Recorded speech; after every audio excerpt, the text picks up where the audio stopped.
The CBS Radio Mystery Theater presents...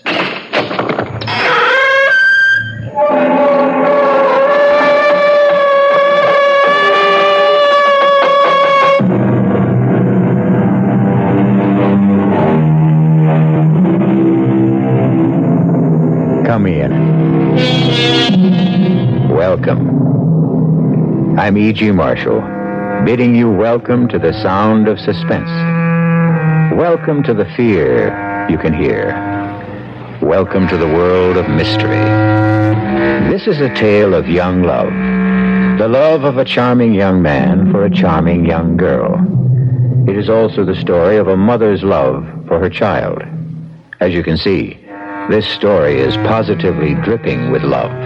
But don't be dismayed, because love, like a door, has two sides.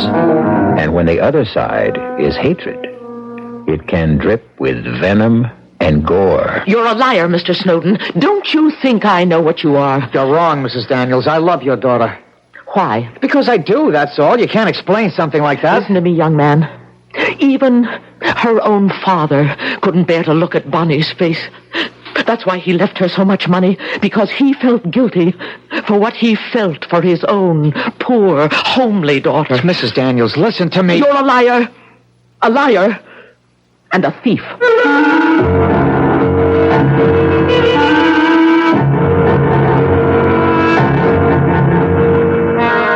Our mystery drama, The Locked Room, was written especially for the Mystery Theater by Henry Slessor and stars Jack Grimes and Corinne Orr. It is sponsored in part by new sugar-free Diet 7-Up and by the Kellogg Company, makers of Kellogg's Special K cereal. I'll be back shortly with Act One.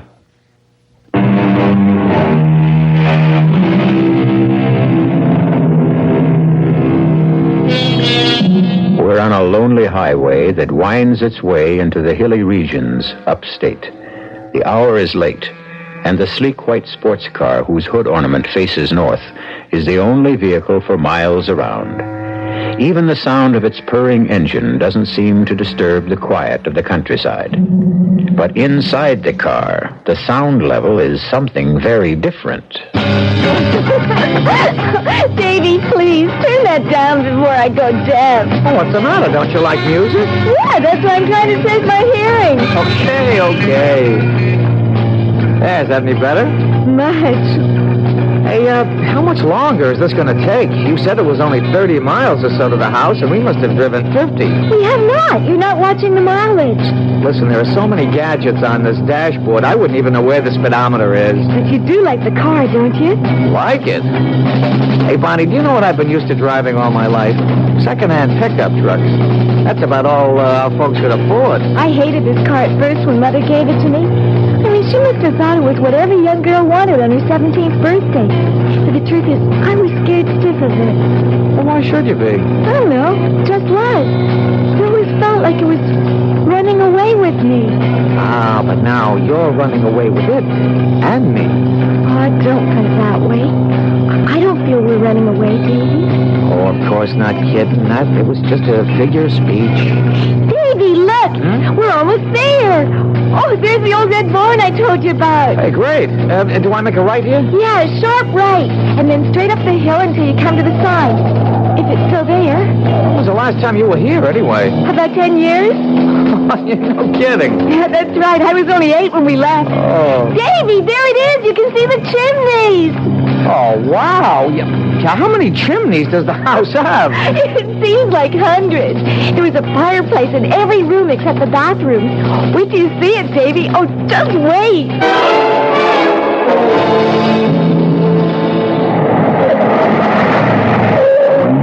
Well, there it is. What do you think? Now, that's what I call a real funky old house. How big is that place? It has 4 floors and I guess about 30 or 40 rooms. I never counted them. All those rooms and nobody living in them? I know. It does seem like a terrible waste, doesn't it? Oh, Bonnie, you're speaking to one-room Davy Snowden, remember? The only place I lived in my whole life with more than one room was the farmhouse. Yeah, well, that had 3. Oh, I wish you wouldn't keep talking about that. I mean, you know, how poor you were. Okay, kitten. Rich little girls get to feeling guilty when they hear stuff like that. Look, let's not sit out in the car all night, huh? Let's go look at that old haunted house. It is not a haunted house. You sure you got the key now? Yeah, right here in my purse. And the lights are working? I told you, we rent the place every summer. We have to keep the electricity turned on. Well, let's go then.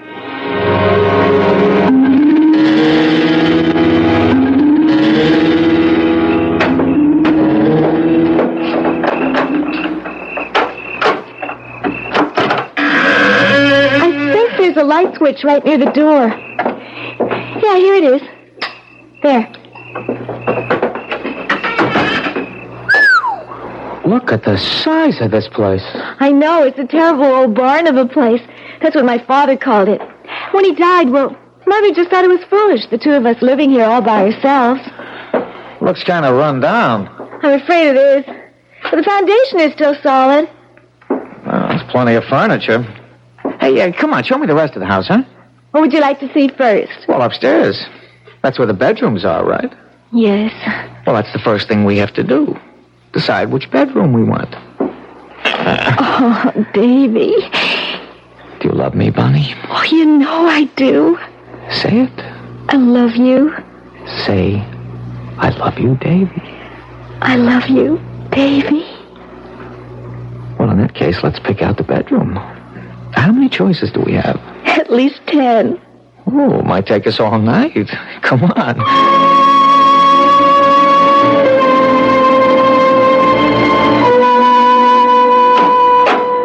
I don't like the look of that one. It's too gloomy. That was my mother's room.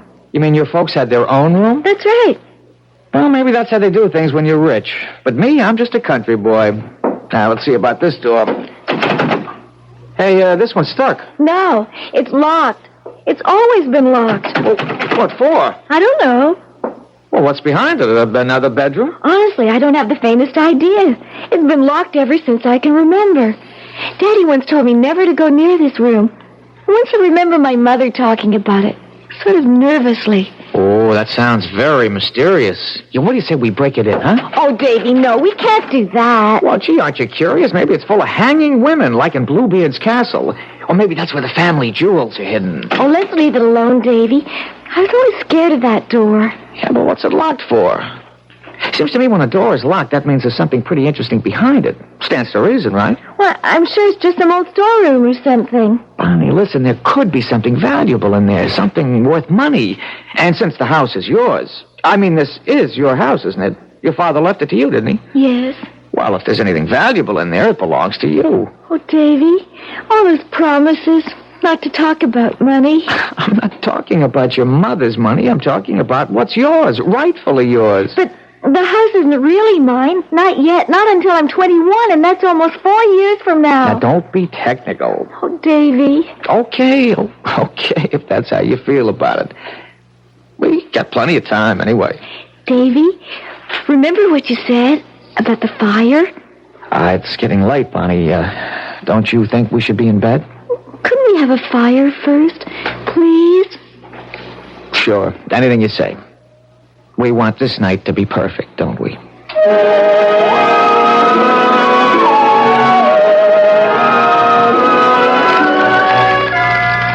Yeah, I guess I am a little like that. Boastful about my poor childhood. As if it's a badge of honor or something. We didn't light fires because they were cozy and romantic, only because they made us warm. They're not very warm at that. Locked rooms. Yeah, that's really something, a locked room. The only room in our place that had a lock on it was the outhouse, and even that didn't work. Hey, you asleep? Hey, kitten, wake up. It's time to go to bed.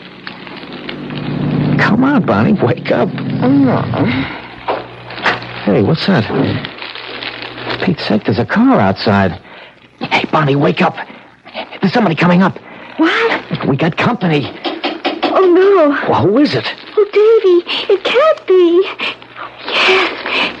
There's her car outside. You can see it through the window. You mean it's a neighbor or something? No, it's my mother. Oh, wow. Oh, I have to let her in. She knows I'm here.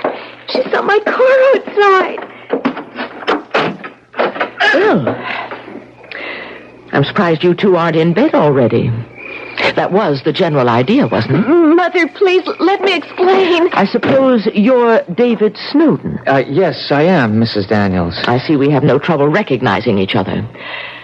Bonnie, fix your clothes. They're a mess. I was just lying on the rug in front of the fireplace. Yes, I've heard all about you, Mr. Snowden. Thank goodness I had the sense to think of this place when Bonnie didn't show up at home. You have it all wrong, Mother. Davy, tell her. Mrs. Daniels. Never mind. I understand everything. I was afraid something like this might happen as soon as Bonnie started mentioning you in her letters from school. Bonnie, get your things. We're going home. Mrs. Daniels, listen to me. Sorry to break up your party, young man. We're married, Mrs. Daniels. What did you say? Bonnie and I were married this afternoon. I've got the license right here. It's true, Mother. We were married in Elkton. That can't be. You're underage. Not in Elkton, Mother. 18 is old enough. Davy and I are married, so you can't tell us what to do. For the love of heaven. I think I have to sit down. Oh, well, here, Mrs. Daniels. I'll just get the sheet off this chair Mother, here. please try to understand. I understand, Bonnie. I went through a dozen Davies when I was your age. Oh, Bonnie. Oh, my poor Bonnie. Well, now, you don't have to feel sorry for her, Mrs. Daniels. Don't I? No, because I love her. I suppose you have no money. Mother! Be quiet. No, Mrs. Daniels. My family were farm people. My father's dead, my mother's alive, but I don't even know where. But you don't have to worry about that, Mrs. Daniels. I didn't marry your daughter because of money. Didn't you? No, I didn't. Bonnie and I talked about it. I almost didn't marry her because of that, because of what people like you would say. You're a liar, Mr. Snowden. Don't you think I know what you are? You're wrong, Mrs. Daniels. I love your daughter. Why? Because I do, that's all. You can't explain something Listen like to me, that. young man. Even her own father couldn't bear to look at Bonnie's face. That's why he left her so much money, because he felt guilty at what he felt for his own poor, homely daughter. Oh, Mother, don't, please. Mrs. Daniels, listen to me. You're a liar. A liar. And a thief. Stop it. Stop You've got a smooth tongue, Mr. Snowden. A handsome face and a smooth tongue. And I'm sure you've convinced my daughter that you're utterly sincere. But it's only her heart you want to steal, not her fortune. I love Bonnie. That's all there is to it. We're married, and there's nothing you can do about it. You're quite wrong. There's everything in the world I can do about it. I intend to have this marriage annulled immediately. You can't do that. You have no idea how much money can do, young man. Bonnie, I'm going home now, and I want you to come with me. No, I Don't won't. make it any worse than it is now. I won't go with you. You, see how it is, Mrs. Daniels? Yes, I see how it is. Very well, Bonnie. But you'll regret this, mark my word. Mother, I can't live without Davy. If you make us separate, I'll never forgive you. You will, darling.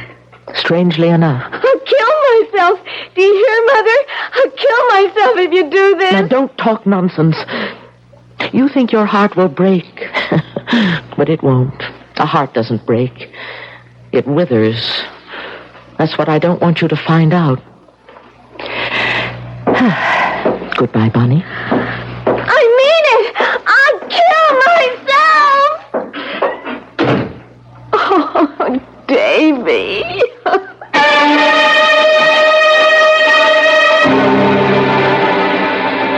As Shakespeare informed us, the course of true love never did go smooth. And perhaps the same applies to the course of untrue love. But let's not judge the sincerity of young Davy Snowden just yet. Let's wait and see what happens next to the newlyweds when we return shortly with Act 2. WBBM News Time, 10:50.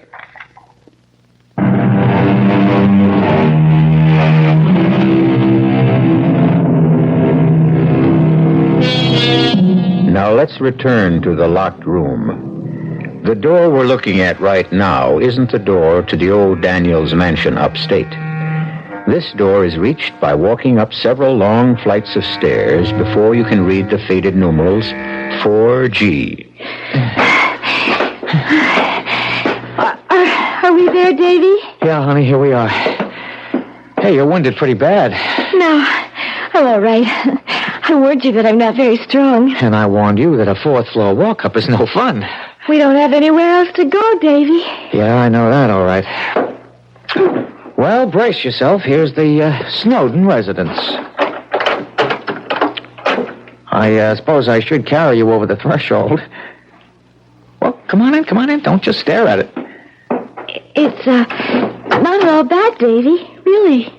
No, you don't have to say that. Don't say anything except I love you.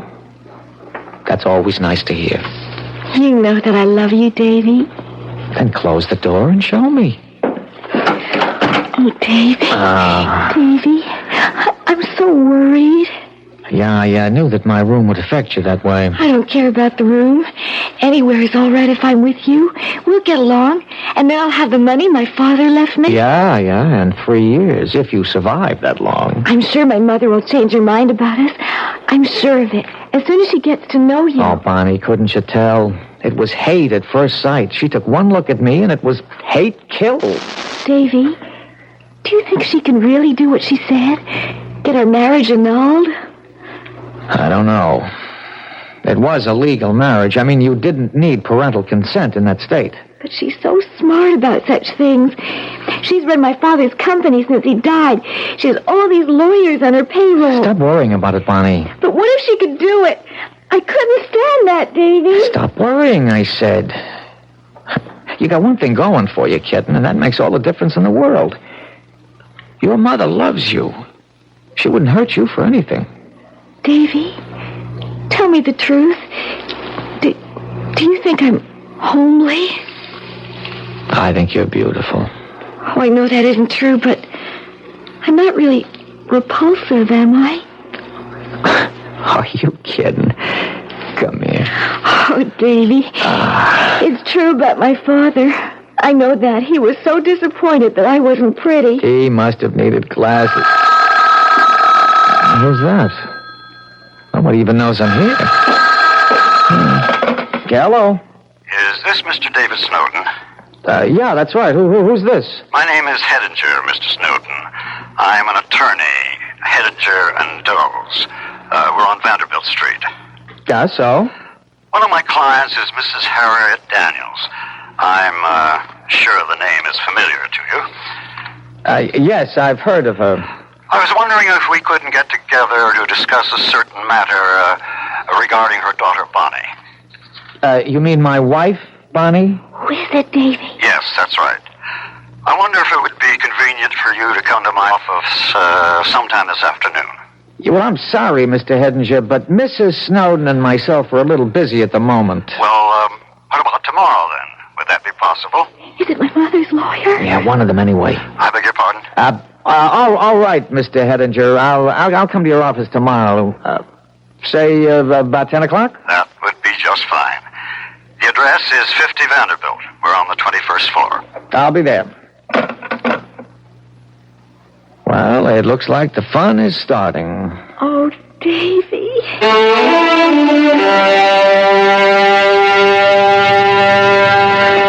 Please sit down, Mr. Snowden. I think you know the situation as well as I do, and you've probably anticipated my first question. Well, I'm not sure I have, unless it's, why don't I just go away and stop bothering her daughter? It's something like that. But it would be hardly sensible to expect you to do such a thing without incentive. Oh, now, wait a minute. Don't tell me I'm about to get an offer, a money offer. Nobody's talking about a bribe, I assure you. There's a practical reason for such an offer. Annulment proceedings, no matter how certain we are of success, cost money. Mrs. Daniels could actually realize quite a savings if you cooperated for some flat figure, say $5,000. Not unreasonable of her. Do me a favor, huh? You tell Mrs. Daniels that I wouldn't give up my marriage license for $1 million. I notice you specify $1 million. So long, Mr. Hedinger. Please sit down. Huh? That wasn't all I had to tell you. Okay. What else is there? We can sue for annulment on a few other bases. Such as what? Falsification of your marriage certificate, for instance. Falsification? What the heck are you talking about? Your age, for instance. You're not 24, Mr. Snowden. You happen to be 30. Well, what's so important about that, for Pete's sake? You gave your age as 24. Well, so what? Everybody knocks a few years off their age at some time or other. It's just business. Let's see. Your business is freight forwarding, isn't it? You work in a 3-man company at a salary of $145 a week. Surely you didn't think it was necessary to dye your hair or anything like that for the sake of executive advancement. Look, Mr. Hettinger, first of all, I'm 29, not 30. I'm a few days premature, I suppose. You'll be 30 next week, won't you? Happy birthday in case I don't see you. I just didn't want Bonnie to think I was too old for her. Don't make everything so difficult, Mr. Snowden, because you know how it's going to end. Mrs. Daniels is the most determined woman you've ever met in your life. She scares the pants off me, I can tell you. Oh, well, that's your problem. If she has to spend $1 million to get Bonnie out of your clutches, she'll do it. I'll guarantee you $10,000 if you'll sign an agreement. I'm sorry, Mr. Hettinger. No can do. You're a stupid boy. Do you know that? Sorry, I take that back. A stupid man. So long, Mr. Hettinger. Give my best to Bonnie's mother. And tell her we're both very happy.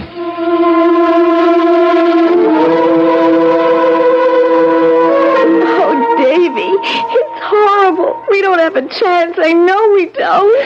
Well, it doesn't look good, that's for sure. You should have told me the truth. You should have told me you were really 27. What? I don't know. I just didn't want you to think that I was still an undergraduate at that age. Oh, there's got to be some way out, Davy.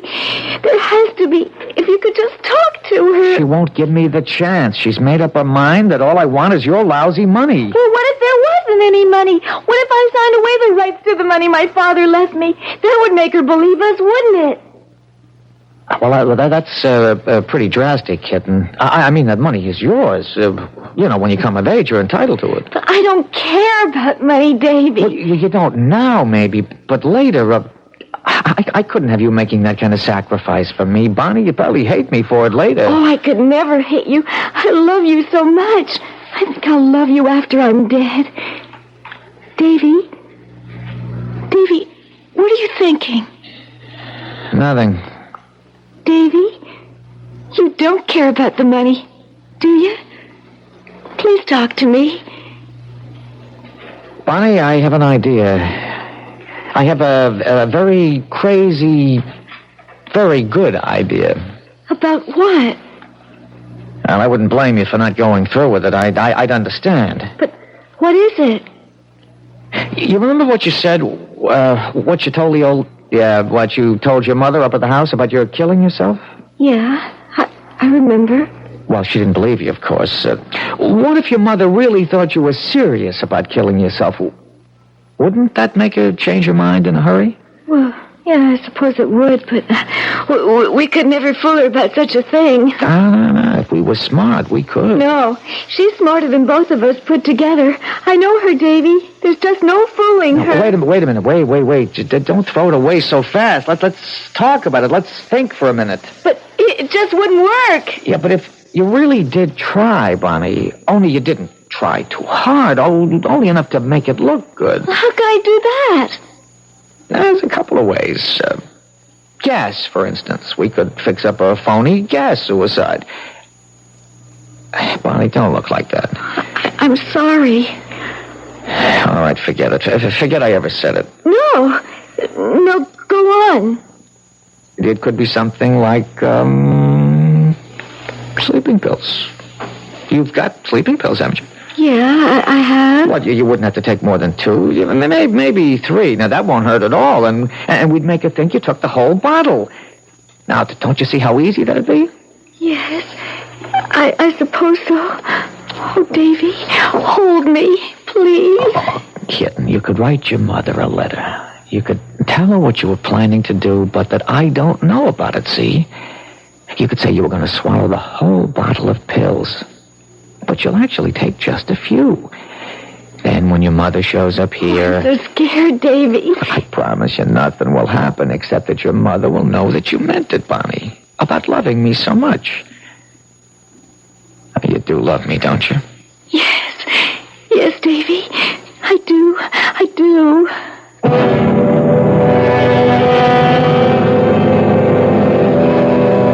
There's another famous saying about love, that it conquers all. Presumably that includes time, distance, and mothers-in-law. But will love and deception succeed together? We'll find out shortly when I return with Act 3. This is WBBM Chicago, 31 degrees at 11:03.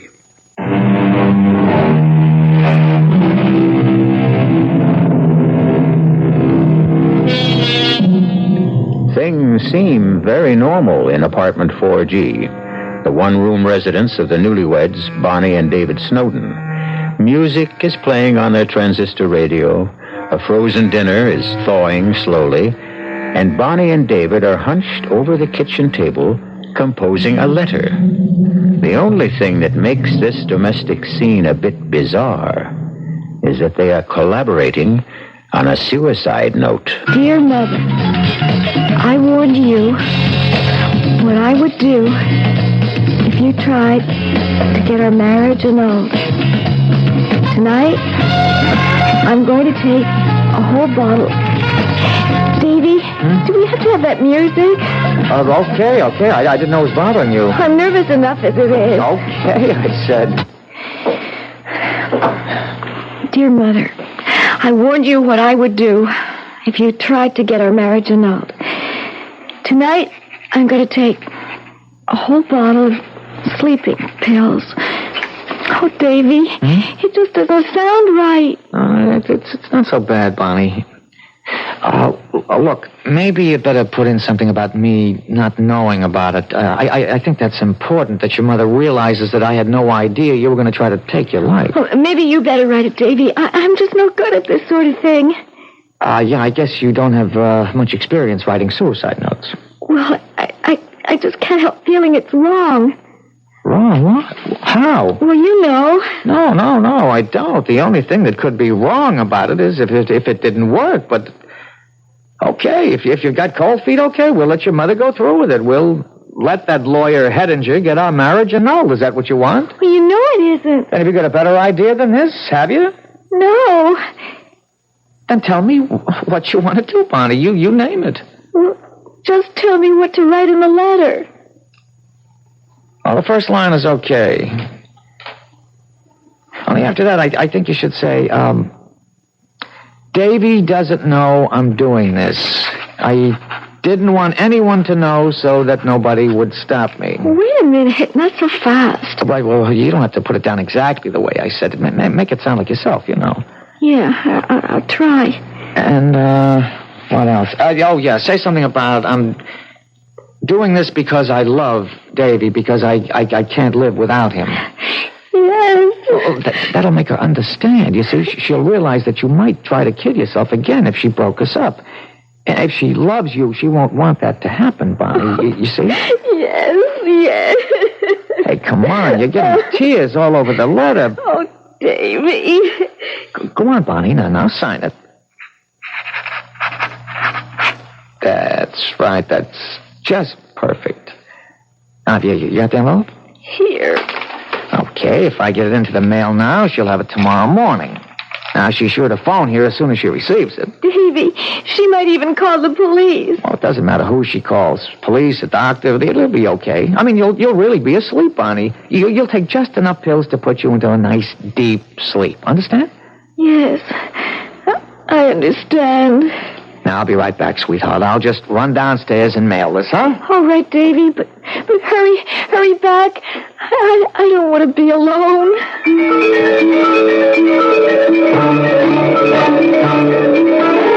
What time is it, Davy? 9:15. Do you think Mother got the letter this morning? Well, you never know with the post office these days. But it could happen. Even if the letter gets there, she might not be home. She might have left the house early. Doesn't matter, Bonnie. Sooner or later, she'll see it. Well, I just don't think it's going to work, Davy. There. That must be her.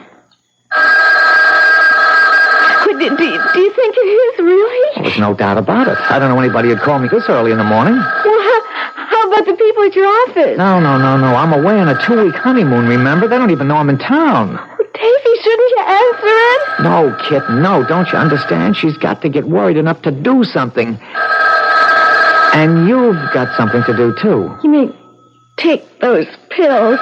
That's right, Bonnie. Hey, you see? She stopped calling. She's probably on her way over here right now. Get the pills, Bonnie. Yes, I have them right here. There are only 3 of them. Okay, yeah, get you a glass of water. All right. Davy, you're sure it'll be all right? I'm sure, Bonnie. It takes like a dozen of these things to hurt you. You just take a couple. Yeah, no, you better make it all 3, just to make sure you're fast asleep when your mother gets here. She's only about half an hour away. Well, that's time enough if you take them now. Yeah, all right. You can trust me, Bonnie. You know that. I won't let anything happen to you. Yeah, I know that. I know that, Davy. Okay, now come on, take the pills, sweetheart. Yes. There. That wasn't so hard, was it? No. Now all you have to do is go back to bed.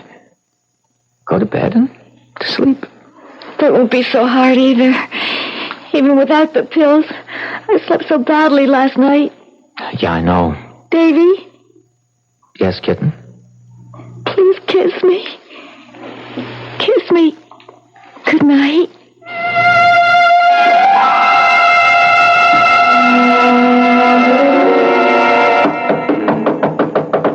1 second. Oh, Mrs. Daniels. Where is she? Where's Bonnie? Well, now, to take it easy. She's sleeping. Is she all right? Well, what are you talking about? Of course she's all right. She's just asleep. She likes to sleep a little late in the morning, that's all. Bonnie? Bonnie? Hey, now, what do you think you're doing, Mrs. Daniels? Let her sleep, would you? She's had a bad night. Look at her color. Look at her. Can't you see this isn't normal? Well, she's always a little pale. So what? Bonnie, can you hear me? It's Mother. Oh, dear God. Hey, what's the matter with you? You idiot. Where were you? I phoned here about an hour ago. The phone just rang and rang. I was out. I went out to get the paper. I just got back a couple of minutes ago. Oh, Bonnie, darling. Wake up. Wake up. Oh, why didn't I call somebody? Why didn't I call a doctor? A doctor? What for? Here. Read this. Well, what is it? Where's your telephone? Where is it? Good Lord, this letter is... We need a doctor, you idiot. Bonnie may be...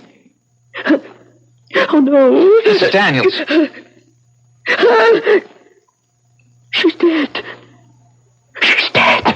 Oh, she can't be. She's just sleeping, Mrs. Daniels. She took the pills. All those pills. There weren't that many in that bottle. Maybe she'll be okay. I'll get the doctor. It's too late.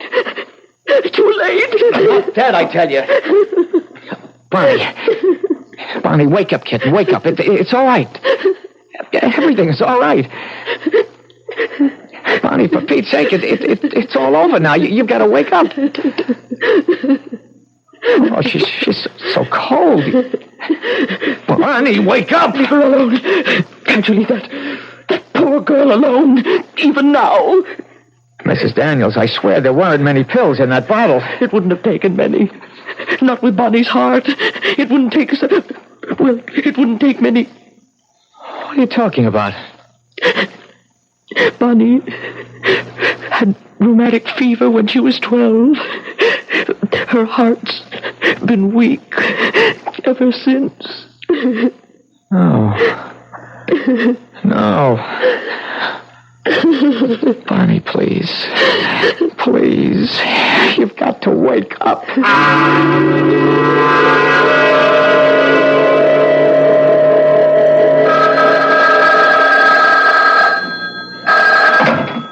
Hello? Mr. Snowden? Yes. Walter Hedinger. You, remember me, I trust. Yes, I remember you. Sorry to disturb you. I realize that you're still in, mourning, of course. What do you want? I was wondering if you might be able to attend a meeting at our offices at, 10:30 tomorrow. A meeting? What for? It concerns your wife's estate. Now, what are you talking about? I've got nothing to do with my wife's estate, and you know it. Bonnie wasn't dead 2 weeks, and I got a letter from you telling me so. Well, there is still something that Mrs. Daniels wishes to discuss with you. Something, beyond the, shall I say, legality of the situation. Look, if Mrs. Daniels thinks she can make some kind of trouble for me... No. It's nothing of the kind. Don't try to kid me. She still blames me for Bonnie's death. She'd do anything she could to hurt me. I assure you, Mr. Snowden, it's to your advantage to attend the meeting tomorrow. My advantage? That's correct. Because I can promise you one thing. Mrs. Daniels wants to do the right thing.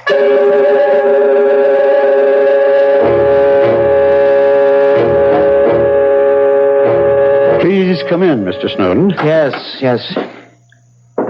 How are you, Mrs. Daniels? I'm as well as I can be, thank you. Yes, of course. Don't look stricken, young man. Nobody's going to hurt you. Have a chair. Thank you. Well, let's get started, shall we? Mrs. Daniels, as you know, we've already informed Mr. Snowden that he has no legal claims on your daughter's estate. Yeah, I know all about that. Did you explain why? You see, Bonnie's inheritance from my late husband wasn't due until she reached the age of 21. Since her death, it automatically reverts to me.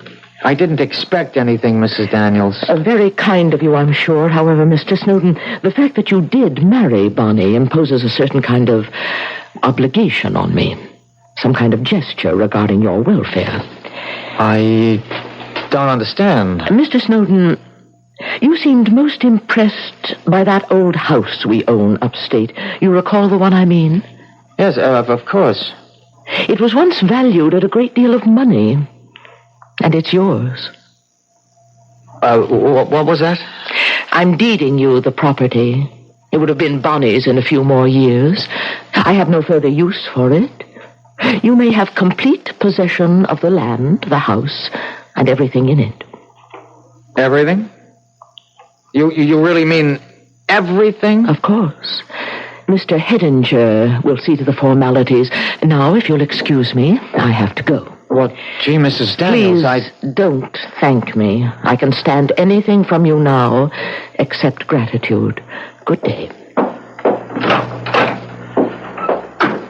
Well, let's take care of the details. Mr. Hedinger, could I ask just one question? Yes? When Mrs. Daniels said I could have everything in that house, well, there are certain places, locked rooms and things like that. Am I entitled to all of the contents? You're entitled to every stick in the place, Mr. Snowden. In fact, Mrs. Daniels left you this full set of keys.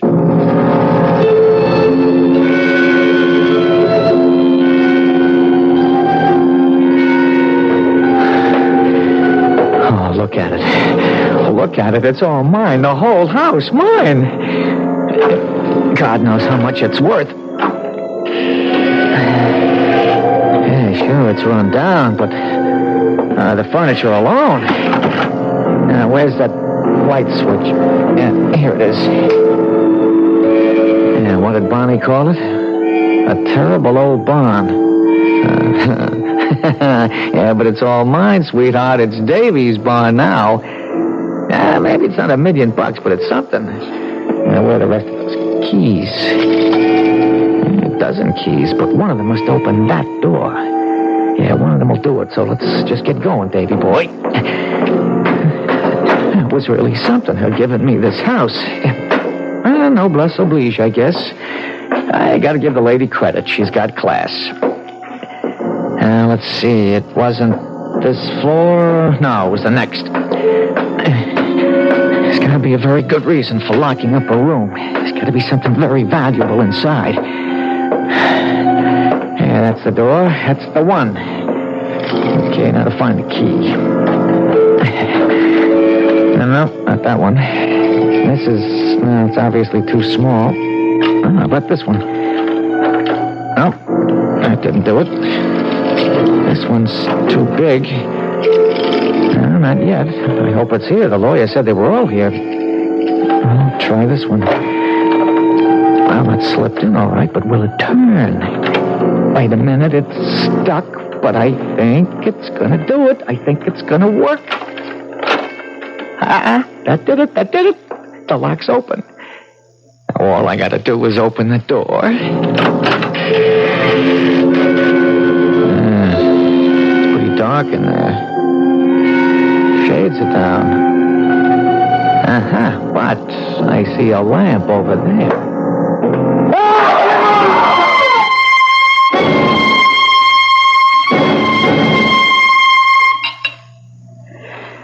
Some more sherry, Walter? No, thank you, Mrs. Daniels. Stop looking so grim, Walter. Sit back and relax. Mrs. Daniels, I can't help but worry about what happened. Worry? About that scoundrel? You know what I mean. When that police lieutenant questioned me about Snowden's death, well, I didn't actually lie to him, but I didn't tell him the whole truth either. You were completely honest, Walter. I'm sure you were. No, I wasn't. You see, I'm absolutely sure you knew what you were doing when you deeded that house to him. Of course I knew what I was doing. I was being generous. But you knew what would happen, didn't you? Yes, Walter, I knew. I knew there was no treasure behind that door.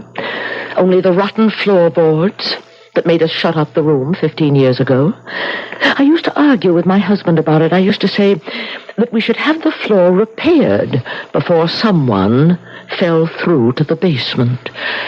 But he was a strangely miserly man sometimes. Not nearly as generous as I am. Now drink your sherry, Walter.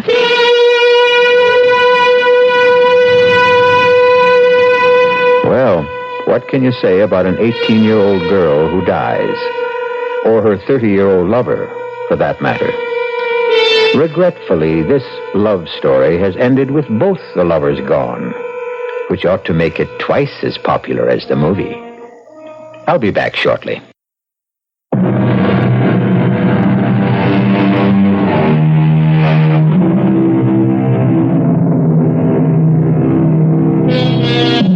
David Snowden isn't the last victim you'll hear about on our Radio Mystery Theater. We intend to bring you the final dying screams of many, many more. That's a specialty of radio, of course, which explains why we give all our actors scream tests. Our cast included Carmen Matthews, Corinne Orr, Jack Grimes, and Sidney Smith. The entire production was under the direction of Hyman Brown. And now, a preview of our next tale. I know I'm no sort of expert, but can't you talk about your work with me? There's a reason for it, Lisa. There's a reason. Well, what? I told you, my nightmares, they're all visions in black and gray and slashes of red. Well, then if you won't talk about your paintings, why not tell me about your nightmares? You wouldn't enjoy hearing about them. Or rather, about it. It? I have only one nightmare. Just one. I have it virtually every night. Sometimes it follows me into the daylight. I can close my eyes, and there it is. For years, I've tried to destroy it by painting it. Not its details, just its colors.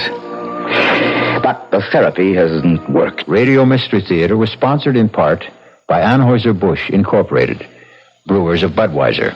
This is E.G. Marshall inviting you to return to our Mystery Theater for another adventure in the macabre. Until next time, pleasant dreams.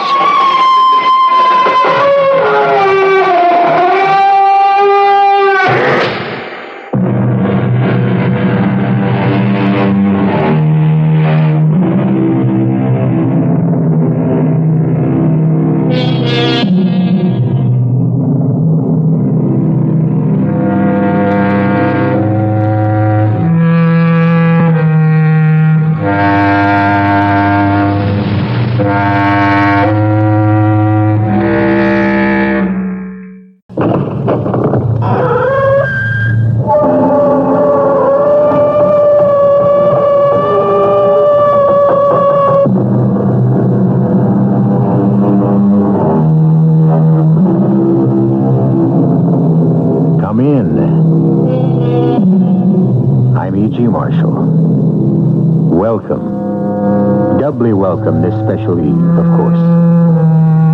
If you look in Webster's dictionary under the word miracle, you can read the definition, an event or effect contrary to the established order of things. A wonder or a wonderful thing. This is the story of a miracle that took place at Christmas time, the very best of all possible times for miracles. And it begins with an ad which has appeared for 10 years in the Dawson City Times and the Thomasville Courier. We'll begin the advertisement with, if the owner of a Santa Claus suit rented to Jennifer Swallow will present his copy of the receipt to me, Jasper Crown, he will be Oh, you'd have to include your address and your phone number, etc. Of course, Jenny, we'll include that. He will be remunerated to whatever degree he asks, up to $1 million. Does that seem fair? Oh, it isn't fair. It's silly. The rental was less than $1. Why should it be worth any more than that? Maybe you'll never know, but I will. And everyone else who hears this story will know.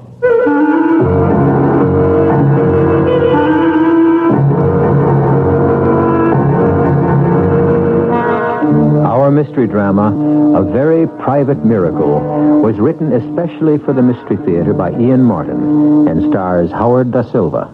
It is sponsored in part by Sign-Off, the sinus medicines. I'll be back shortly with Act One. Sinus flares up. I'm clogged up, headaches, my whole face hurts. Help! Send for Sign-Off. Sign-Off helps relieve your pain, helps clear congestion, ease sinus pressure and postnasal drip.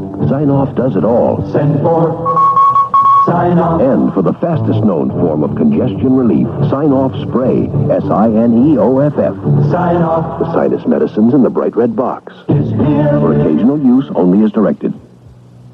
In 1921, Dr. Banning and Dr. Best discovered that insulin prolongs life for diabetics. Their discovery has enabled countless millions of diabetics to lead almost normal, productive lives. But unfortunately, insulin does not cure diabetes. It's time to cure diabetes, and it's time we all help. If you can give help or need help, call your local American Diabetes Association. I'm Gerald Ford. I thank you. If you've decided this is the year to give a fabulous fur for Christmas, choose from one of the largest, most exciting collections in all America at York Furrier of Elmhurst. We all know there are vast differences in fur, differences in quality, styling, and price. So most people rely on the experience and reputation of the Furrier for guidance in selecting the perfect gift. Perhaps that's why smart Santas have depended on York Furrier for almost half a century. York's master craftsmen have a love for their business that shows in every fur creation. York Furrier invites you to visit the wonderful world of fur and choose from over 2,000 beautiful designs, including one of the largest selections of men's furs in all America. And, of course, they offer full exchange privileges. York Furrier at 107 North York Road in Elmhurst. Now with special holiday hours. Weekdays 9 till 9, Saturday 9 till 5:30. York Furrier, the finest furrier in the world.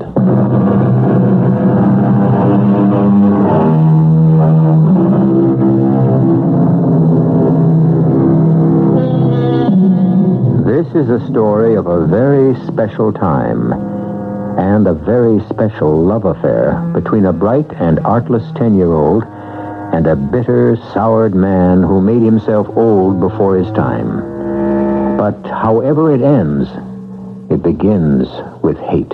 What was that, Arthur? A rock through the window. That's an ugly mob outside. Yeah, no goods, inadequates, ingrates. Because you've taken their livelihood away from them. My livelihood as well. I can't go on losing money with the mill. Since Robert walked out on me, I don't need any more. Thomasville does. Good Lord, it's the only real industry we have left to keep the town alive. Are you my lawyer or theirs? You know whose lawyer I am. My friend or theirs? That's a question which gets more and more difficult to answer. Jasper, it's Christmas. And Robert had good ideas for the mill. I don't want to hear any more about the mill or about Robert, my son, or my daughter. Most of all, I don't want to hear about Christmas. That cheap, tawdry, pagan celebration. There, at last. The riot squad. They'll break up that no-good rabble. That's my Christmas present to them.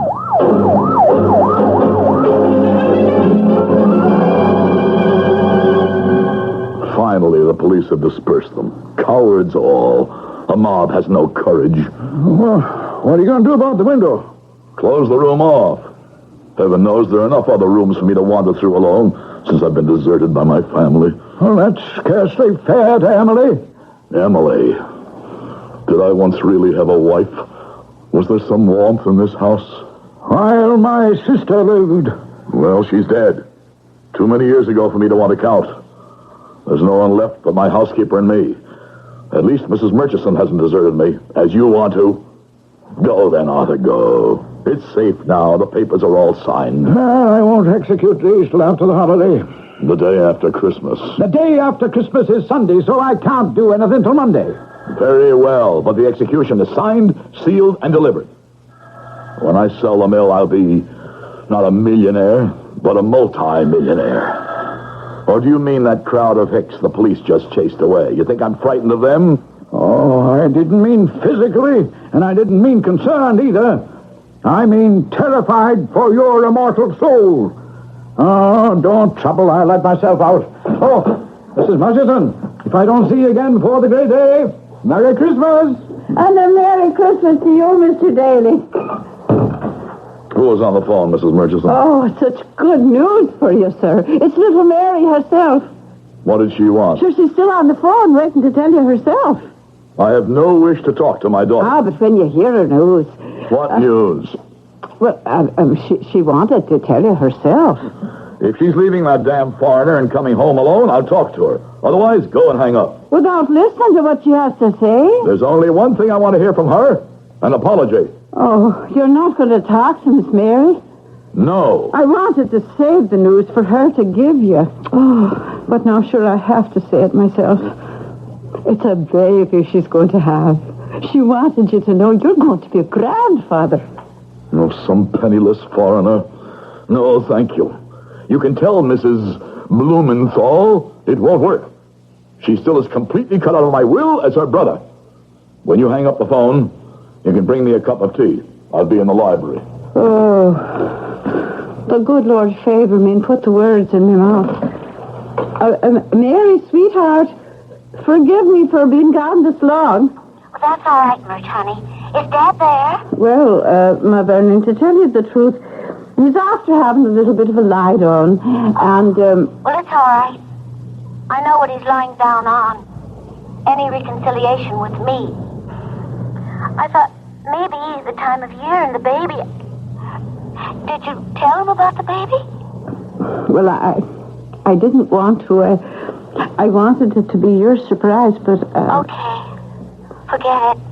I get the whole picture. Maybe I knew before I tried again. Now I know it's hopeless. Merry Christmas to you, Murch, love, anyway. And a Happy New Year. Oh, Mary, my darling. Oh, what's the use? How long can you fight? If he just wasn't so stubborn. If only Mr. Crown could forget himself and accept someone else into his heart.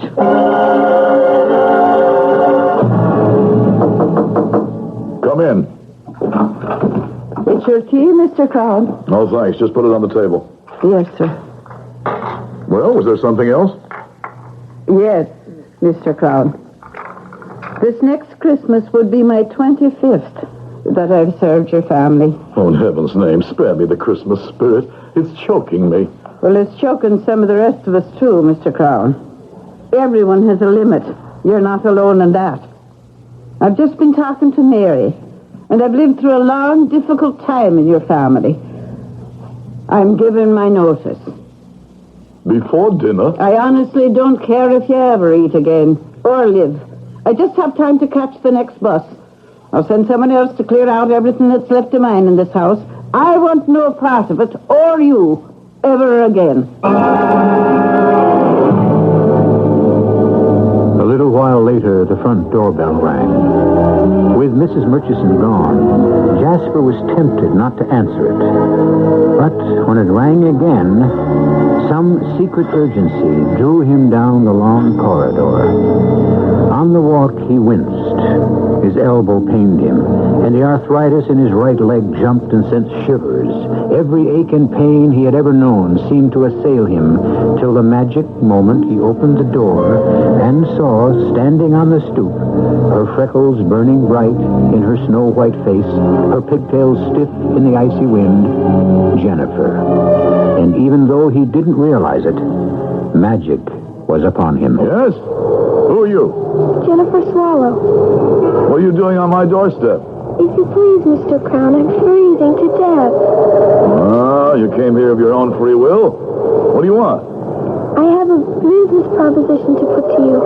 Not interested. How do you know if you haven't heard it yet? Don't be rude. You're talking to your elders. Excuse me. I didn't mean to be rude. I'm just anxious. Anxious about what? My proposition. What I want to talk to you about.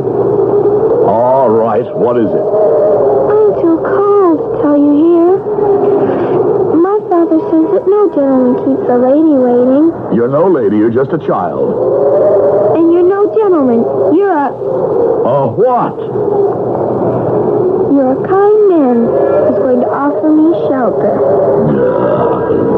Very well, before we both freeze to death. Come in. Thank you. You shouldn't have let me in, you know. But you weren't. Get in. My father says you should never let a salesman get his foot in the door. Are you a salesman? Oh, no. It's just an expression, you see.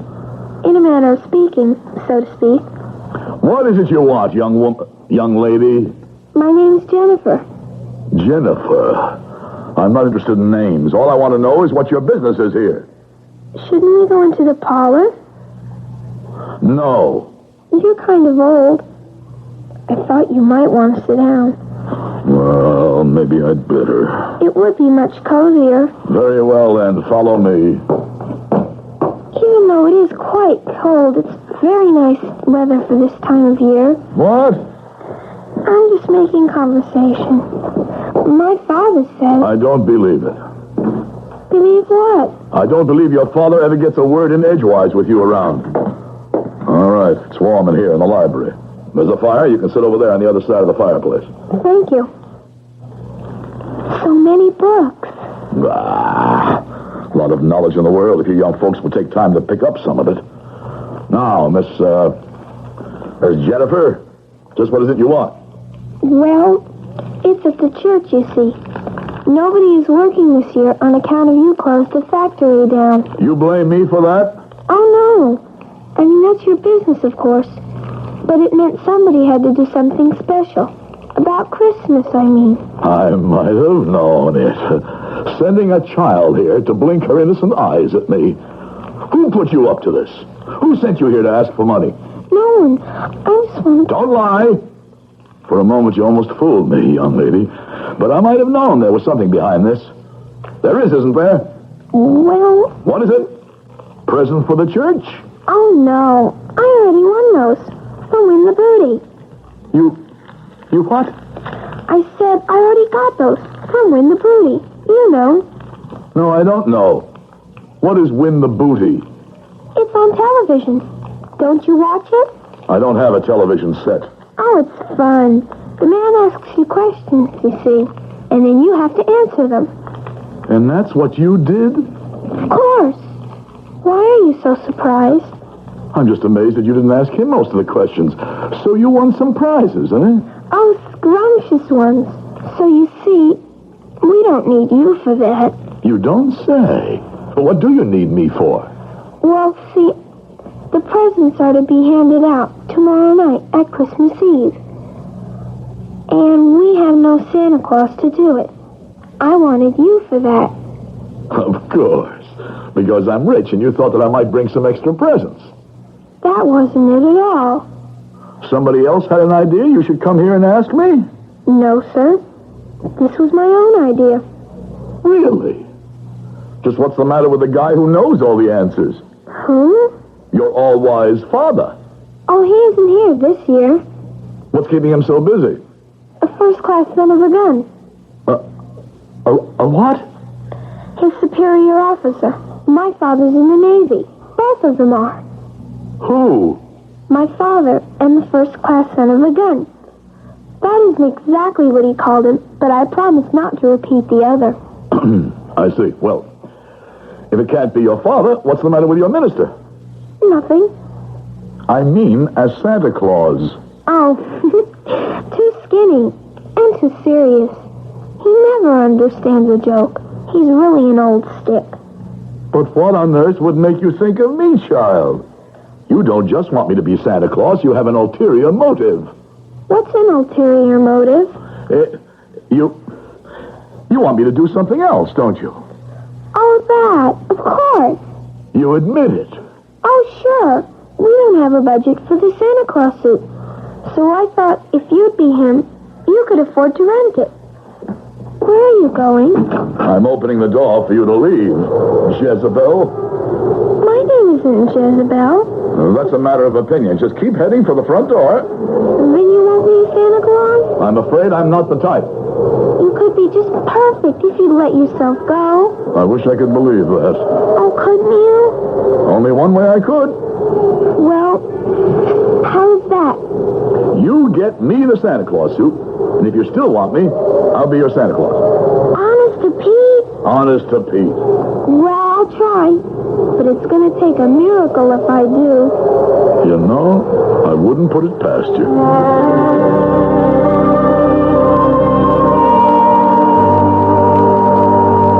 Jasper Crown remained with his hand on the door.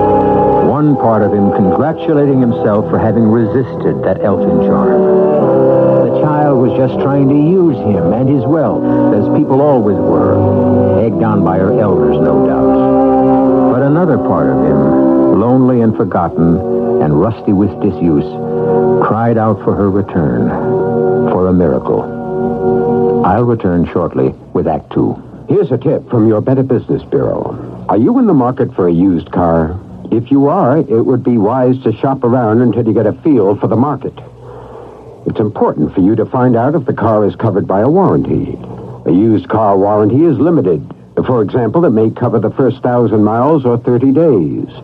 Remember, however, the warranty is as good as the dealer who backs it. And you check his reliability with your local Better Business Bureau. Also, remember that careful inspection is the key to enjoying a used car. Be sure and look for rust. Check the tires, the shock absorbers, and the operating controls. And incidentally, it's also a good idea to take a test drive. You see, by giving the car the once-over before you buy it, you're protecting yourself against a faulty purchase and a lot of headaches after you've bought it. This has been a tip from your Better Business Bureau. Something good is about to happen. It's Christmas time at South Lake Mall for you. It's Christmas time at South Lake Mall, one of the largest malls anywhere. And not just because you'll find over 135 stores and 6,000 fully lit parking places. South Lake Mall is a giant when it comes to savings. You'll find Christmas specials galore. And wait till you see the way they've decorated the mall and the stores. A Christmas wonderland. So this year, do all your Christmas shopping at South Lake Mall. Your friends do. Something good is about to happen. It's Christmas time for you. Make your Christmas shopping fun and easy. Shop at South Lake Mall, I-65 and US 30, Maryville.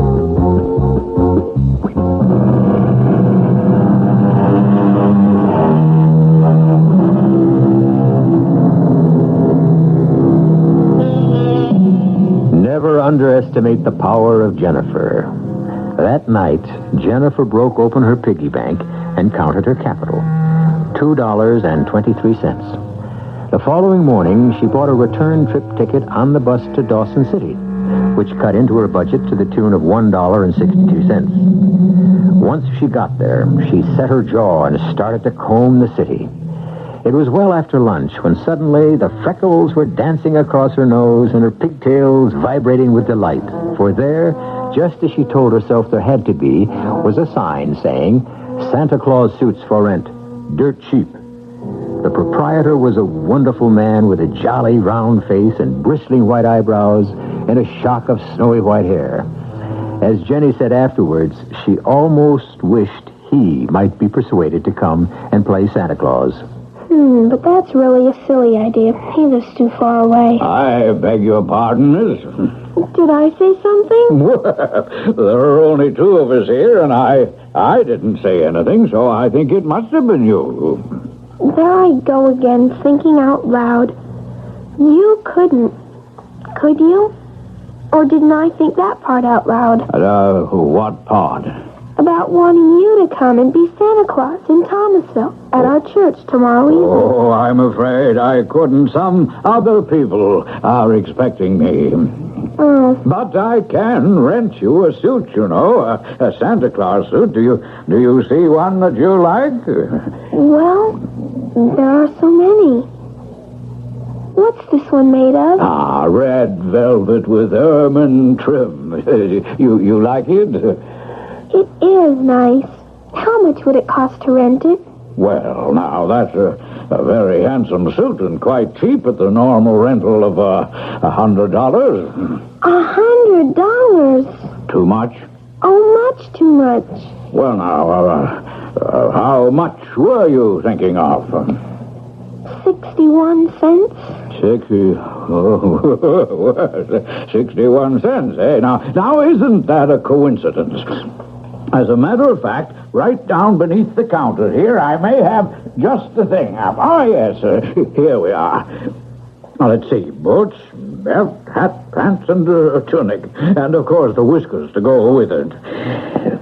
And the price happens to be just right. On the nose, as the saying goes. 61 cents. It is pretty old and tattered. Yes, it is. Seen a lot of use. I have to admit it isn't in the best of repair. But it's the genuine thing. Well, it is pretty ratty.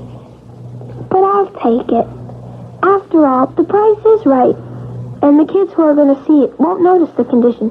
Because to tell you the truth, these days our clothes are pretty ratty, too. All righty-o. I'll wrap it all up. And while I'm getting it ready, you can sign your name right here. What's that for? Well, I'd like to get this suit back. You might be surprised, but sometimes I have a little trouble. This way, if you shouldn't return it, any time I want to claim it, I'll have proof that it's mine.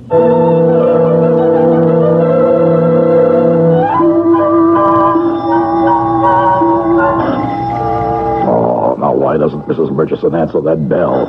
Oh, of course I forgot. She's gone. Oh, rotten tarnation. I'll answer it myself, I suppose. I'm coming, damn it, I'm coming. Oh. Well, you don't have to pull it out of its socket. Please, it's so cold. I'm freezing. Oh, it's you again, is it? Well, what is it this time? Look, I got it. Got what? The Santa Claus suit. I thought you'd be happy. Why should I be happy? Because you said. You promised. You're not going to welch out. Aren't you even going to invite me in? So you tricked me into a promise I should never have given. I didn't either trick you. Oh, no? Well, we'll see. Well, what are you standing out there for, child? Want us both to freeze to death in this drafty hall? Go on to the living room. I've had the window fixed. Yes, sir, Mr. Brown. Well, in you go. There's a fire here, and it's warmer. It certainly is that. Thank you. So you got the suit, huh? Yes, sir. How? That's my business. Didn't take you long to maneuver it once you found out I wouldn't fork out for it, huh? That's right, Mr. Brown. Well, sit down. Thank you. That all? Excuse me? I mean, can't catch your tongue, huh? You certainly had enough to say yesterday. Why so silent now? I'm disappointed. Why? Because you're not happy, too. About the suit, I mean. Why should I be? I don't know, Mr. Crown. But I was just sure you would be. Well, you're wrong. I'm not. I made a bargain, and I'll stick to it. You don't have to, if you don't want to. I won't hold you to it. I mean, an unhappy Santa Claus wouldn't be much good. Do you want to? Want to what? Be unhappy? No, to get out of it. I don't even know if I can get into it yet. Close your mouth. You look silly with it open. Oh, come on. The suit. Come on, let's see it. I can't help it. I mean, it is a very difficult knot. Oh, give me that stupid parcel. Stop fiddling. Can't spend all night on this. Oh! Good Lord, in what ragtag did you find this flea-bitten outfit, huh? Huh? I didn't either find it. I rented it. Rented it? And just what did you pay for this threadbare collection of junk? It cost 61 cents. How much? More, when you count my bus fare from here to Dawson City. $1.62 plus 61 cents. $2.23. My whole capital. And just where did you get $2.23?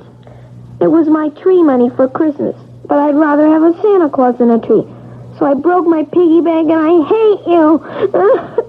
Oh, stop it. Oh, stop it. All right, I'll be your Santa Claus.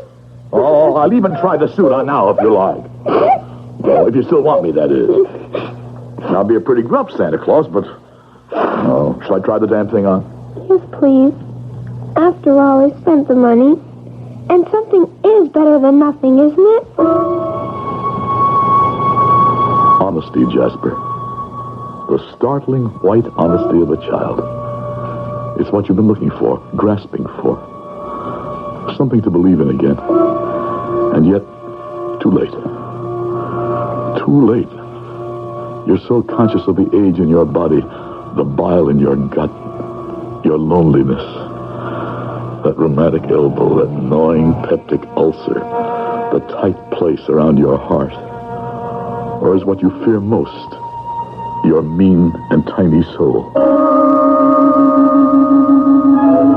And while Jasper thought these private thoughts, he was slowly putting on the Santa Claus suit, shaking his head at each tattered garment and worn accessory that went with it. But as he put each piece on, watching through Jenny's eyes, each separate piece seemed to shine suddenly as luxuriously rich and sumptuous as the velvet and ermine suit she had first seen. And the whiskers were pure white and thick and curly, and the boots were like the most expensive Moroccan leather. But the biggest miracle of all was in Jasper. Gone was the constriction from the heart. The nagging ache was no longer dragging at his stomach. The rheumatic arm was loose as a whip, and a magic sponge had wiped the lines from his face and the meanness from his heart. Oh, super! Gloriosa! It fits! It fits! Like a glove. You look so different. I feel so different. Do I look like Santa Claus? Not look. You are. You are Santa. It's just perfect. Only... Only what? Do you think you could, just a little, even smile? Not only could I smile, I even think I could laugh again. Oh, try, Mr. Crown, try. You could call me Jasper, Jennifer.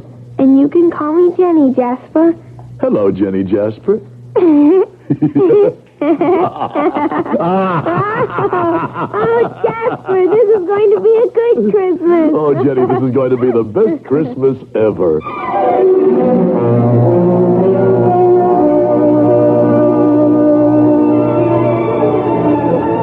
Now, Mrs. Templeton, now do you think? Yes. I was just coming to tell you, my dear child, that my husband said we are just about to commence. Mr. Crown's all dressed and ready. The Reverend isn't teed off, is he? Teed off? I mean, his feathers aren't ruffled. The Reverend is a saint, my dear. A perfect saint.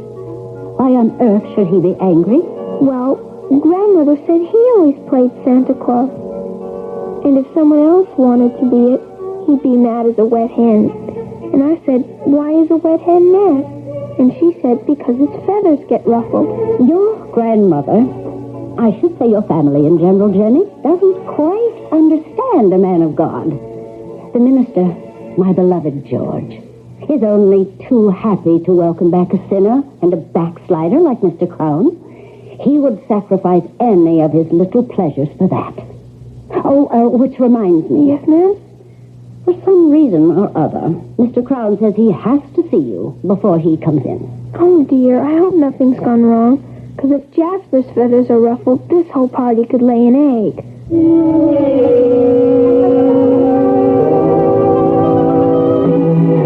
thought we'd never get rid of that old stork. I told you he was an old stick. In the mud. Now, what I needed you for was to know if I look all right. Come over to the chair. He has the wig all wrong, and the hat not down over your nose, not sort of jaunty to one side. And he didn't put the rouge on your cheeks, like this. Oh, and now you really look like something. Oh, Jasper, you look just beautiful. And so do you, Jenny.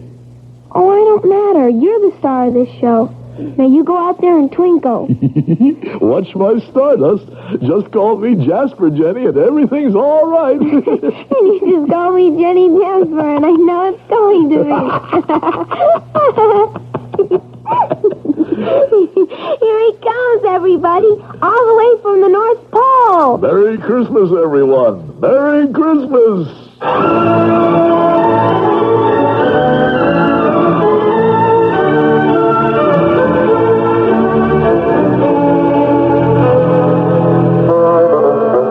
There it is. We have all been witness to the regeneration of Jasper Crown. A child's drive and belief has brought him back to the precious gift of present youth and laughter. But is it a true conversion or only a momentary aberration?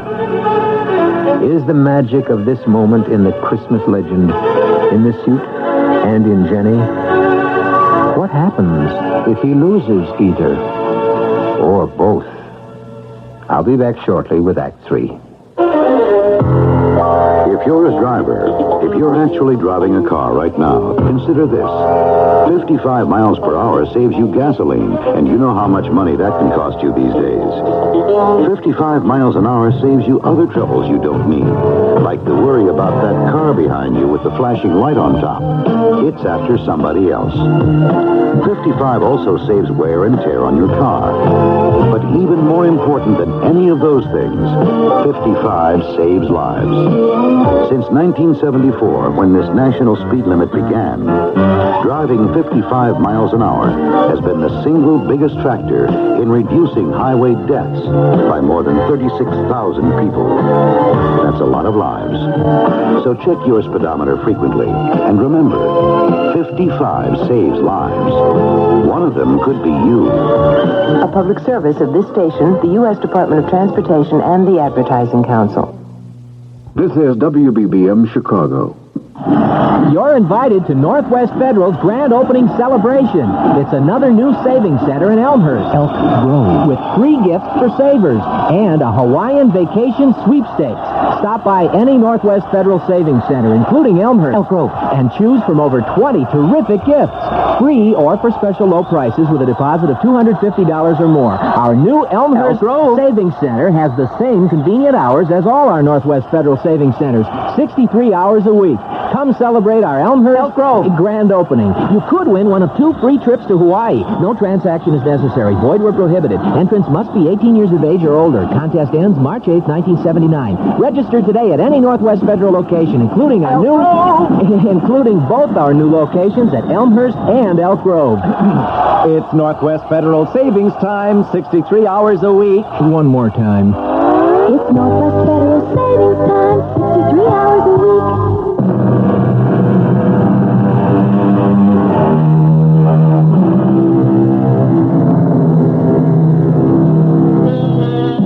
The church party was an exceptionally long one that year. And before it was over, Jasper Crown had indeed become Santa's alter ego. Many other gifts beyond those Jenny collected on Win the Booty were distributed. All of them from Jasper's generous purse. $50,000 to the church itself. Another $50,000 to the community chest, and many smaller but not less welcome gifts. Then, with the party over, Jasper, after a long last hug with Jenny before she went home, returned to his own house. But however cold the empty old mansion might seem, Jasper, in his suit of red, was warm and glowing inside. And his first trip was to the telephone. Christmas greetings, hello?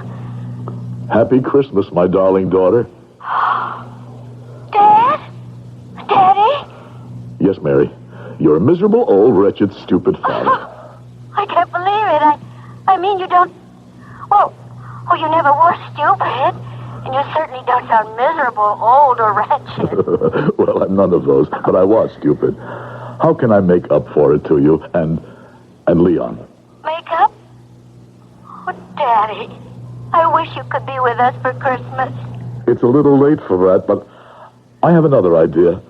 I want to buy plane tickets for you and Leon to come visit me and ring in the new year with me. Oh, Daddy. A real good new year.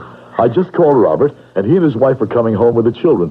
He's going to start up the mill again for me. It could be a real family reunion. Daddy, I don't know what to say. Oh, say yes. Please, just say yes. Of course it's yes. Yes, yes, yes. Daddy, what happened? You sound, well, not only like yourself again, but I don't know. Like the spirit of Christmas, past and present. And future. You'll see, I hope, when you come home.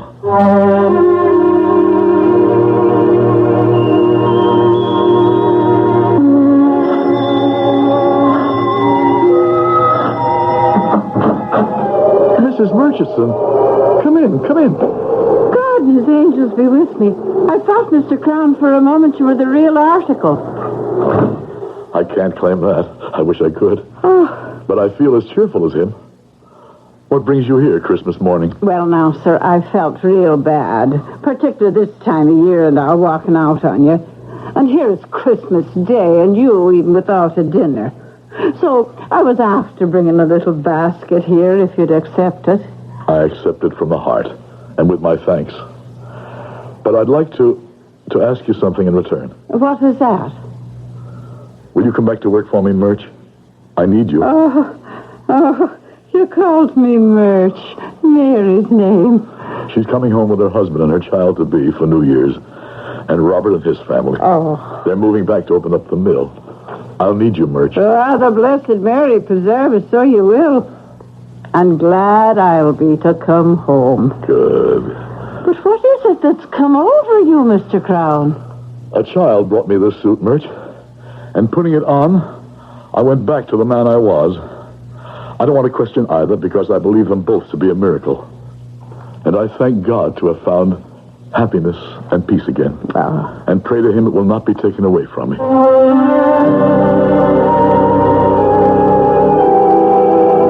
But every silver lining has a cloud, every sky a rift. The worm nestles even in the heart of a rose. Jasper could not buy his happiness this fast, if ever again. As she has been his angel, Jenny now becomes his nemesis. Good morning, Jenny. Good morning, Jasper. I didn't expect... Me to answer the door? Well, I saw you coming up the walk. I didn't mean that. I meant I didn't expect to see... I hate to say it, but I've come for the Santa Claus suit. No. What do you want it for? You'll have to take it off now, Jasper. Why? Because I signed the paper. I only rented it, and I'm responsible. I have to take it back.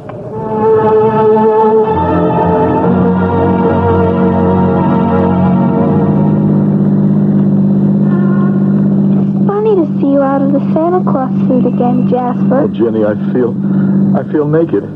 It's the way I told you. But that's silly. You aren't the way you were at all. You're nice now. The way I always knew you were underneath. As long as I have the suit. As long as you have you. That's what counts. My father says... Oh, wait a minute. Tell the chauffeur. Here's the street. Oh, I was sure it was this one. Try the next. You watch one side, and I'll watch the other. You're not watching, Jenny. That's because I've already looked all the way down. It must be the next block. Why are you looking so sad again, Jasper? Because I feel that way. Not even sad. Frightened, Jenny. Why?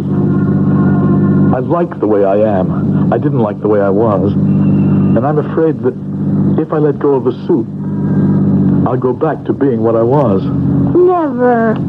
Anyway, when we get to the shop, you can always buy it. Oh, tell the chauffeur to turn here, to the right. Take the next right, Edwards. You sure this is it? Yes, I know. Because there's the hat factory, and the cigar store, and the man who cooks spaghetti in the window of his shop. And right there next to it... What? What, Jenny? Mr. Edwards, stop and back up. See, Jasper? It's a dead-end street anyway. And there's that big school, and the storage company, and then the Chinese laundry. And right here between it and the man who cooks spaghetti in the window was... Stop the car, Edwards. But, Jenny, there's nothing here but an empty lot. But there can't be, because otherwise, then it would have to be a miracle. Yes, that's what it would have to be. But that's impossible. Why? Because miracles have to be about holy things, and they have to be very old. Well, what's holier than Christmas? And it's pretty old. I must have made a mistake. We'll just have to keep... Little Jenny, listen to me. This is a funny thing to ask, but I ask it with all my heart. Don't let's go looking anymore, because we just might find him, and that's the thing I'm most afraid of. Why? Because then I'd have to give the suit back, and I might stop believing again. Oh, is that the time? The right time? Yes, what's wrong? I've got to get back to Grandma's fast. I'm catching a plane today. Edwards, home, step on it. A plane? Where to? Pacific. Japan. Back to my father. He's so lonely. I'm all he has. But Grandmother was getting old, and we were both going to spend Christmas with her. Only that first-class son of a... I almost said it. Anyway, the Admiral said he couldn't spare my father because of the general situation. Oh, what am I going to do? About your father? No, about the suit. Jenny, why don't you let me handle this? I'm here, and your father and you are going to be on the other side of the world. How could you handle it? Well, let me tell you, and we'll write it down as soon as we get home.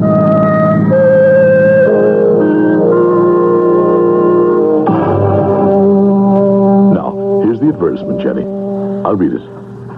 If the owner of the Santa Claus suit rented to Jennifer Swallow will present his copy of the receipt to me, Jasper Crown, my address, phone number, and so on, he will be remunerated to whatever degree he deems fair and equitable, up to, but not to exceed, the sum of $1 million. This ad will appear daily till the 1st of the new year, and for the month of December of each succeeding year until the decease of the aforementioned Jasper Crown. Okay? But Jasper, $1 million for that cruddy old suit? I told you, it's worth that to me. Do you have to go, Jenny? You shouldn't have to ask. You know how fathers feel about daughters. Now I do. Your own daughter is coming back to be with you. And your son, too. You'll never miss me. Oh, I will that. Don't ever mistake it.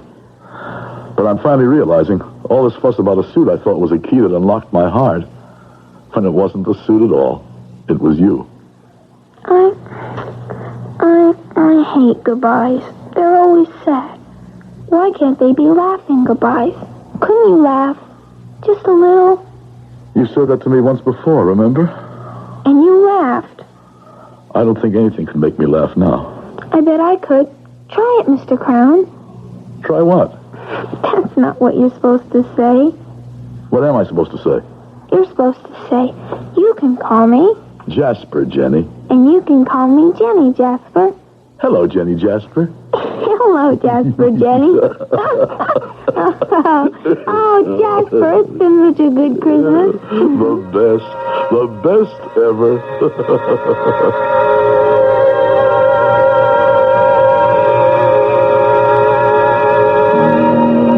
Jenny left, as she had to, and Jasper placed the ad in the paper. For 10 years, it appeared every December as Jasper lived out a full and happy life. His family, grandchildren, and his mill workers filling every Christmas for him. Until early this December, when he died, peacefully and quietly in his sleep, grateful and joyful to go join his beloved wife.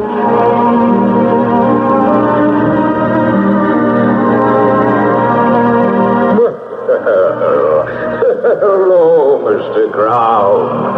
I've been proud of you these last 10 years.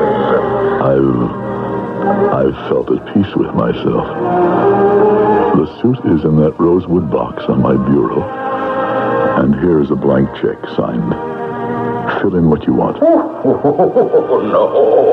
This is paid in full. I've more than had my rental. But I will take the suit back because it is Christmas again. And who knows? It may be very useful to someone else, eh? Now, excuse me, it's a busy season for me. Now, Dasher, now, Dancer, now, Prancer and Vixen. Did you hear him, Jasper? I did. It's been most of it. Such a good life. And the best of it, you made. But I'm tired, Jenny. So tired. Say goodnight to me. Good night, Jasper. I wish I could wish you Merry Christmas. No, that's my little gift to you. Have as many and more as you brought me. I love you, Jasper. That's what Christmas is all about. Good night, my extra special Santa.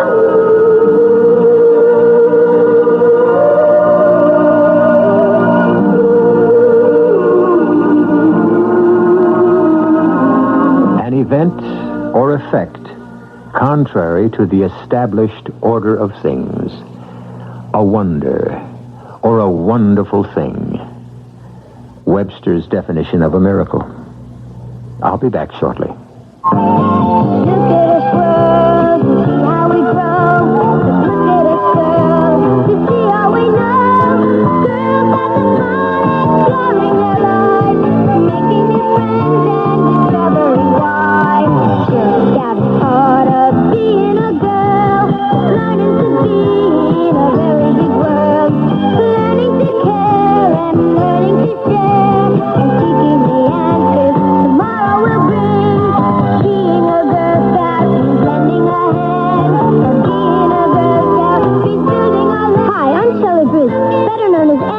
Broadway musical. Girl Scouts need adult volunteers. Call your local Girl Scout council today. Girl Scouts part of being a girl. Learning to be in a very big world. Learning to care and learning to share. And keeping the answers tomorrow will bring.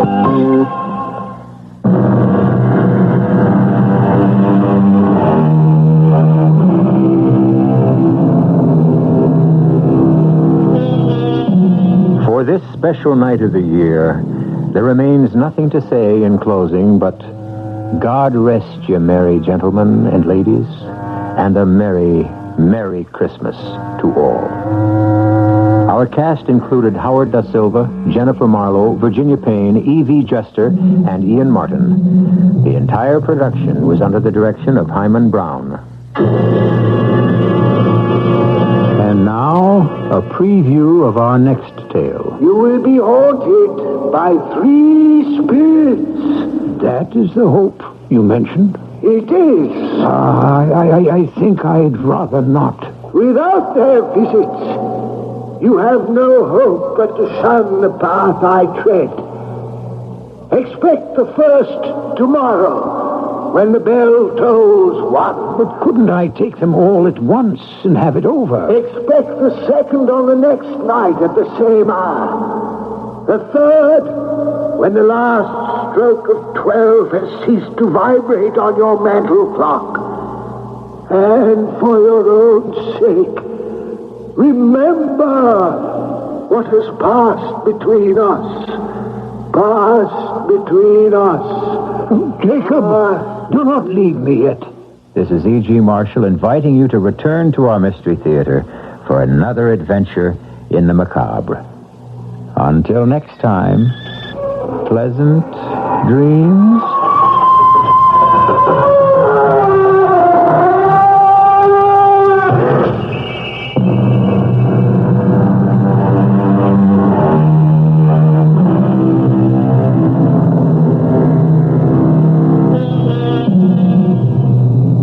Season add both creativity, flair, and tasty variety to all your holiday get-togethers with help from Dominic's Produce Department.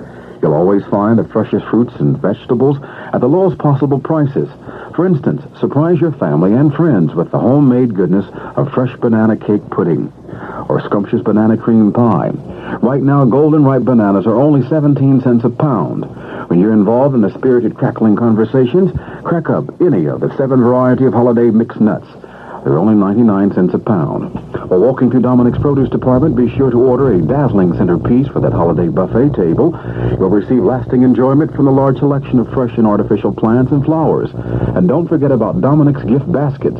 They're filled with assorted fruits and nuts and cheese, and they make an ideal holiday gift for anyone on your list. Happy holidays from your friends at Dominic's, Chicagoland's most complete food stores. CBS News, the next step in the search for peace in the Middle East is Breakfast in Brussels. I'm Mitchell Krauss reporting on the CBS radio network. The chief participants in the newest round of Mideast talks, U.S. Secretary of State Cyrus Vance, Egyptian Prime Minister Mustafa Khalil, and Israeli Foreign Minister Moshe Dayan, have a date for breakfast, the first time the 3 of them will get together at one time since arriving in Brussels. Michael Landers reports. Secretary Vance hosts a breakfast for the Egyptian and Israeli ministers in a few hours' time as the U.S. tries to maintain the Middle East peace momentum. Even while Vance was flying here from his protracted SALT negotiations in Geneva, Foreign Minister Dayan and Prime Minister Khalil got together over dinner. It was the first meeting of Israeli and Egyptian negotiators in more than a month. Dayan said later the discussions tonight and those tomorrow will be mainly on technicalities of how to start new negotiations. Egyptian officials also insist there will be no formal bargaining here. Dayan indicated, however, he expects Secretary Vance to make some compromise proposals on major differences which have blocked an Israeli-Egyptian treaty. And Dayan said the possibility of a new Camp David-type summit is on the breakfast meeting agenda. Michael Landers for CBS News, Brussels. There'll be no salt on the Christmas negotiating table. That story in a moment. 50 golden years. That's the record for CBS Radio Network affiliate WMMN in Fairmont, West Virginia. Yes, WMMN is marking its golden anniversary this weekend, celebrating 50 years of broadcasting service to West Virginia. And as they celebrate in Fairmont, all of us at the network send out very best wishes to General Manager Frank Lee and the entire staff of WMMN. From CBS, your #1 radio network for news, programs, and sports. Here are season's greetings from CBS Radio Sports' Lucky 13. Pat Summerall, Win Elliott, Jack Buck, Hank Strand, Jeff Scott, and Connie Alexander. And from Lindsey Nelson, Jim Kelly, Brent Musburger, Vin Scully, Ron Weber, Don Klein, and Spencer Ross.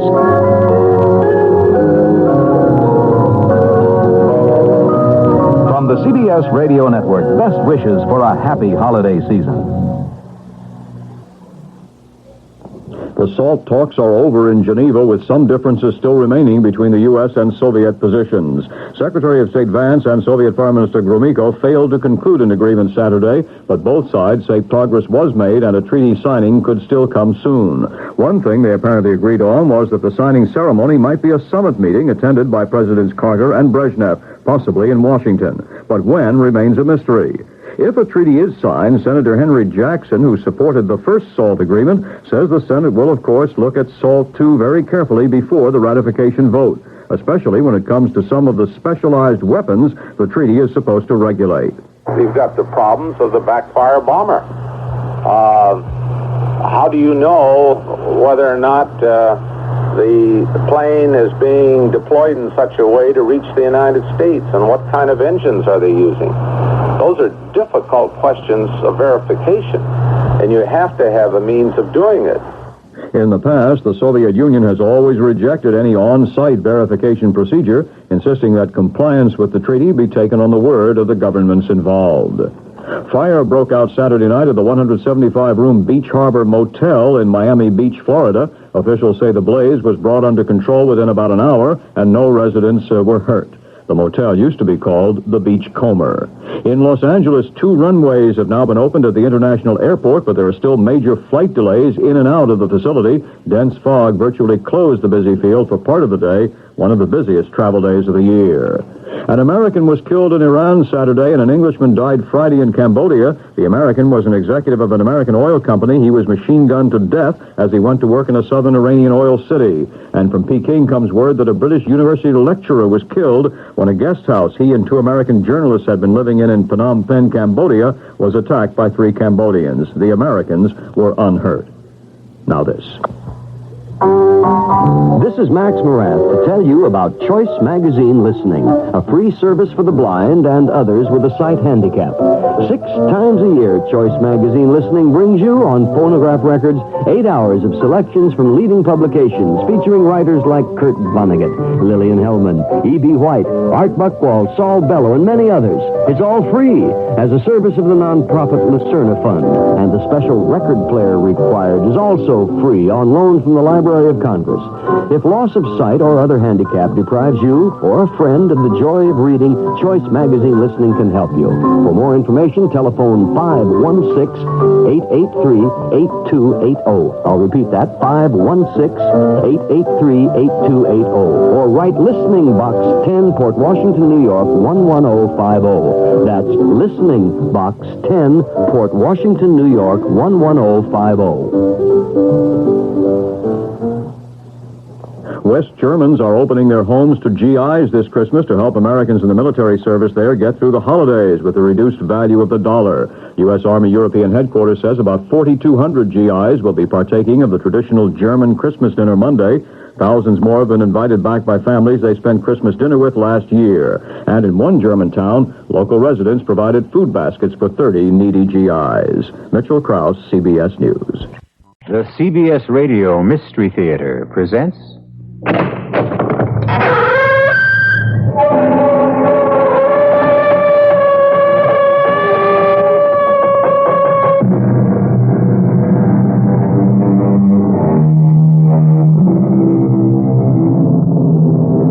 Come in. Welcome. I'm E.G. Marshall. The one place where all men meet sooner or later is the grave. It's the place where all roads end. That small model of the barren earth which serves as paste and cover to our bones. What happens then when 2 old friends meet beyond the grave? When one of them has been living under the threat of death by the other? A threat from the grave? A threat made in a crowded courtroom more than 20 years ago. If not for you, Sammy, I'd have got away with it. But you'll pay for it. With your life. My name ain't Johnny Promise for nothing, kid. So just keep your eye on the calendar. Count the days, one by one. Because I tell you, after I get mine, I'll see to it that you got no more than 1 month to live. Remember, Johnny let you have it. Straight from the grave.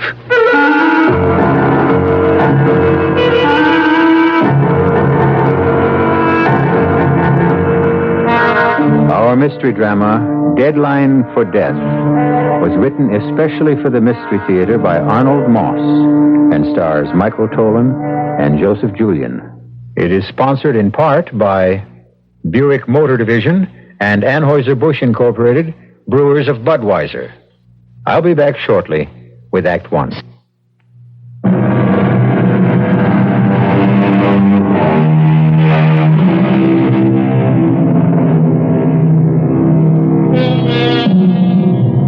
Was the threat Johnny Promise made some minutes ago an empty warning?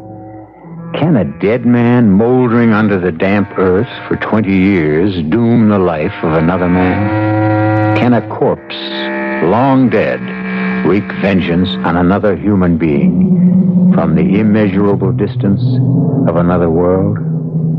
We're about to find out as Johnny Promise talks to his old friend, Sammy Rogers. Sam? Sam Rogers? Answer me, Sam. It's so dark here we can't see one another, but we can hear. There's nothing to be afraid of anymore. Sam? Why can't you leave me alone? Nobody's bothering you, Sam. Nobody. Just someone to talk to is all. Old friends, old time's sake. Nothing wrong in that, is there? Is there? Nice to talk over old times. Friendly. Makes me feel good. Besides, what else is there to do in this place? I don't want to talk, Johnny. Not again. Oh, don't be unfriendly, Sam. Not here. Get your kick some other way.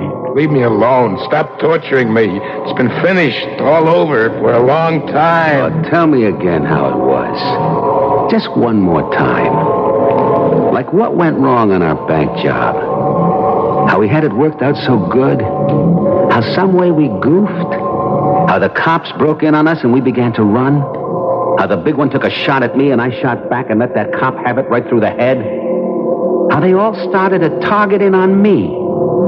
How I called you for help? And how you ran away? And ran and ran and ran? You did manage to save your own little neck, didn't you? Tell it to me again, Sammy. You've heard it 1,000 times. I know, Sam, I know. And more than anything, I love the way you tell about the courtroom. That hot summer day, 20 years ago, back in the 50s. I'll never forget that one. Especially your part. You'll never forget it either. Because as long as we're here together, I won't let you forget, Sammy. I won't let you. Johnny Promo, also known as Johnny Promise, a jury of your peers has found you guilty of the murder of Officer Cochran in the first degree. Are there any last words you would like to say before I pronounce sentence? Yes, Your Honor. But it's not for the court. It's for Sam Rogers sitting over there, star witness for the prosecution. You saved your own skin, Sammy, by squealing about me to the DA. If not for you, I'd have got away with it. But you'll pay for it, Sammy boy, with your life. My name ain't Johnny Promise for nothing, kid. So keep an eye on the calendar. Count the days one by one. Because after I get mine, I'll see to it that you get no more than a month to live. Order! Maybe less than a month, but not 1 minute more. Don't look so scared, Sammy. If you live past the month, you're safe. But I got a lot of friends and a lot of dough to toss around to those friends. Today you buy loyalty like you buy lamb chops, so don't count on more than a month. And when you get yours, remember Johnny Promise let you have it. Straight from the grave. Remember the date, Sam? The date the judge named for me to burn in the electric chair? I don't remember. Oh, that's not true. You remember. August the 28th. 5 o'clock in the morning. Taps for Johnny Promise. A man with a code of honor. A man whose word was a thing of respect. And above everything else, your friend. Now, how could you forget that? You will never let me. And little Sammy with his big mouth made the whole thing happen, right? Cut it out, Johnny. I don't want to hear anymore. What do you get from tormenting me like this? Laughs. And it passes the time. We got no place to go. We're going to be here for the rest of our... let's say for a long, long time. And I like to laugh. And that story of yours is good for 1,000,000 of them. Let's have it, Sammy boy. What was it like for you after I got mine? Come on, tell it just like it happened. Tell it.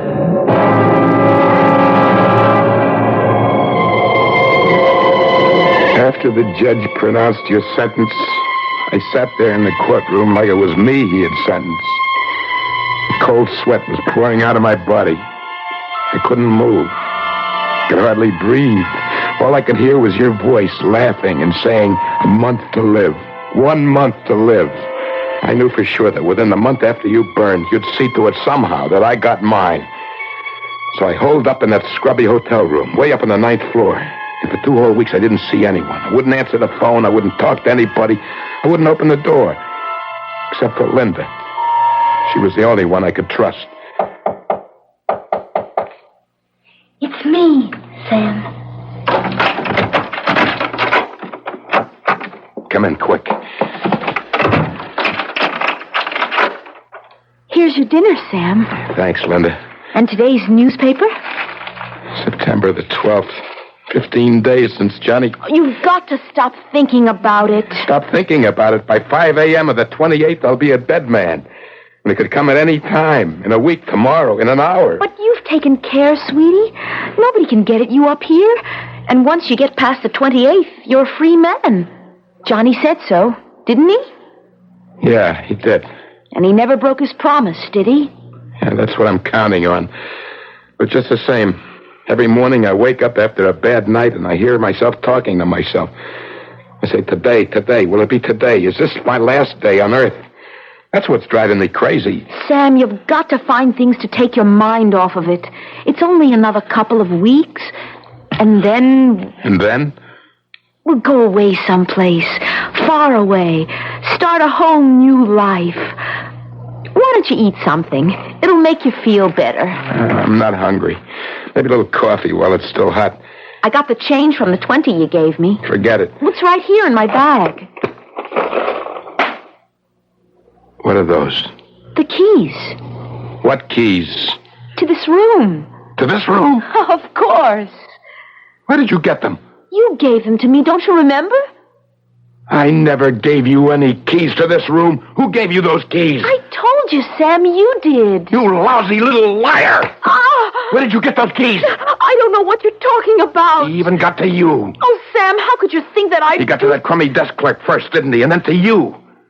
And you had the duplicate made. Who made the payoff?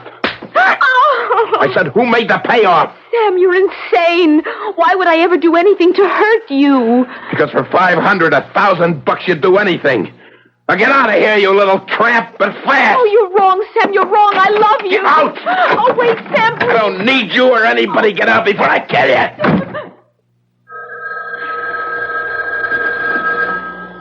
It was the house phone. Not my private line with the unlisted number. Only 2 people ever knew that number. You, Johnny, and Linda. But this was from the lobby downstairs. I stood there listening to it ring. I didn't dare answer it. The sound began to bore a little hole into my brain. And finally... Yeah? Who is it? It's me, Sam. Linda. You? How could it be you? You just went out of the door. Where are you? In the lobby downstairs. I'm so glad you answered. How did you get down there so fast? Please, Sam, listen to me. I know how you felt about those keys, but you've got to trust me. Yeah, sure. How did you get to the phone You've got to get hold of yourself. Why don't you have the locks changed on your door? Why? For what reason? Call in a locksmith. Somebody who never heard of you, of me, of Johnny, anybody we know. Let him change the locks and give the keys only to you. One of a kind for each lock. No duplicates.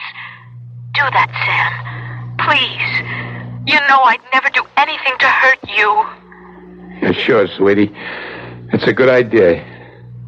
I don't know what got into me. What made me think that you... I'm sorry, Linda, for everything. You call a locksmith, yes? First thing in the morning. I'll be seeing you, Sam. Huh? Oh, yeah, Linda. Right.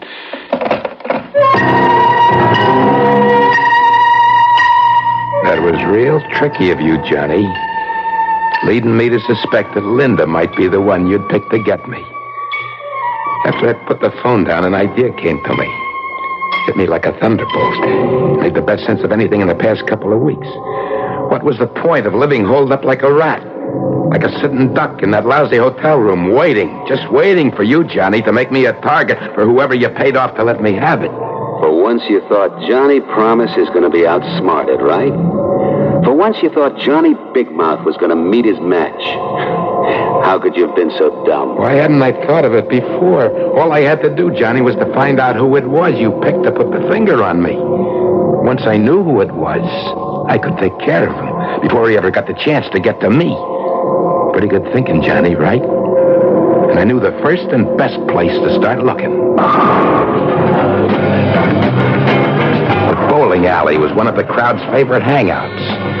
If your man was any place, Johnny, this was it. I noticed a couple of familiar faces. Hi, Benny. What's new? How's the wife? Hey, Tommy. Putting on a little weight, huh? Better take it easy with a beer. What do you say, Benny? How's the score? Still over 250? Every one of them. They just walked away, didn't they? Wherever you went, the guys moved away, turned their backs on you without a word. Like you were some kind of bad news, some kind of disease. I went to the bar to order a drink. A beer, Joey. You'd known Joey, the bartender, for years. He gave you your drink without so much as a word. I swallowed my beer, and as I did, I spotted little Red Mike down at the other end of the bar. I never liked him from the first time I met him. And everybody knew he never liked you. Something about him, his beady little eyes looked at you like a rat. I walked over to him. Without saying anything, he started to move away from me. I grabbed him by the back of the neck. Don't you walk away from me, you little louse. I know what you're up to. Hey, let go of me. What do you think you're doing? It's you, ain't it? You're the one. You're the one he picked to do his job. What are you talking about? Get your hands off of me. I don't know what you're saying. You sniveling, two-faced rat. You thought I was afraid of you, huh? I'm gonna let you have it. This minute, before you get me. Johnny Promise's little stoolie. Keep your hands where they are, Mike. Hey, you're crazy, Sam. Johnny's dead. Put that gun down. Please. I don't know what you're thinking, but you're making a big mistake. Would a smart cookie like Johnny ever pick somebody like me to do what you're thinking? Put your gun down and frisk me. Come on. If you don't believe me, frisk me, Sammy. Okay. All right, so I made a mistake. But from now on, stay out of my way, understand? Whatever you say. But you really ought to take it easy. Because you know as well as I do, when your time comes, you'll go. Just like everybody else. Johnny, that's your voice coming out of Red Mike's mouth. Meantime, we gotta take care, don't we, Sammy? What kind of crazy trick are you pulling, Johnny? And you can count on me for the best care a feller ever had. Like they say in the cemetery, Sammy. Perpetual care. I promise.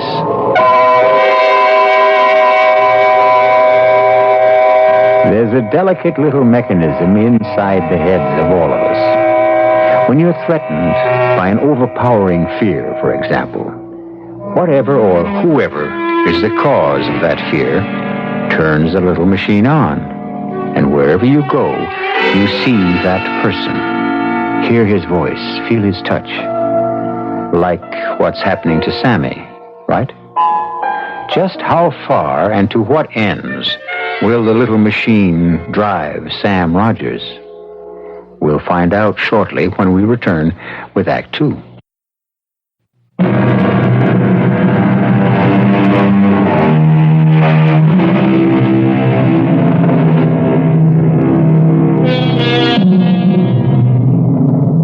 One of the great mysteries is time.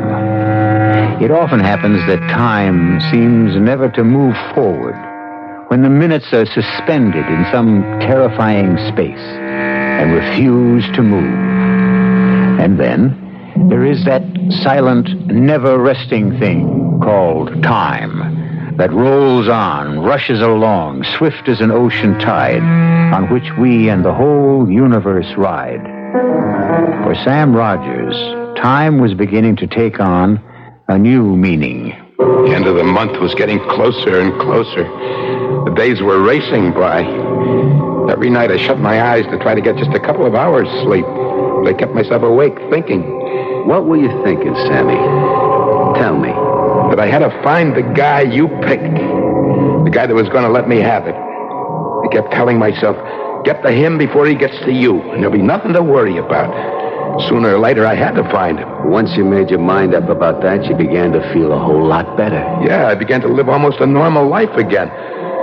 Like the day I went to the custom shop to get fitted for a couple of new suits.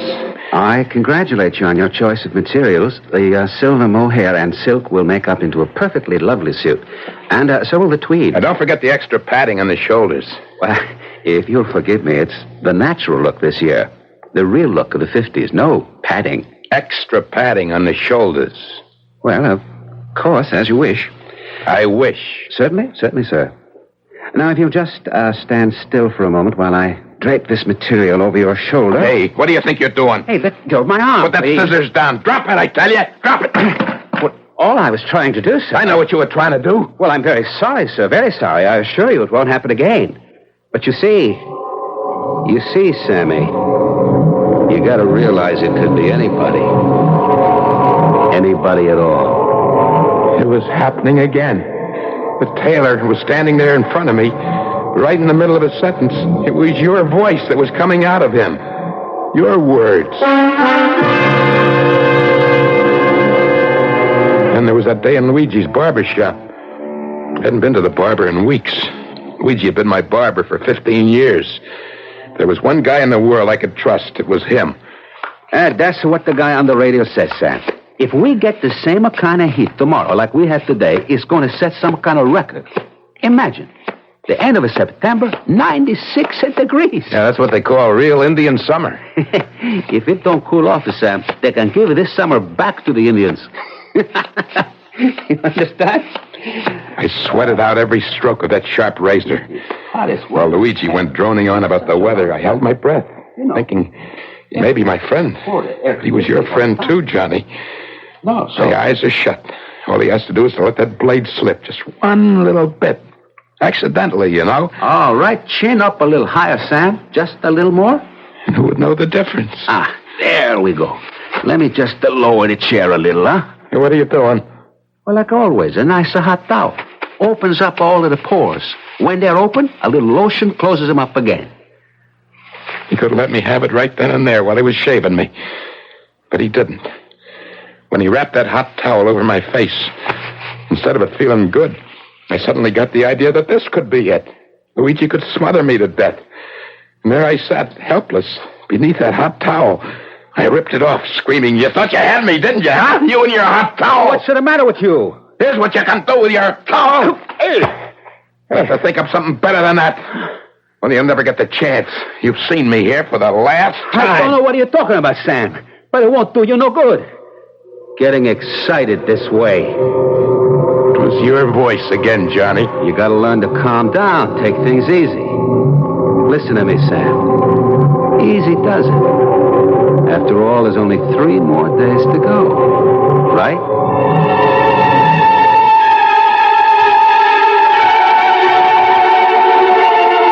I raced all the way back to my hotel. I got to my room, I opened the door, and I slammed it shut. Oh, my lungs were bursting. I sucked in whatever air I could in big gulps. There was a sharp pain in the middle of my chest, like a knife sticking right into me. But I was safe. Nobody could get at me here. Never mind that idiotic idea of trying to find out who was supposed to put the finger on me. Just sit it out. Sit it out. Right here, I told myself. Play it safe. But when I looked around the room, I knew that I was not safe. Even here. There was a peculiar feeling about the place. You couldn't say exactly what it was until you looked to see what time it was.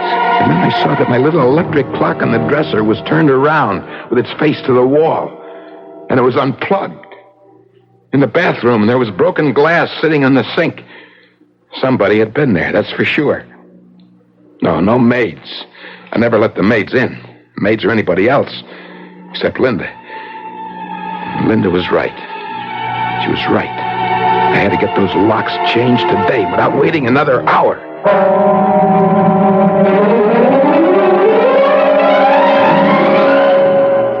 Well, yes, sir, they may cost you a little more, but you know, you got the best and safest locks American ingenuity can devise. Well, this makes me feel a whole lot better. Now, when you turn the key, this pin tumbler drops right down into the holes that are waiting for them. Huh? And there you are, safe and sound. Now you should have real peace of mind. Thank you very much. And here are your keys, one for each lock. No duplicates, just like you ordered on the phone. Good, that's fine. Take my advice, sir. Change your mind. Get duplicates made. I don't want any duplicates. Well, it might be a lot of trouble to get them later on. Each key is made on a special machine. The formula of each key is registered. It's the way I want it. But supposing you lose one of them, the only way you're ever going to get in is to call me, which might be somewhat inconvenient for you. Now, suppose you got a real friendly date. You've had a fine dinner. Why was he giving me this big song and dance about the possibility of a lost couple of keys? Why was this guy I'd never seen before? Picked the address right out of the yellow pages. Why was he so anxious for me to order duplicate keys? And that's why I recommend you have another pair made. I have no intention of losing these keys. Well, no one ever wants to, but take my advice. I don't want your advice. And suddenly it hit me. This could be the guy you picked to get me. By some crazy coincidence. Who was he anyway? Somebody I picked out of the phone book. And that's why he was selling me this bill of goods about duplicate keys. The whole thing was a big put-on. Here's your money. Thank you. Well, whatever you say, you're the boss. Now get out of here. Get out before I throw you out. Well, if anything should happen, don't say I didn't warn you. A door you can't get into could turn out to be a matter of life and death. But maybe you're right. If someone really wants to get in there... I don't know how you did it, but that trick with the voices was driving me up the wall. I guess a little thing like a couple of keys is not going to stop them. We both know that, Sammy. Don't we? I was trapped. It was bad enough the way it was before. Now with the locks changed by this strange guy, the walls began closing in on me. The room got smaller and smaller. The air I tried to breathe burned my lungs. I threw open the window and took a deep breath. But it didn't do any good. It's like a fire inside of me. If I could only get a little sleep, I would try to face what the next day might bring. After a while, I went into the bathroom. You stepped into the shower, turned on the water, right? Hard. The spray of the shower felt good. It seemed to wash away all the crazy things you were feeling. You gave yourself a good, brisk rub down with a heavy bath towel. Till my skin tingled and glowed from the rubbing. You thought, I'll brush my teeth and hit the sack for a good night's rest. And then...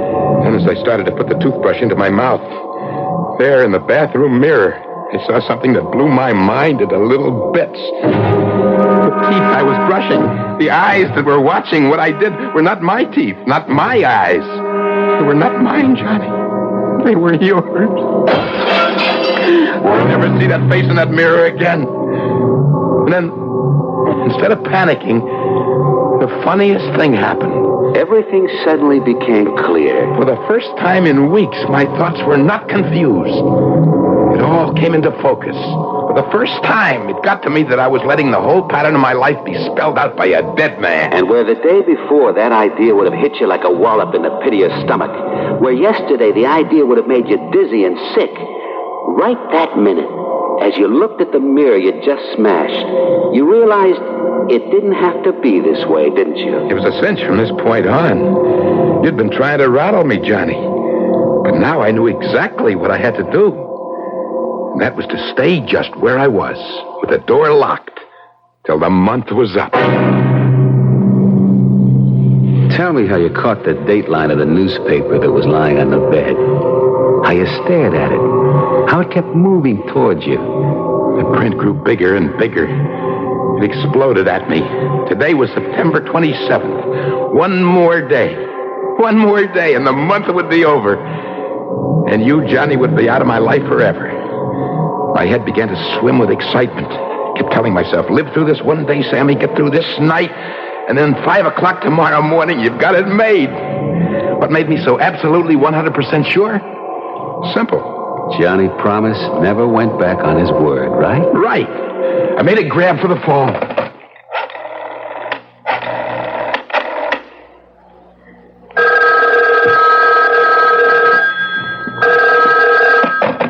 Front desk, can I help you? What time is it? Exactly. Exactly 11:15 p.m. You sure? I just checked it with the radio. I'll set my clock. It stopped. And today's the 27th? It'll be the 28th and 3/4 of an hour at midnight. And don't forget... Thank you very much. By the way, the young lady just came in. She's standing here at the desk. She'd like to talk to you. What young lady? Oh, your young lady. Put her on. How are you feeling, Sam? It couldn't be better. A couple hours more, it'll all be over. What are you doing down there in the lobby? I thought I'd be close in case you needed anything. Well, why don't you get us a couple of hamburgers and coffee? Right away. See you soon. He's feeling great, he says. Well, that's nice for a change. He's sure that in only a few hours he'll be a free man again. Poor guy. Why don't you tell him? I couldn't. I don't know what he'd do if he knew. Anyway, he'd never believe me. It might be the best way. Tell him the truth. How could I tell him that he's a very sick man? That his whole sense of time is mixed up, confused. That he doesn't know one day from another. In the state he's in, how could I possibly tell him that Johnny Promise actually went to the electric chair almost 3 years ago?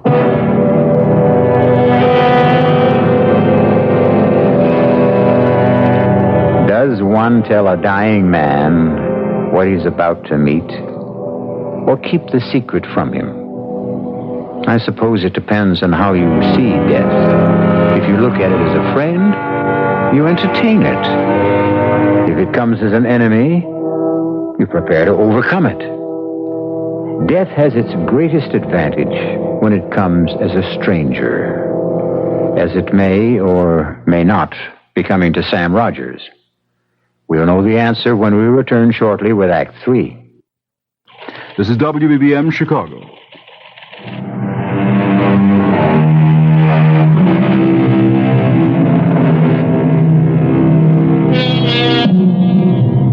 It has been said, a man is never less alone than when he is alone.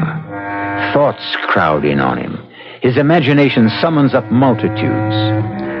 And which is harder to bear? The fear of loneliness, or as in the case of Sam Rogers, the loneliness that comes from fear. Somewhere in a lonely graveyard, a cold wind whistles over the moonlit tombs. From a purgatory of his own making, Sam Rogers is forced by Johnny Promise for the 10,000th time to recreate the path of his downfall. In my hotel room, I kept staring at the clock on my dresser. The hands didn't seem to move at all. They moved so slowly. And then it was midnight. Midnight at last, right on the nose. Only 5 more hours to 5 o'clock. That was when you got yours, Johnny. 5 a.m. And here I was, just 5 hours short of the deadline you'd set for me. 5 hours, 5 years. My blood went cold.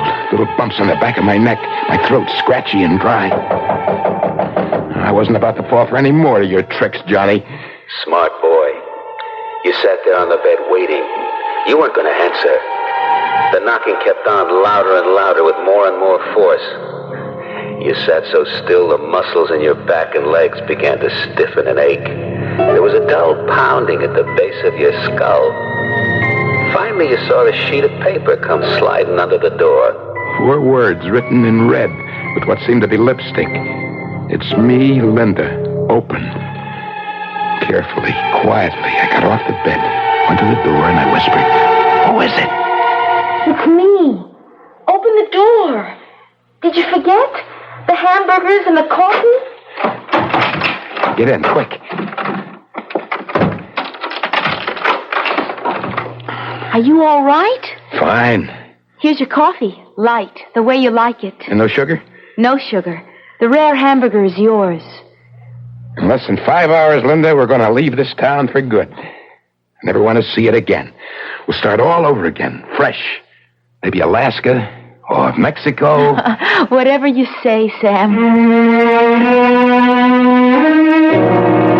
Talked of our plans for the future, where we might go, what we'd do, the family we'd raise, pushing all other thoughts right out of our heads. It was exciting and beautiful.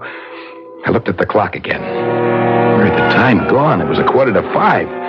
I said to Linda, you've got to leave. Why? When I walk out that door, I want to do it alone.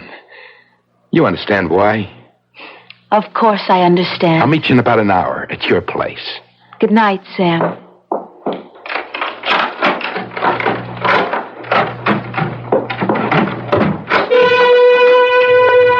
The next time I looked at the clock, it was a couple of minutes past 5. The time had come at last. I'd paid my dues. And I'd showed you up, Johnny Promise. For the first time, your word wasn't worth so much as one bent nickel. Mustn't take any chances. Not at this late date. 110% foolproof. Safe. Give myself every possible break. The benefit of every doubt. No chances. Give myself, half-hour cushion? Wait till 5:30 at least. And beat it out of here. Fast and forever. And you hung on. Those last few minutes were the longest in your life, weren't they? Finally, that big hand on the clock dropped down to the 6. It was 5:30. A half hour past the deadline I'd set for you. So you took a deep breath and you screamed. You lost, Johnny. You lost. Sammy outsmarted you. So rot away in your grave, bit by bit, piece by piece. Because I'm alive, Johnny, and I'm going to stay alive. But you, my friend, are dead. As dead as yesterday. 5:40, 20 minutes to 6. I turned the keys. First in one lock, then the other. I flung open the door. I ran down the hallway, rang for the elevator. When I got to my floor, the door opened. I took one last look behind me and got into the elevator car. But then you thought, the elevator man, can I trust him? Was he dependable? Could he possibly? No, that's all over and done with. I don't have to be afraid of anybody, not anymore. You'd had your bad dream. You were finished with waking up in the middle of the night in a cold sweat. The nightmare was over. The only thing that was real was that you were alive and breathing. What happened when the car reached the lobby floor? I rushed past the front desk out into the street. There was a chill, penetrating drizzle. It was still dark. The promise of a new day was doing its best to break through in the east. For the first time in I don't know how long, I felt able to slow down. I started walking in the direction of Linda's place. Slow, with a sure, firm step. The streets were deserted. It figures. A Sunday morning, 5:45. Wonderful feeling, wasn't it? Like the whole city belonged to you and you alone. That's right. The buildings took on a look of friendliness, like I'd never seen them before. The traffic lights were changing from red to green, then back from green to red, but there was no traffic. Like a ghost city, abandoned. And my own footsteps echoed behind me as I walked. Was it my imagination? I thought I heard 2 pair of footsteps following mine. But you didn't have the guts to turn around and look back. For a minute, you thought maybe they were your own footsteps echoing down those narrow streets. I stopped. They stopped. I started to walk. They started. I got to a corner and quickly turned into the other street. Out of the corner of my eye, I saw 2 men. It wasn't light enough to make out their faces. They weren't saying a word. They just seemed to have their minds on one thing, to keep me in their sight, no matter where I went. My heart stopped. There they were, less than 50 feet behind me. Following. Sickening thought came to me. Terrifying. Tell me about it. It's possible, I thought. Anything is possible. Just suppose, in some crazy way, that I made a mistake. Suppose my clock had been wrong. I think it's 5:45, but I suppose... Then all of a sudden you found yourself passing the jewelry shop. You looked up at the big clock that hung over the entrance. I almost passed out with what I saw. I swallowed hard. My mouth felt like it was stuffed with cotton wadding. I looked up once more to make sure. And what did you see? The clock said 5:15. 5:15, not 6. Something was wrong, wasn't it? The whole thing was like crazy. How could it be? And those two faceless men were still there following you. There was a bank on the opposite corner. I raced across to look at the clock outside the bank. I couldn't believe what I saw. That clock, too, said 5:15. Then I began running. I didn't know where. Didn't care. Those clocks, for some insane reason, were right, and I was wrong. And I still owed you 15 minutes, Johnny. You still had 15 minutes to get me. And those two men following me. It can't be, I told myself. Those clocks are both crazy. It's 5:45. It has to be. Checked and double-checked. And then something like a heavy sledgehammer hit you right between the eyes. Sammy, you stupid, ignorant dummy, you said to yourself. How could you be so blind? How could you have missed it? That's what the desk clerk was trying to tell you. It was the last Sunday in September. In those days, daylight savings time ended at 2 o'clock in the morning. The last Sunday in September. Of course. And those clocks had all been turned back 1 hour. Only I forgot to turn my clock back. It is 5:15. It's 5, not 6. You crazy fool. You thick-skulled, brainless imbecile. You deserve to die. Now we're getting to the best part, ain't we, Sammy? You began to walk, right? Slow at first, then a little faster. Finally breaking into a run. Whenever you got to a corner, you turned. When you saw an alley, you ran into it. When there was a fence, you vaulted over it. Then out into the streets again. But no matter what you did, wherever you went, those same two characters stuck to your tail. You couldn't shake them. They stuck right behind me, always the same 50 feet away. I kept running until I thought my sides would burst. And then way off in the distance, I heard the deep-throated bombs of a church bell striking the hour. I stopped running. I waited. I counted. 3, 4, 5. Come on, 6. Come on, 6.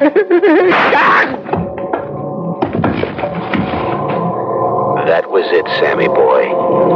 You doubled up and fell to the pavement. You never got to the count of 6, because there wasn't any 6. You dropped right there where you were standing, right? Your body crumpled up like a little rag doll. It was all over, just like I promised. Except for one thing. One little thing. Remember, Sammy? I remember. Tell me how it was, Sammy. I dropped, like you said. And then? The two men rushed up. One of them felt my pulse, and the other my heart. And there was no pulse. There was no heartbeat. I was dead. Go on, Sam. One of the men got up from where he'd been kneeling over my body, turned slowly to the other fella, and said, He's dead, all right. And not a mark on him. That big newspaper delivery truck passed by. Backfired. Just backfired. And this guy drops dead. I guess we better call the police. So Johnny kept his word after all, didn't he? And even today, from where he is now, he keeps assuring the rest of his companions. It's like it's my code of honor. Once I give my word, I never break it. That's why they still call me Johnny Promise. Right, Sammy? Right, Johnny. Oh, and, Sammy. Yeah? Tomorrow, I want you to tell me the whole story all over again. From the very beginning. Right? Right.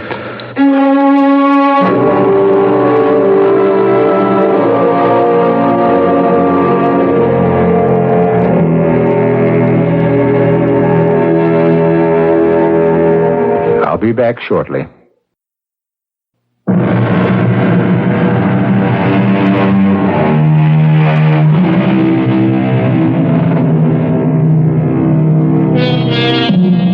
You may recall that Johnny had promised he was going to give Sammy the best of care. Everlasting, perpetual care. which is exactly what happened.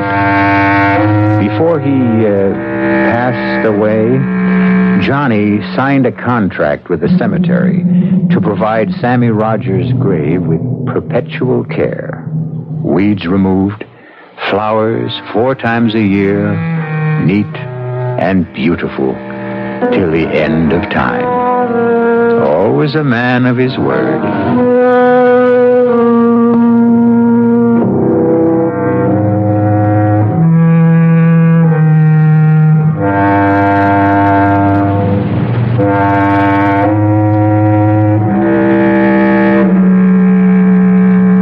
Our cast included Joseph Julian, Michael Tolan, June Gable, and Guy Rep.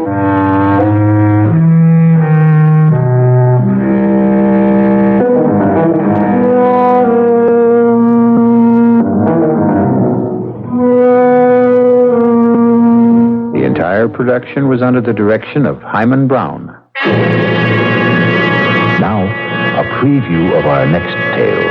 This is the Mass of Saint-Césaire. I couldn't bear to look, Father Giles. I couldn't, and yet I couldn't bear not to look. And when he raised the host high for us to see, I couldn't believe what he held in his hands. Fall to your knees, Louise. But that is not the host. It's black. Black and 3-pointed. On your knees, Louise. Oh. This is the Mass of Saint-Césaire.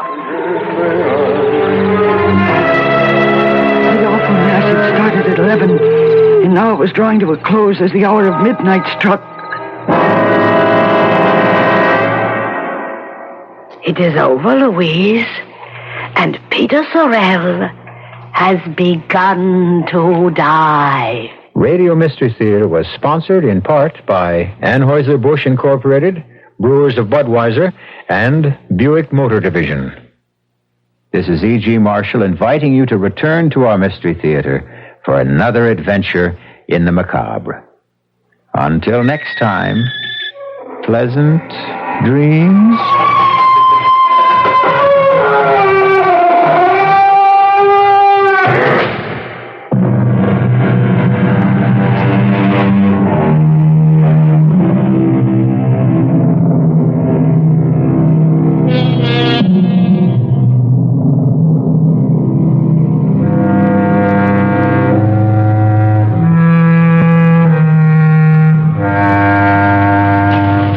CBS News 1 minute from now on News Radio 78. The CBS Radio Mystery Theater presents...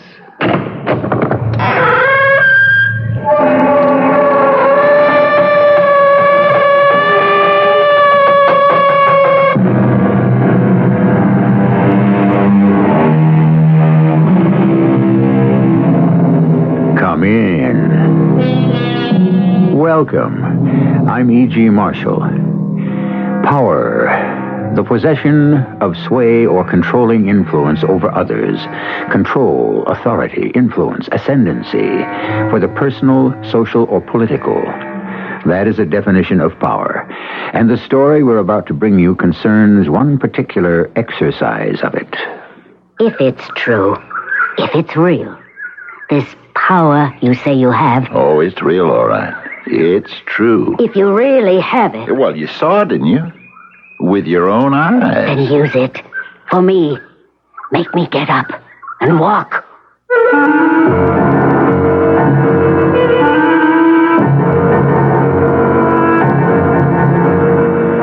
Our mystery drama, Star Sapphire, was written especially for the Mystery Theater by Elspeth Eric and stars Fred Gwynne. I'll be back shortly with Act One. It's a good feeling to sleep the night away on a perfect sleeper by I'm Susan Anton. The Perfect Sleeper gives you the top comfort you love and the deep support you need. Top comfort, deep support. You get both from every Serta Perfect Sleeper. That's firmness that feels good. So, be a perfect sleeper by a perfect sleeper by Serta. Fellow Americans, if you're still shopping here and there and everywhere for shoes, hold it right where you are. Put your feet together, stop running around. Just step around to Kinney and you'll cover the ground. Anywhere you want to go, head your feet in our direction. Kinney's got it all and more. Wow, what a store! What a great American shoe store! The following is paid for by the Bruce Green for Senate Committee, Steve Nelson, Treasurer. Look at your paycheck. That's right, look at your paycheck. After taxes, about a third of it's gone, isn't it? What's left doesn't buy much either, does it? Especially when 6% sales tax is added on. Then there are tariffs, costs of regulation, and hidden taxes, like inflation. Now think about what you're getting. Chrysler bailouts, footing the bill for the defense of Europe and Japan, bureaucrats, the post office. Then there's something you may never get, Social Security. Had enough? Vote Libertarian this November 4th. Since 1900, our population has tripled, but federal spending has skyrocketed 1,000 times. To help Bruce Green reverse this trend, write Box 1776, Elmhurst, Illinois, 60126, or call 312-248-2250. That's 312-248-2250. The preceding was a paid political announcement.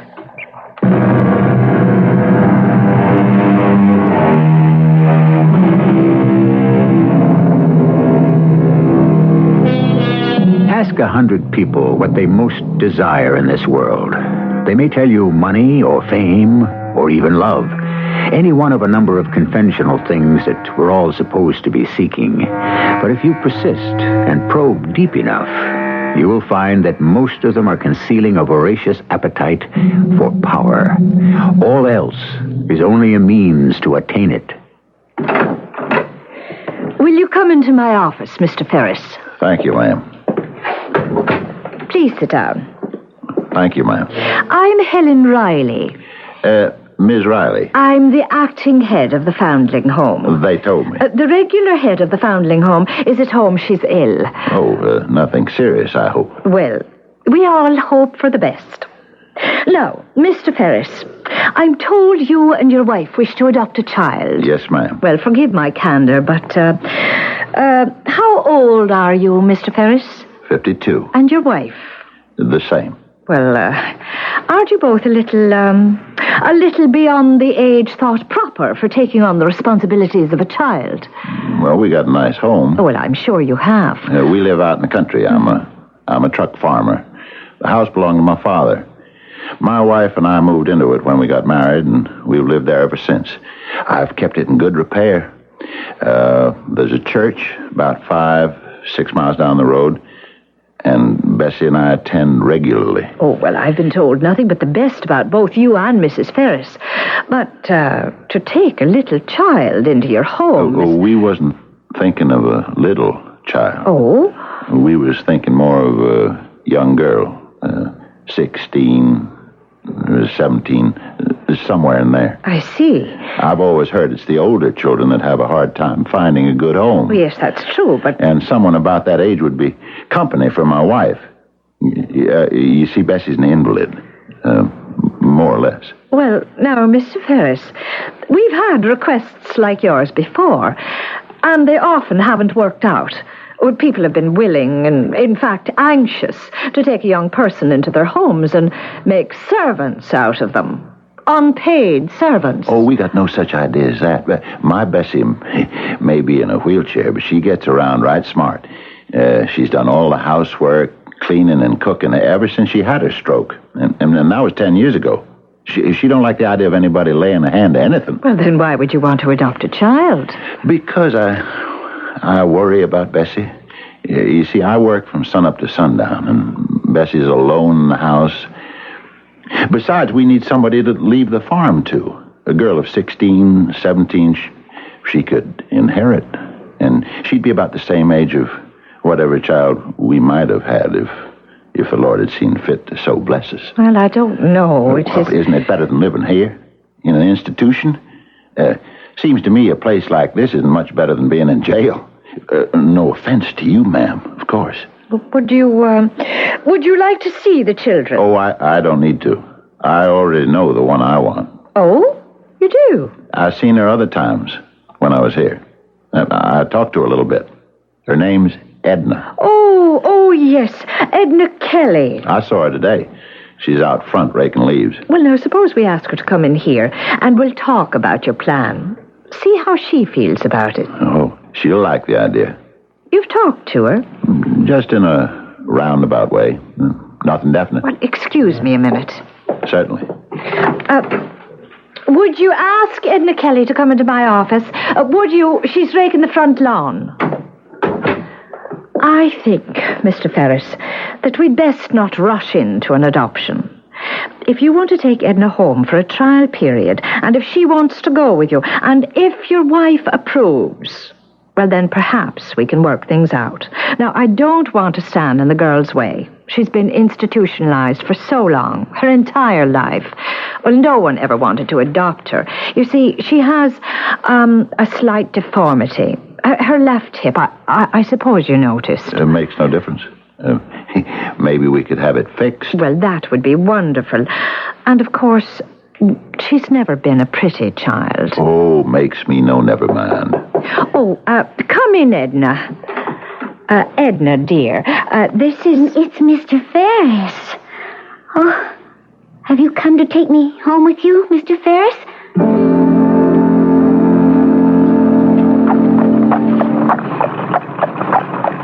You're pretty quiet, Edna. You hardly spoke a word for 10 miles or more. I've been looking at your ring, Mr. Ferris. Yeah. You like my ring, do you, Edna? It's the prettiest thing I ever saw. I could look at it for hours and hours. It was handed down to me by my father. Someday, maybe it'll be yours. If things work out. Oh, I hope they do. Oh, not just for the ring. That's what they call a star sapphire. It's set in pure gold. Yeah. See the star in it? Look close and you'll see the star. I see it. I see it. It's my most prized possession. But you can look at it whenever you've a mind to. Well, here's where we turn in. This is where you're going to live. Yeah, that's the house. Like it? Huh? Oh, yes. Whoa there. Whoa. Let me help you out. Give me your hand. That's it. This way. That buggy there belongs to our neighbors. Guess my wife's got company. Company? They live across the road. They drop in from time to time. Paul Downing and his wife, Mary. Step inside. Oh, I guess everybody's in the front parlor. Well, let's go in. Come on, Edna. Not scared, are you? Oh, you scared of meeting strange people, is that it? Oh, you don't need to be scared. They're good people. Come on now. Come on, girl. What's the matter with you, My head aches. What, your head? You got a headache? Oh, well, come on in the parlor and meet my wife and the Downings. Just say hello. Then I'll show you around the house. Then you can go up to your room and lie down for a while. How's that? All right? Now, come on. Here. Take my hand. Oh, Dan, finally. Hello, Dan. Hello, Mary. How are you, Paul? Right as rain. You? Oh, likewise. Bessie, this is Edna. Edna Riley from Foundling Home. How do you do, my dear? And these are our friends, the Downings. We're so glad to meet you, Edna. Hello, Edna. We waited around to meet you. Very nice things. He's told us very nice things about you. We wanted to meet you. Cat got your tongue? Edna's got a headache. I told her I'd just bring her in to meet you, and then I'd show her around the house. It was a long trip from the Foundling Home. Guess it gave her a headache. Then you just show her the house, and she can take herself a nap before dinner. Right, that's what I thought. Okay, come on, Edna. I'll show you around. You're going to like the house. Well, what do you think? Nice little thing. Oh, real nice. No, not what you'd call pretty. Oh, I don't know, Bessie. Living in an institution all these years, I don't... Well, I don't think that they take too much trouble in those places, to make them look pretty. She's got a funny way of walking. Yeah, I think one hip is higher than the other. Well, it's not very noticeable. I noticed it, Mary. Now, once you get to know her, Bessie... Yes, you've got to wait to get to know her before you pass judgment. You like having her around. Oh, I'm sure you will. You see. Well, we better get on home, Mary. Yes, we better. Are you two coming for supper Sunday? Oh, of course we are. Bye, dear. Come on, Mary. I'll cook you something real good. Oh, you always do, Bessie. You always do. You've seen the downstairs, front parlor, back parlor, dining room. And this here is the kitchen. How do you like it? Oh, it's very nice. Not much like the foundling home, is it? No. You like Mr. and Ms. Downing? Mary and Paul? They're our friends. Live across the road. He raises chickens. She sells the eggs. They make out all right. My wife, she's all right once you get to know her. The wheelchair put you off? Oh, no. 'Cause she gets around in it pretty good. Does the cleaning and cooking. Of course, I have to carry her up and down stairs and wheel her outdoors, but outside of that, she does pretty good. She wouldn't like it if you try to help her too much. As a matter of fact, I'd wait for her to ask you, okay? That'd be the best way. All right. You know how to work a coal stove? Do you? What? Your headache bothering you still? Is it? Maybe we'd better... what are you looking at? Your ring. Oh, my ring, my star sapphire. You like it, don't you? Yes. You like it a lot, I can tell. Well, just keep looking at it, Edna. Look right into its heart. Look right into the star. That's it. Keep looking. Keep looking. Beautiful blue, isn't it? Beautiful silver star. Oh, yeah. Oh, I think your headache's beginning to go away, Edna. I really do. Isn't your neck beginning to loosen up a little? Isn't your forehead starting to relax? The sides of your head? They don't hurt so much now, do they? No. Pain is leaving, isn't it, Edna? It's letting up. It's starting to go away. Your whole head is clearing up. There's no pain any place, is there anymore? No pain at all. Pain's all gone. All gone away. Edna? Edna? Edna, it's over. Edna? Yes, Mr. Ferris? Did you say something? How does your head feel? Well, it feels fine. No more headache. No, it feels fine. Isn't that nice? Well, let's go upstairs now. And How did you do that? I didn't do anything. You made my headache go away. What did I do? I don't know. You remember anything except the ring? I don't remember anything except the ring. Then the ring did it. The star sapphire did it. Well, let's go upstairs now and I'll show you your room. It's not a very big room, but I think you'll like it. Of course, you know that Daniel has dispersed Edna's headache by means of hypnosis. Hypnosis being a state resembling normal sleep, except that it is induced by the suggestions of the hypnotist with whom the hypnotized subject remains in rapport, responsive to his suggestions. Such a rapport seems to have been established between Dan Ferris and Edna Riley. What will come of it, we shall soon find out when I return with Act 2. Who's there? Who is it? Come on a fascinating journey through the minds of the world's most gifted mystery writers. Agatha Christie, Dorothy L. Sayers, G.K. Chesterton, and 10 other members of England's famous detection club twist a gripping tale of intrigue, deceit, and murder. The Floating Admiral. They are stalking his killer. Who is it? Whose hand held the fatal blade? his neighbor Nettie Ware, he discovered the body. Perhaps he was the last to see him alive. The Admiral's niece, Elma, had no strong motive, but then why did she hide the dress she was wearing the night of his death? Was it the vicar whose hat was found next to the corpse? Too obvious? Or is it? Match wits with the finest deductive minds as each grapples with the clues and struggles to unmask the killer. The Floating Admiral, Agatha Christie's toughest case. The Floating Admiral, now for the first time in paperback, from Charter Books.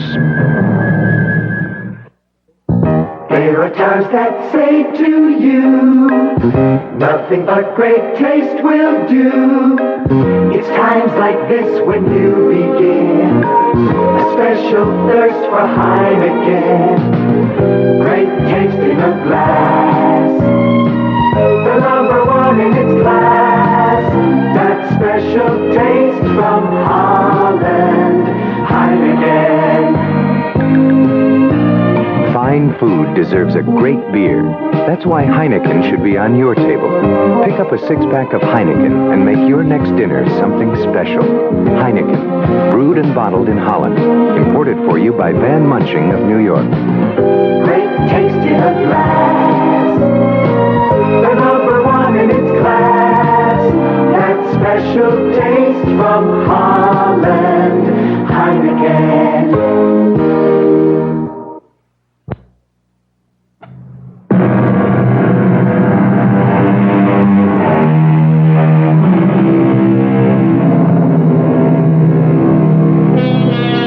Tell you a bit more about the phenomenon of hypnosis. Anesthesia, blindness, hallucinations, and paralysis may be induced by suggestion in the hypnotic state.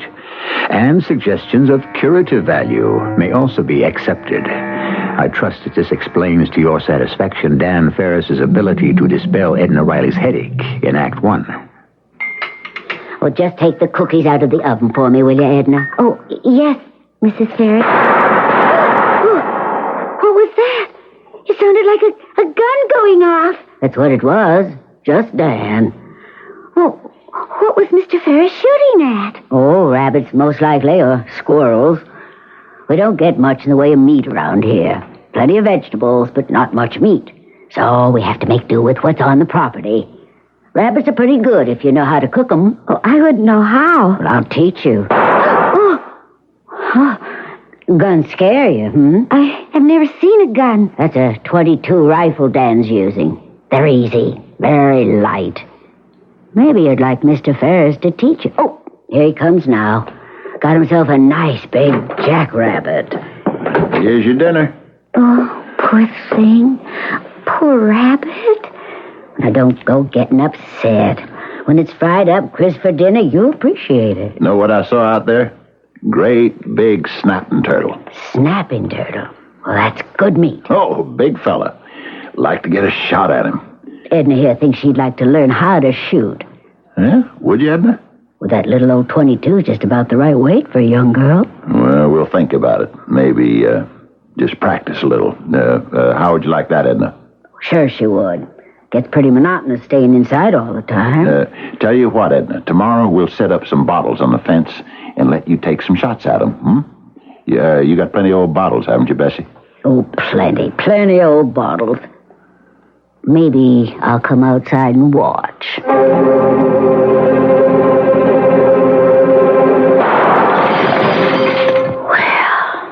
I'll be tarred and feathered. Morning, Bessie. Getting yourself a bit of sunshine? What's in them? Who's that? Dan, that girl, that Edna. You see him? What are they doing? Shooting bottles off the fence? That's what she's doing.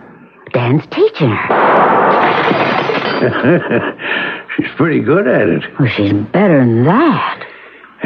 Well, Mary sent me over to ask, are you expecting us for supper on Sunday? Of course I am. Mary thought maybe with a young girl here, it's only been a short while. She's fitting in real well. She eats with us. Yeah, then we'll be here around 5. Huh? Paul, that you? Morning, Dan. How are you? How's Mary? Oh, both doing well, Dan. I've been watching you with that young girl. Would you believe she's never fired a shot in her whole life? She has never touched a gun. Well, to tell you the honest truth, no, I wouldn't. How'd you manage to teach her so fast? Yeah, how'd you do that? My secret. Now, Dan. No fooling now. See this? Your ring? My star sapphire.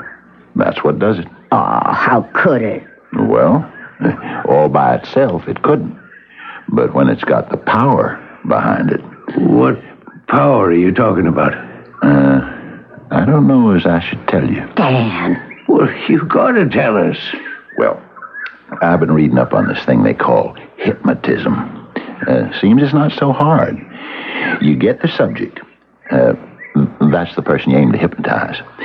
You get this person to look at a certain object and keep looking at it, not taking their eyes off it, and you tell them they're drifting off. Drifting off? Where? Drifting off to sleep. Huh? Only it isn't really sleep. It's more like a trance. Once they're in a trance, you can tell them to do anything. And they'll do it? You mean they'll really do it? Yep. No matter what? Yep. Well, I'll be... Well, how did you find out you had this here power, Dan? Well, remember when Edna came home with me from the foundling home? Yeah. Remember she had a headache that night? Yeah, I remember. Well, when I was showing her around the house, we were in the kitchen, and I saw she was staring at my ring, my star sapphire. And I thought, this is a good time to try out my powers. So I told her to keep staring at the ring, and pretty soon, she was like in a trance. And I told her that her headache was going away, disappearing. Yeah? And when she came out of the trance, it was gone. What if she'd stayed in the trance? Oh, I brought her out of that. Nothing to it. How do you do it? Like that. And she's out of it. That's all? That's all, Bessie. Because I've got the power. It's hard to believe. Well, if you've got it, you've got it. You haven't, you haven't. Well, wait till I tell Mary about this. She'll never believe it. Well, I'll see you both for Sunday supper. Sunday supper. See you Sunday. Wait till I tell Mary. Dan. You want me to wheel you back in the house, or you want to sit out here for a spell longer? No, you tell me again. You get this girl to look at your ring. Yeah, right into the heart of the star. And she starts to go into this trance. Trance state, they call it. And while she's in this trance state, she'll do whatever you say. Is that it? That's it.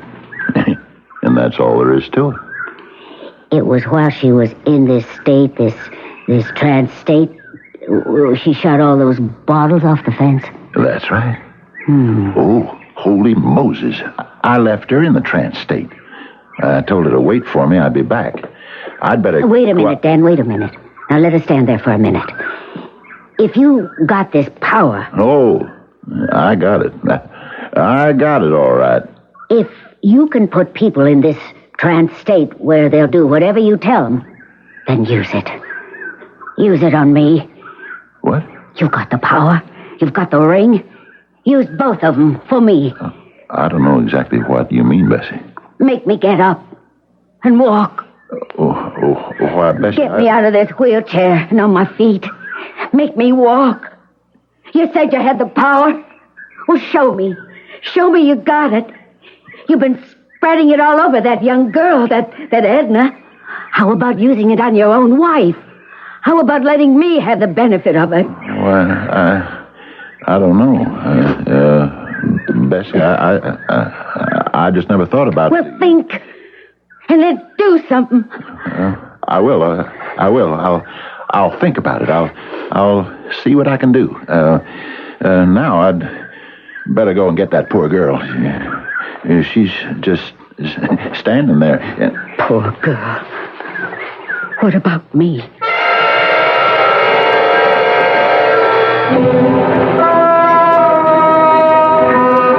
My gracious, Bessie, that was a delicious repast. Delicious. So glad you enjoyed it. Oh, what was the meat course, Bessie? Would you mind telling me? Oh, that was southern fried snap and turtle. Turtle? Snapping turtle. Well, I never. Tasted like chicken, only better. Edna shot that snapping turtle. What? You don't mean that. Put a bullet right through its head. Oh, now, Dan. Didn't you, Edna? What's that, Mr. Ferris? Didn't you bring down that snapping turtle that we just had for supper? Did I, Mr. Ferris? Oh, Mrs. Downing, may I take your plate if you're finished with your pie? Thank you. Why don't we all adjourn now to the front parlor? Shall we? Edna will finish clearing the dishes. Bessie, did Edna shoot down that snapping turtle or didn't she? Dan says she did. I wasn't there. I don't know. Dan, is it true that Edna shot that snapping turtle? Absolutely. Now, sit down, everybody, and make yourselves comfortable. You're not expecting us to believe that slip of a girl shot that turtle, are you, Dan? A girl who never handled a rifle till a few days back? Yeah, nevertheless, that's what she did. Shot him right through the head. Dan, Paul told me... He said that you had some sort of power over this girl. He says you taught her how to shoot bottles off a fence. Didn't teach her. Told her. The same with the turtle? That's right. That's awfully hard to believe, Dan. Nevertheless, it's the truth. But what kind of power is it to make her do such a thing? Hypnotic power. He uses his ring. Yeah, see? Oh. This ring. My star Sapphire. She goes into a hypnotic trance. And after that, whatever I tell her to do, she does. Well, that's awfully hard to swallow, Dan. You don't believe me? Well, I'd like to, but You think I can't do it? That I don't have the power? Well, you just sit right there and I'll show you. Edna? Edna, come in here. Come in the parlor. Oh, I didn't mean to rile him, Bessie. Wait and see. Step right in here, my girl. We're going to play our little game. All right? Now, you stand right there, and I'll stand right here. Yeah, that's it. Now, Edna, feast your eyes on my ring. Feast them, yeah. Look long and deep into its azure depths. Lose yourself, Edna, in the heart of its silver star. That's it, my girl. That's it. That is it. Now, Edna, I'm going to tell you what you must do. Listen carefully, my dear, and I'll tell you what you are to do. You are to remove your clothes. What? Yes, that's right. I said you are to remove your clothes. First your dress. Yes, my dear, that's it. Unbutton it and lift it over your head. Just so. Dan, I think you better stop. Be quiet. Now your chemise, my dear. Remove your chemise. No, stop it. This is disgraceful. Dan, you can't do this. Stay away from me, Paul. Paul, don't let him. You wanted to see my power? Well, now you're going to see it. Go on, Edna. Raise it over your head. Stop him. Stop him, Paul. I'm sorry, Dan. I had to hit you. We couldn't let you go on. But you saw my power, didn't you? Huh? You saw it, all of you. You saw my power. What Mary and Paul and Bessie saw, or what you saw, was the effect of post-hypnotic suggestion. When the susceptible young Edna awakens from a hypnotic trance, she will remember nothing of what she was asked to do. But this will not keep her from carrying out Dan's requests. I'll be back shortly with our final act. Make some Kraft macaroni and cheese. Please, please make some Kraft macaroni and cheese. It's nice and cheesy and it's really pretty easy. Please, make some Kraft macaroni and cheese. When you make Kraft macaroni and cheese dinner, the cheese sauce is so rich and creamy, you know they're going to like it. So please, make some Kraft macaroni and cheese. Thank you. I run a supermarket, and people always ask my advice. Nick, what should I buy for this? What should I buy for that? Well, I can't steer them wrong, or they won't come back. So when someone asks, well, what should I buy to clean my bathroom? I always say, fantastic. They say, fantastic is my kitchen cleaner.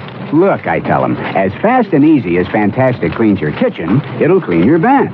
Well, they must like it. They keep coming back for more. Fantastic. What it does for your kitchen, it'll do for your bath. This is WBBM News Radio 78, Chicago. Delta is ready when you are. When you are. Delta is ready to fly.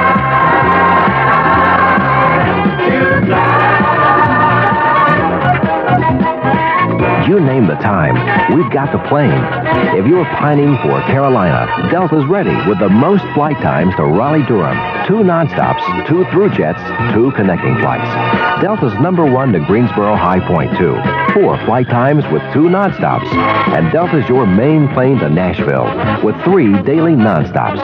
Check out our Supreme Super Saver fares to all these places, too. Get the details from Delta or your travel agent. You name the time, we've got the plane. Delta is ready when you are.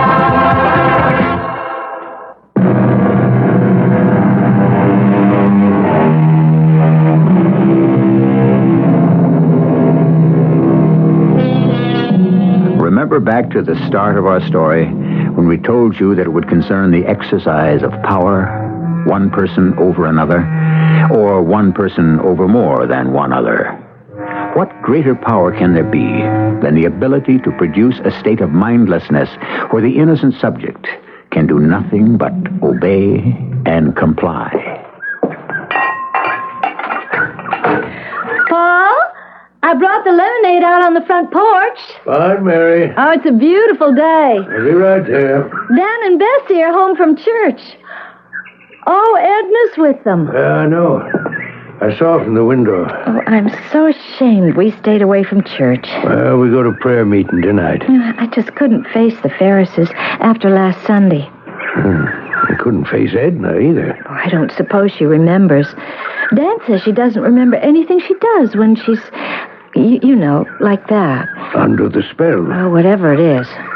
Well, she didn't act like she remembered shooting that turtle. I certainly hope and pray she doesn't remember starting to take her clothes off in front of us all. You don't suppose that Dan...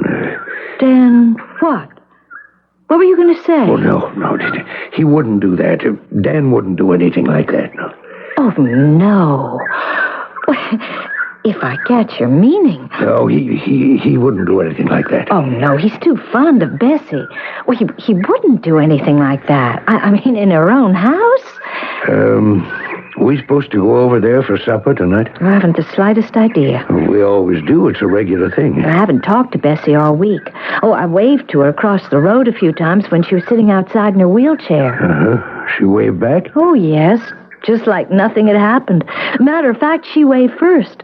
So, of course, I waved back. But we didn't speak. It's just as well.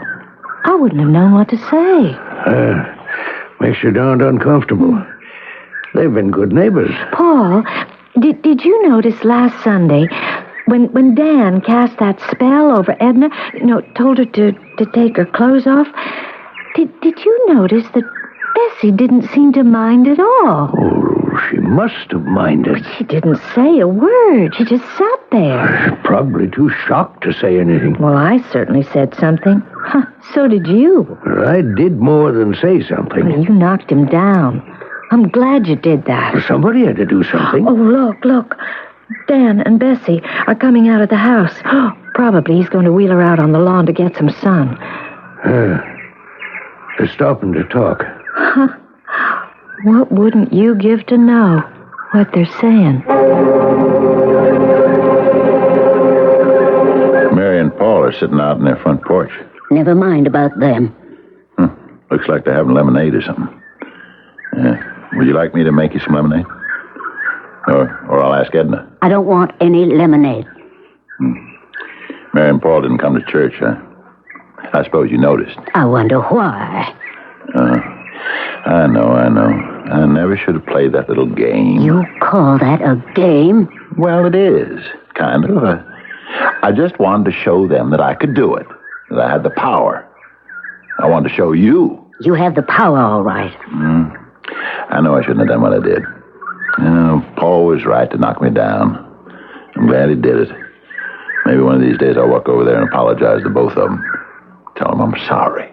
You haven't even apologized to me. Haven't I? I thought I hadn't. Well, I do now. I'm really sorry, Bessie, for what I did. It was wrong of me. I know that. I didn't know it then, but I know it now. Oh, never mind all that palaver. I'd apologize to Edna, too, but she doesn't remember any of it. Well, that's a blessing. Yes, it is. It really is. Well, how'll it be if I wheel you out in the lawn? Nice, bright sun. How about me putting your chair under the big elm tree? Would you like that? I'll tell you what I'd like, Dan. Yes? Well, what would you like, Bessie? Rather go out and back? What I'd like is what I told you before. I'd like for you to use this power you've got on me. I want to walk, Dan. I want to hoist myself out of this wheelchair and walk. Well, now, Bessie, You can do it, Dan. You know you can do it. If he can do it to that girl, you can do it for me. Not necessarily. You in the ring. You and the star Sapphire. You can do it, Dan. Then I'll be up and about. My old self. We can send that young girl packing. Do it, Dan. Do it. The thing is, Bessie, I don't know if you're a good subject. I'm your wife. That's just it. You might resist me on account of being my wife. We know each other too well. But that ought to help. And another thing, you're a very intelligent woman. You've got a good mind, a strong mind. Edna, now, she's just a poor ignorant kid. She's got no brains to speak of. Well, not like you. I don't care. I want you to try. Well, we'll see. Now I'm going to wheel you down under the big elm tree. Will you try? Maybe I will. We'll talk about it. He's wheeling her down toward the big elm tree. Bessie loves to sit there. Yeah. She can wave at the people going past on the road. They sure seem to be getting along all right. Well, Bessie has a very forgiving nature. He's got her all settled. Oh, he's putting the Afghan over her knees. Yeah. She's smiling up at him. No trouble there, that's for certain. Maybe we've been too hard on Dan. Well, if his own wife doesn't hold a grudge, maybe we've no right to. We could walk over there this afternoon, sort of drop in. Pass the time of day. If she says anything about supper tonight. Oh, well, we'll accept. Make everything like it was before. Sure hate to be on the outs with him. It makes me uncomfortable. Oh, look there, Paul. Oh, he's kneeling down beside her chair. Oh, now that's nice. Wonder what he's saying to her. Well, it doesn't look to me like he's saying anything. Or Bessie neither. She's not saying anything. What's she doing? I don't know. Staring at something. Well, she's staring at Dan's hand, it looks like. Now he's saying something. He's talking to her. Well, she's just staring. She isn't saying in a word. Mary, you know what she's staring at? She's staring at his ring. His star sapphire ring. Well, I'll be. Yeah, and he's talking to her. Same as he did to Edna last Sunday. Oh, you think we ought to go over there? What for? He's not going to do anything to Bessie. Isn't he? Well, what would he do? I don't know. Let's just watch. Look, he's getting up and he's going to the house. Oh, he's probably going to fetch her something. Maybe a cold drink. Anyway, they appear to be getting along all right. That's a comfort. Edna, you here? I'm here, Mr. Ferris. What are you doing? Oh, nothing much. Would you like to come out here on the porch for a minute? All right. Oh, it's such a lovely day, isn't it? Yeah. Edna, you feel like playing our little game one more time, maybe? Oh, I don't know. You've been bringing down a lot of rabbits this last week. I have? Oh, and some squirrels, too. Doesn't seem to be much point to it if I don't remember doing it, you think? Well, I don't know. I can always tell you after. I guess. Yeah, makes me feel very proud. Really? Does it? Oh, proud as anything. Hey, you handle that little 22 better than anybody I know. Better than me, even. Gosh. Maybe I ought to show you how to clean it. Maybe so. Will you fetch it for me? It's standing over there in the corner. It's funny. I don't remember what I do. Well, that's because you're in the trance state. You don't come out of it till I clap my hands and tell you to. There. Okay, now, let me show you about this rifle. All right. No, Edna, before I do that, let's play our little game just one more time. All right? If you say so. Okay. Now, let me just test my power one more time. Look deep into the ring. That's it. Keep on looking. That's right. At the blue of the sapphire. Look deep into the star. You're sinking into the deep heart of the star, aren't you, Edna? Huh? Right? Your eyelids are getting heavy. You feel drowsy. You feel like you're falling off into a deep sleep. Drowsier and drowsier. Yeah. That's the way. Sleepier and sleepier. Oh, yeah. Now, I'm going to give you the rifle, Edna. You're going to take it in your hands. Your left hand on the barrel, like I taught you. And the other end of the gun on your right shoulder. And your right forefinger on the trigger. Now then you look through the sight. Now, down there, beneath the big elm tree, and see somebody's head. You can just see it over the back of the wheelchair. Take aim at it, Edna. Take careful aim. And when I tell you, you fire.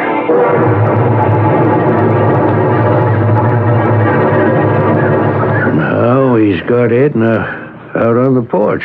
They're talking together. Well, he's doing the talking. She's getting the 22. She's giving it to him. Oh, I hope he doesn't take her out shooting rabbits again. They've been doing it all week. That gun going off all day. Oh, drives me crazy.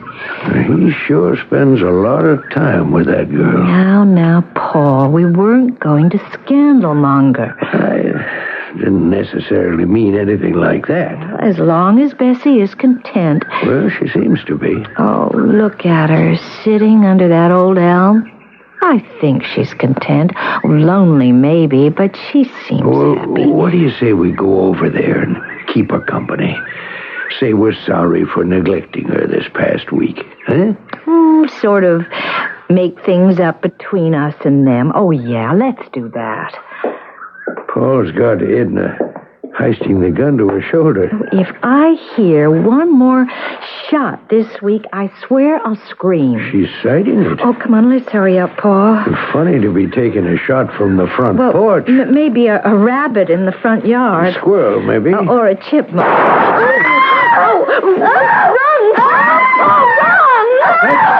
That's Edna screaming. Edna, it's us, it's the Downings. He told me. He said, do it. Oh, we're here, Edna, we're here, honey, we're here. Good Lord. He said, take the gun and point it at her head. I remember. He said, look right there. You can see it just behind the back of the chair. He said, point the gun straight at it. And when I tell you to, you fire. And I did. I remember I did it. I did it. No, you didn't, Edna. I did. Oh. I aimed the gun at her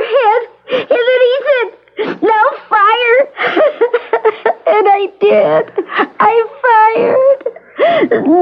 You fired at Mr. Ferris, Edna.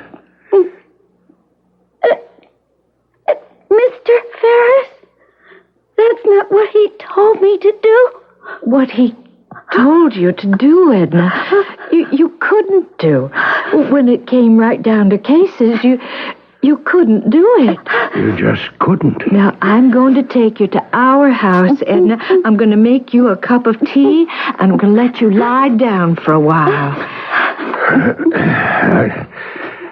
I guess I gotta call the sheriff. Yes, I guess you do. You go on inside and call him, and I'll take Edna home with me. Wait a second. What is it? There's one thing we gotta do first. Either you or me has got to do it. What's that? Tell Bessie her husband's dead.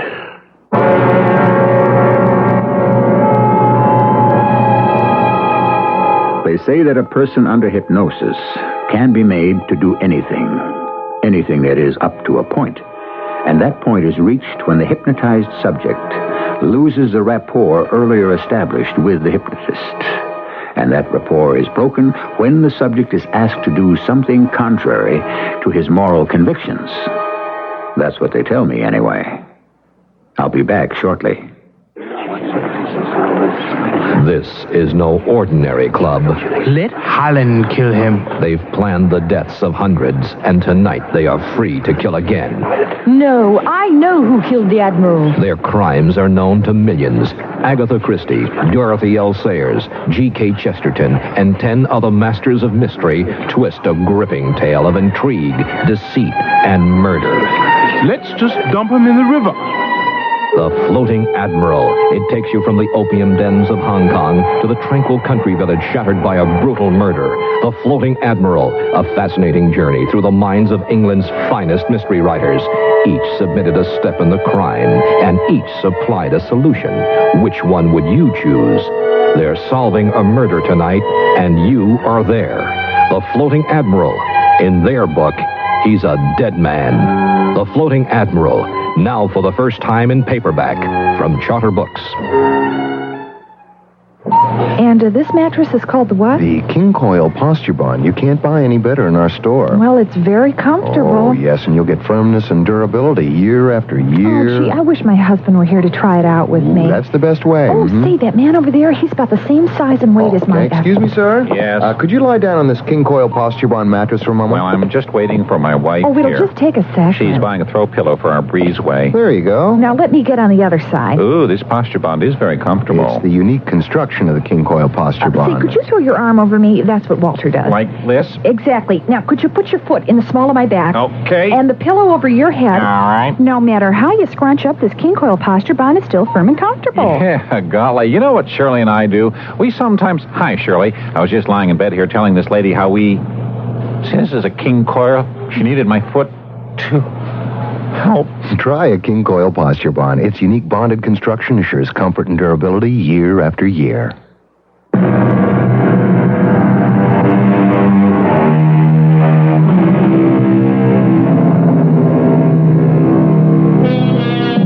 Very susceptible subjects who have been frequently hypnotized may spontaneously drop into self-hypnosis without the agency of any hypnotist at all. For my own part, I intend to have nothing whatsoever to do with hypnotism. Were I to hypnotize myself, who knows what I might tell myself to do? Our cast included Fred Gwynn, Carol Teitel, Evie Juster, and Court Benson. The entire production was under the direction of Hyman Brown. This is E.G. Marshall inviting you to return to our Mystery Theater for another adventure in the macabre. Until next time, pleasant dreams.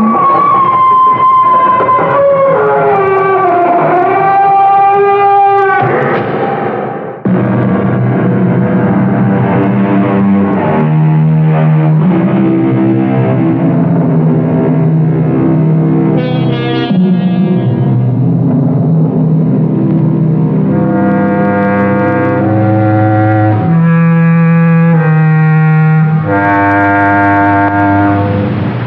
you.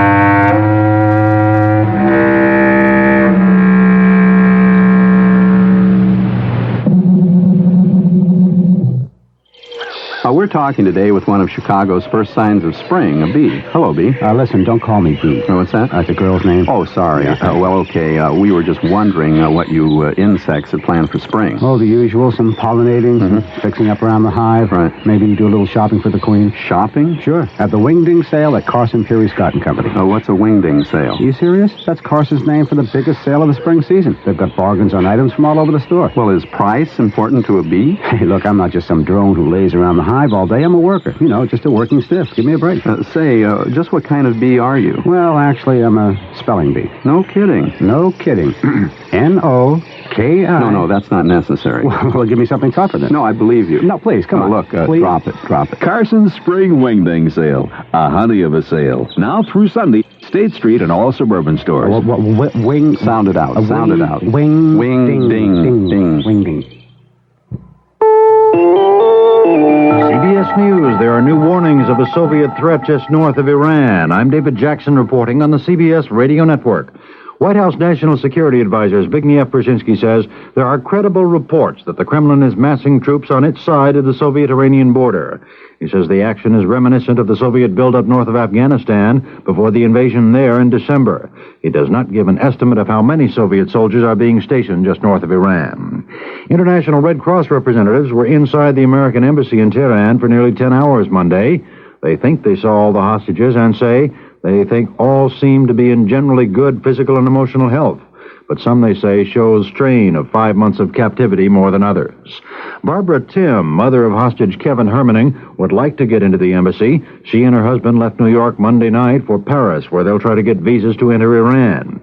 She says she hasn't spoken with the State Department about the trip and just doesn't care what the public may think.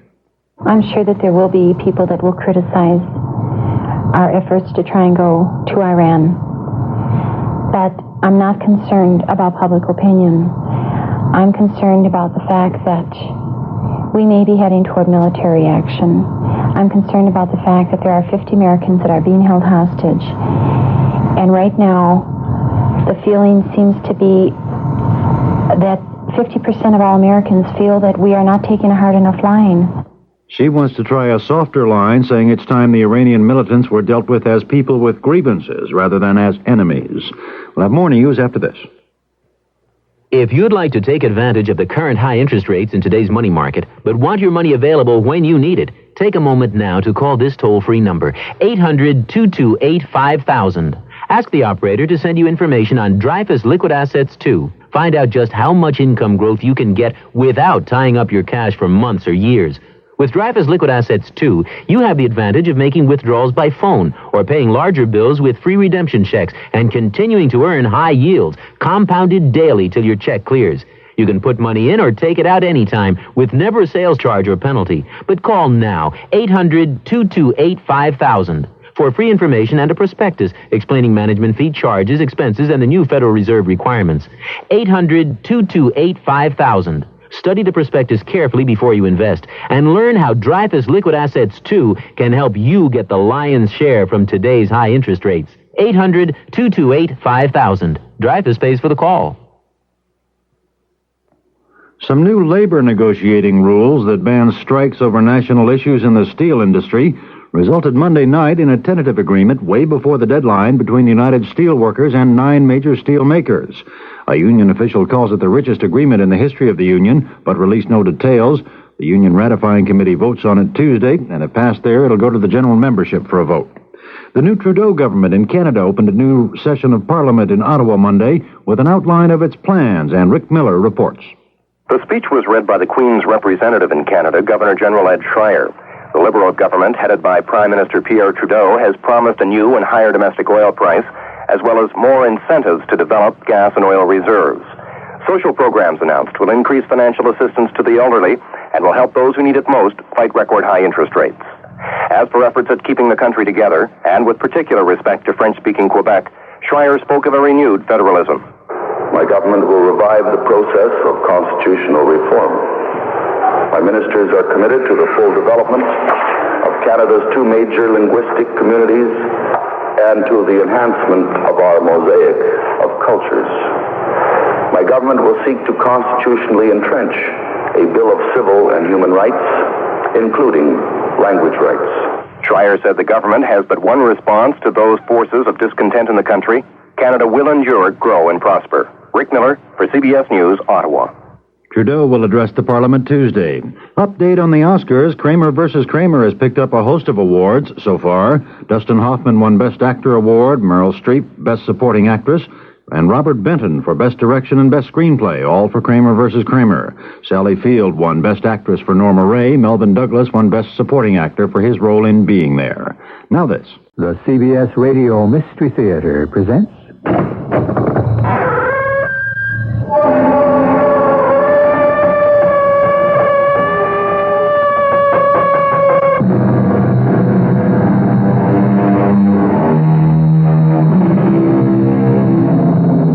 Come in. Welcome. I'm E.G. Marshall. We live in an age of scientific wonders.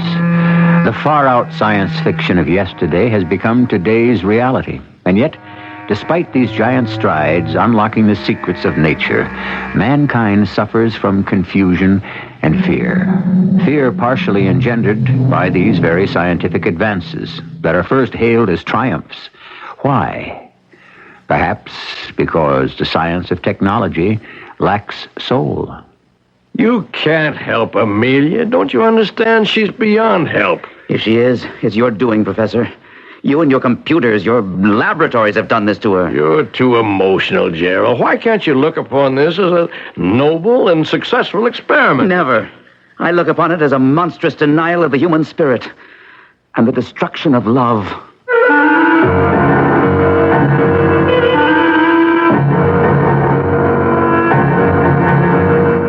Our mystery drama, Lifeblood, was written especially for the Mystery Theater by Murray Burnett and stars John Beale and Marion Seldes. I'll be back shortly with Act One. Weekday mornings on CBS television. Get set for comedy on The Jeffersons as George bumbles his way through life. He gets everything wrong. And you're in for comedy surprises as Louise and the gang put things right. Next, it's Alice. Laugh when Mel puts out the lip and the girls put up with it. Then, watch The Price is Right, starring priceless Bob Barker. Wake up to laughter and excitement weekday mornings on CBS television. Check your local listings for time. Who's there? Candy. Candy who? Can't imagine why you have this no-pest target on your door. Well, imagine no flies or mosquitoes. We have no pest. The famous No Pest Strip. If you use an aerosol, use the No Pest Strip, too. You'll kill more flies and mosquitoes because the strip kills 24 hours a day. Who's there? Utah. Utah who? You talked me into it. I'm getting no pest. Oh, good. Get the No Pest Strip and kill flying bugs 24 hours a day. Do you have no pest? I'm trying to keep food costs down, so I shop at a discount grocery store. I like the weekly price list they provide because it helps me plan my budget. I keep food costs down by shopping the discount grocery store inside every Jewel. I use Jewel's discount grocery price list to plan my budget. Plus, I can get beef, eggs, and fruit all in one convenient place. At my discount grocery store, I got canned fruit-flavored drinks for 49 cents each and a 25-foot roll of aluminum foil for 39 cents. I got canned fruit-flavored drinks for 49 cents each and a 25-foot roll of Jewel foil for 39 cents because Jewel signs point to lots of grocery values like that. It really pays for me to shop Jewel. Low grocery prices, plus all of Jewel's other fine shops and services. You really will find a discount store within a store. And this week, save on wholesome Hill Farm milk. Through Wednesday, the half-gallon carton of Hill Farm whole V2 or skim milk is only 87 cents. Come to Jewel for the quality. You'll come back for the price.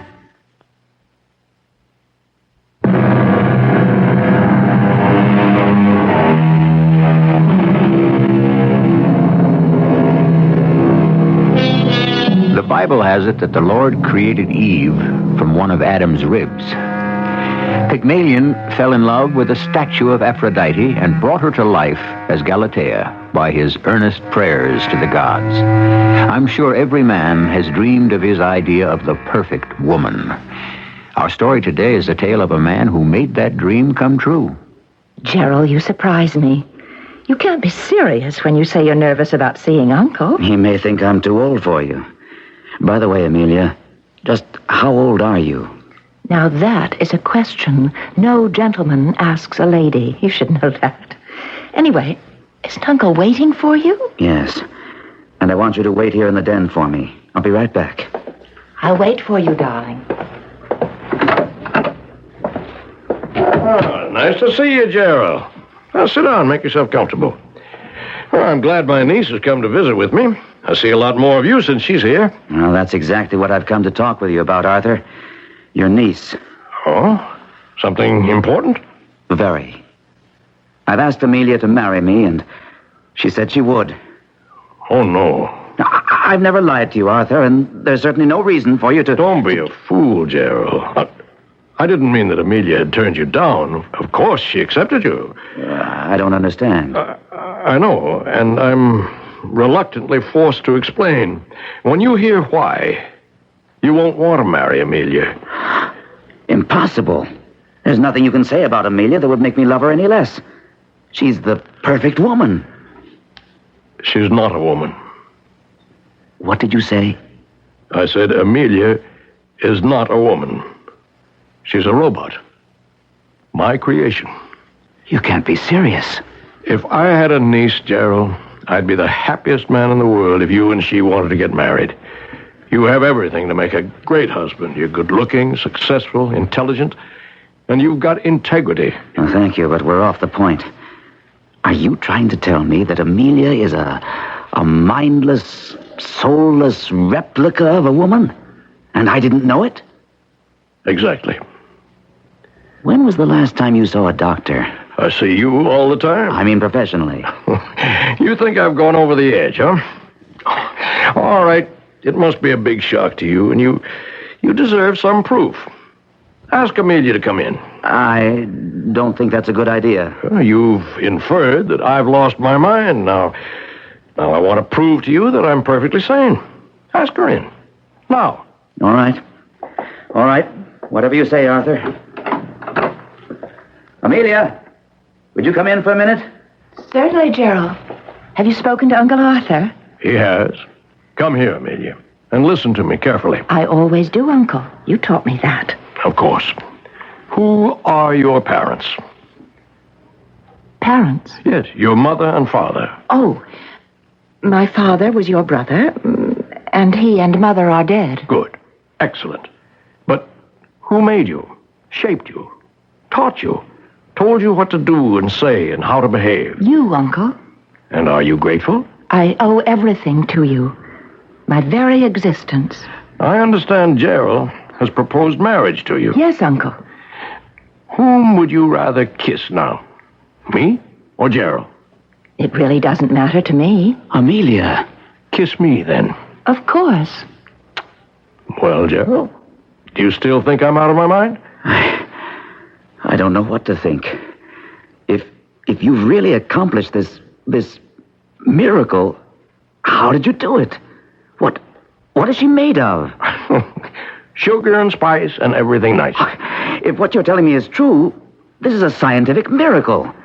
If this is really an automaton, your creature made up of what in heaven's name? Of the results of years of experimentation with computers, sound waves, unheard of advances in physics and chemistry. In short, 10 years of my life. Of course you realize what this means. When you show Amelia to the world and explain your accomplishment, you'll be the most famous... I have other plans for Amelia. Haven't I, my dear? So you've told me, Uncle. I don't understand. I intend for her to meet Wilkerson. Wilkerson? What's he got to do with this? What do you think will happen when that Romeo, that woman chaser, sets eyes on this beauty? Tell me that, Gerald. Oh, don't tell me you're still harboring a grudge against Wilkerson for something that happened 10 years ago. Something? Is that how you describe my public humiliation? My being forced to resign as head of the DNA experimentation project? Of being laughed at because of a stupid mistake that wasn't mine? Oh, it's been long forgotten, Arthur. Not by me. Tell me, Amelia, what do you think of Harry Wilkerson? I think he's a most attractive man. Very masculine and brilliant. Oh, I've been a fool. You couldn't help yourself. No man will be able to resist Amelia. No, I mean about swallowing this fairy tale about a robot. You've you've hypnotized her, that's all. You found a great subject for hypnosis, and... Amelia, my child, come here and bring me a pin. What are you going to do? Prove to you that Amelia's exactly what I said, an unfeeling robot. Oh, thank you, my dear. Now watch as I take this pin... Now, be careful. Plunge it deeply and directly into this lovely arm. So. No! Did that hurt, Amelia? Of course not. Well, Gerald? She still could be hypnotized. Then she'd feel no pain. Correct. But if she's human, where's the blood?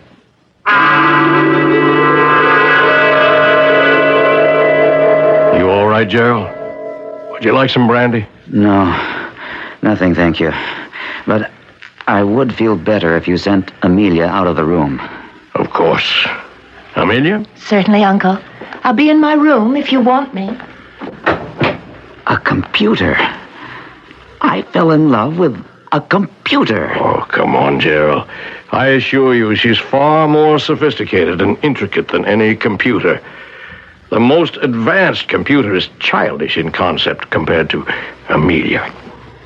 Now you understand why I said no to a marriage between the two of you. I suppose I should thank you. But I resent the fact that you never told me. It was an experiment. I'm no guinea pig. Of course not. I never thought of you that way. But I did want a test. And now that you've seen how successful it was, you can help me by introducing Amelia to Harry Wilkerson. I've got to talk you out of it. Not a chance. Wilkerson's got it coming. For what? Because he failed to stand up and take the blame for a costly mistake on a project that was headed by you? It shows a lack of integrity, but it doesn't deserve the kind of punishment you have in mind. Then you admit it'll work. That Wilkerson will fall head over heels in love with Amelia. No, you're out of touch, Arthur. Wilkinson's already fallen. He's out of his mind about Nita Raven. The ballet dancer? Right. They're practically engaged. So you see that... I'll stack Amelia up against any woman in the world. I tell you, it won't work. You're so blinded by your need for revenge, you can't see it's you I'm protecting. That's interesting. Now justify that. Lord knows what you've created, Arthur. I'm still in shock.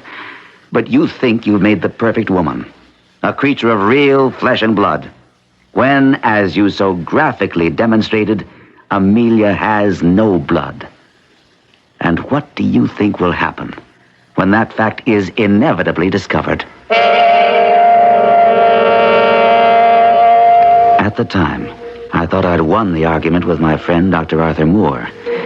But I underestimated the depth of the passion that drove this brilliant scientist. I'd also underestimated his genius. I'll admit I saw much less of Arthur than before, because I never again could feel at ease with the woman, the thing called Amelia. But a month or so after our conversation, he called and asked me over. I appreciate your coming in such short notice, Gerald, but I promised to make it interesting. You remember Amelia, of course. Of course. How are you, Amelia? Flourishing, thank you, Gerald. It's so nice to see you again. Arthur, I know you don't feel entirely at ease with Amelia, but I assure you her presence is necessary. Come here, my dear. Yes, Uncle.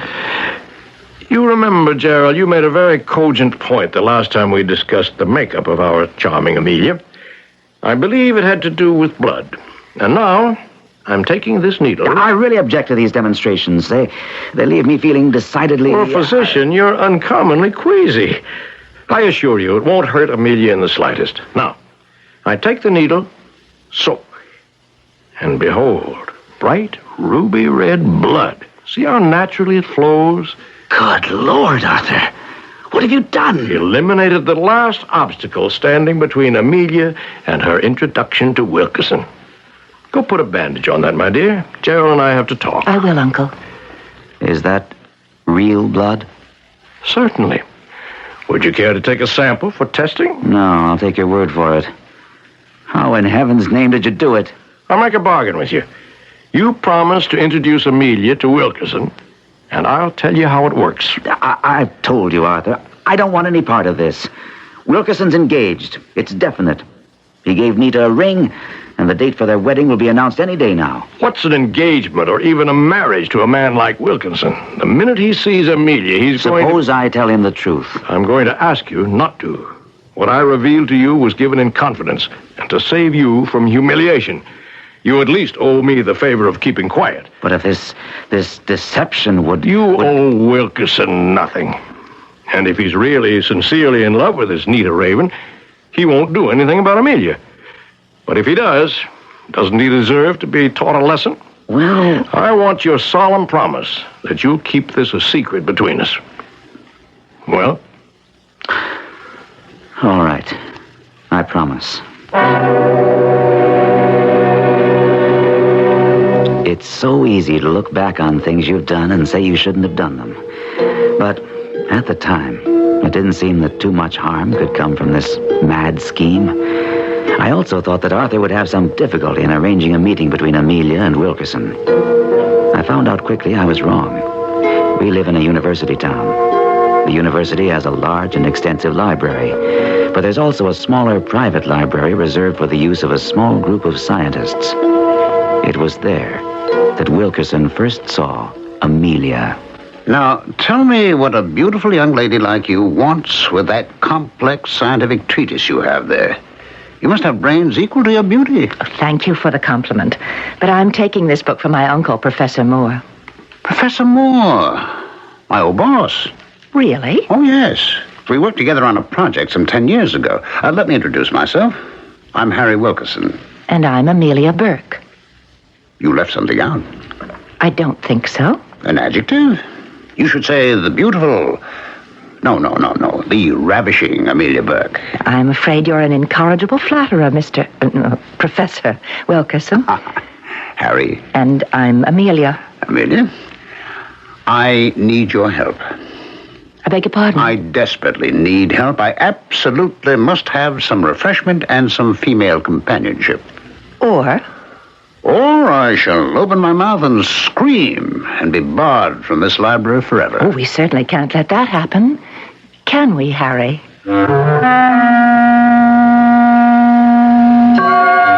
Men have died and worms have eaten them, but not for love, said William Shakespeare, and he was the greatest. However, there have been a number of very fine writers who've written stories about gallant men who have died for love of a woman, but none that I know of who have perished for a robot, at least not yet.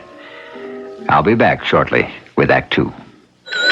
Where is that clerk? Can I help you? We have to see the hotel manager. Right away. I'll get him. And hurry. Oh, John. It's okay. Our vacation's ruined. Don't worry, honey. Please, maybe we can find someone who'll... Hi, I'm the hotel manager. Oh, listen, we've lost our traveler's checks. All of them. What should we do? Well, what kind were they? American Express. Right. American Express. Come on, I've got their number right here. You can call for help anytime from anywhere in the country with American Express traveler's checks. Ask for them by name. Would you give your employees a day off to learn to save a life? Andy Maychek of Warren, Ohio is sure glad his company did. The day Andy got caught in heavy machinery at the plant, his breathing stopped, and so did his heart. But thanks to a fellow employee's Red Cross CPR training, Andy's life was saved. How about you? Won't you call your Red Cross chapter and find out about CPR training for your plant or office? Come on, give your employees a day off to help keep Red Cross ready. Hello, this is Ivan Kennedy. Did you know that 85 different Austro-Hungarian pastries are baked fresh daily on the premises at Kennedy Gourmets International in the Hotel Belmont? We offer the city's finest selection of pastries like Dobos tort, marzipan slices, strudels, and Napoleons. We also make our own breads featuring brioche bread, and we make birthday, wedding, and anniversary cakes to order using pure sweet butter or 36% whipped cream. Just call 929-7500 to order in advance. If you are planning a party or picnic, come to Kennedy's. We offer super party trays, a complete delicatessen department, a choice of 230 cheeses, sausages from all over the world, 105 different beers, and 1,500 different wines. We also pack picnic baskets and boxes, complete with a bottle of wine from $10 and up. Choose the finest foods and wines for your picnic or party at Kennedy Gourmets in the Hotel Belmont, at Belmont and Sheridan, or call 929-7500.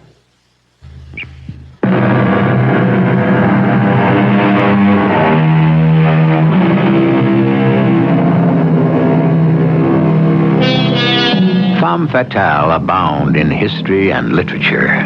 They all have one thing in common. they possess a strange appeal which leads men to follow their siren song down the path to destruction. They also share another characteristic. They are human. Unlike Amelia Burke, who is a robot created for the express purpose of ensnaring one man. And she seems to be succeeding. Who is Amelia? What is she? I'm a woman, Harry. Really a very simple, predictable woman. Oh, let me contradict you. As a man who's not inexperienced when it comes to women, allow me to say that you're completely unpredictable and almost unknowable. If you're trying to confuse me, you're succeeding. All I know about you is that you're the most beautiful and charming woman I've ever met. Thank you. But who are you really? Who are your parents? Why did you suddenly appear on the scene to live with your uncle who never mentioned you all these years? I thought women were the curious sex. Oh, you're unbelievable. We've been seeing each other for 2 weeks, and you've never asked whether I was married or even engaged. Not a single question why we always meet in these little out-of-the-way places. The important thing to me is that we're together. I couldn't have said that better myself. But don't you sometimes long for a little more privacy? That might be nice. I figured you might feel that way, so I spoke with a good friend of mine, a fellow who can keep his mouth shut, and I've arranged for us to have the use of his apartment this Friday afternoon. He's going out of town for the weekend. How does that sound to you? Like everything else you say, Harry. Very nice. Amelia, my darling, you're wonderful. Just magnificent. Thank you, Uncle. Now, I think we ought to recheck your programming for the big date you have coming up on Friday. Who the devil is that? Just sit there, Amelia. I'll get rid of whoever it is. Gerald, it's a pleasure to see you, but you've really come at a time when... I'm sorry if I've interrupted anything. It's important that we talk. Important to whom? To you. Oh. This thing with Wilkerson has gone far enough, Arthur. As a matter of fact, it's gone too far. Well, that all depends on the point of view. Now, I'm not here to argue. I'm here to tell you, Arthur, that you must stop it now. Well, we don't like that very much, do we, Amelia? No, Uncle. Unless you stop. I intend to tell Wilkerson the truth. Calm down a minute, will you? I don't want to hear any of your pseudo-rational... Gerald, if Amelia were a real, as you put it once, flesh and blood woman, would you interfere? Come on, answer, would you? I refuse to answer any hypothetical question. Then I'll answer for you. You wouldn't. And why wouldn't you? Arthur, I've already told you. Because it wouldn't be any of your business. But just because Amelia is something out of the ordinary, you consider it your duty to warn Wilkinson, or better, to make him aware of what Amelia is. I intend to tell him, if that's what you mean. Believe me, Arthur, I'll do it. I believe you, even though you're breaking a solemn promise. But have you ever thought of what Wilkinson will think of you when you come to him with this preposterous, incredible story? I'll make him believe me. You know better. And what's more, I'll see to it that Wilkinson will think you're jealous, that you want Amelia for yourself.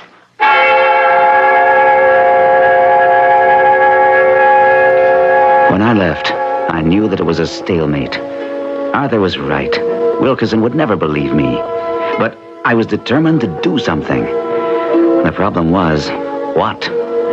While I was racking my brains for a solution, Amelia was pushing ahead as programmed. Amelia, why did you call and have me meet you here? Isn't this a good place? Out of the way and discreet? No, that's not what I meant. We had an appointment. Sit down, Harry. I think we have a lot to talk about. Whatever you have to say could be said better at the apartment. I'm sure you think so, Harry. You've changed. What is it? Has something happened? How is your fiancée? Her name is Nita Raven, if I am not mistaken. Oh. Well, I knew it had to happen sometime. It was too good to last. Now you understand why I didn't come to the apartment and why I won't go to the apartment. I didn't know you were engaged. I am. And her name is Nita Raven, but that doesn't mean I'm not interested in other women. Particularly someone as fascinating as you. Does Nita know about me? Of course not. But it's all right for me to know about Nita? I didn't tell you about her. Why not? Because you're too important to me. I was afraid that what's happening right now would have happened much sooner. Nothing's happening. Yes, that's what I mean. Oh, Amelia, we're two adults. You like me. Now, don't try to deny it. I see it in your eyes, the way you talk to me. And I am crazy about you. Now, let's forget about everything else and get over to Bob's apartment. You make it sound so simple. That's because it is. You belong to someone else. No one belongs to anyone else. Have you ever discussed that with Nita? Certainly. She knows that when we get married, we both don't stop living.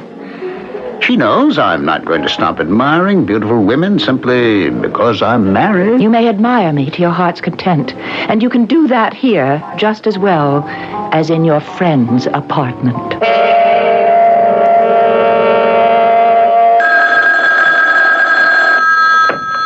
Hello? May I speak with Amelia, please? Who's calling? Harry Wilkerson. Oh, Harry. I'm sorry, but Amelia doesn't want to... Please forgive me. We've had our problems in the past, but I'm going to ask you for a favor. Please, get her to come to the phone. Harry, I really don't want to interfere with my niece's life.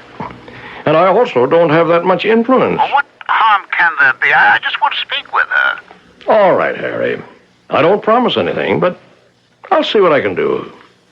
Call back in 10 minutes. When he calls, Amelia, agree to meet him, and we'll proceed as planned.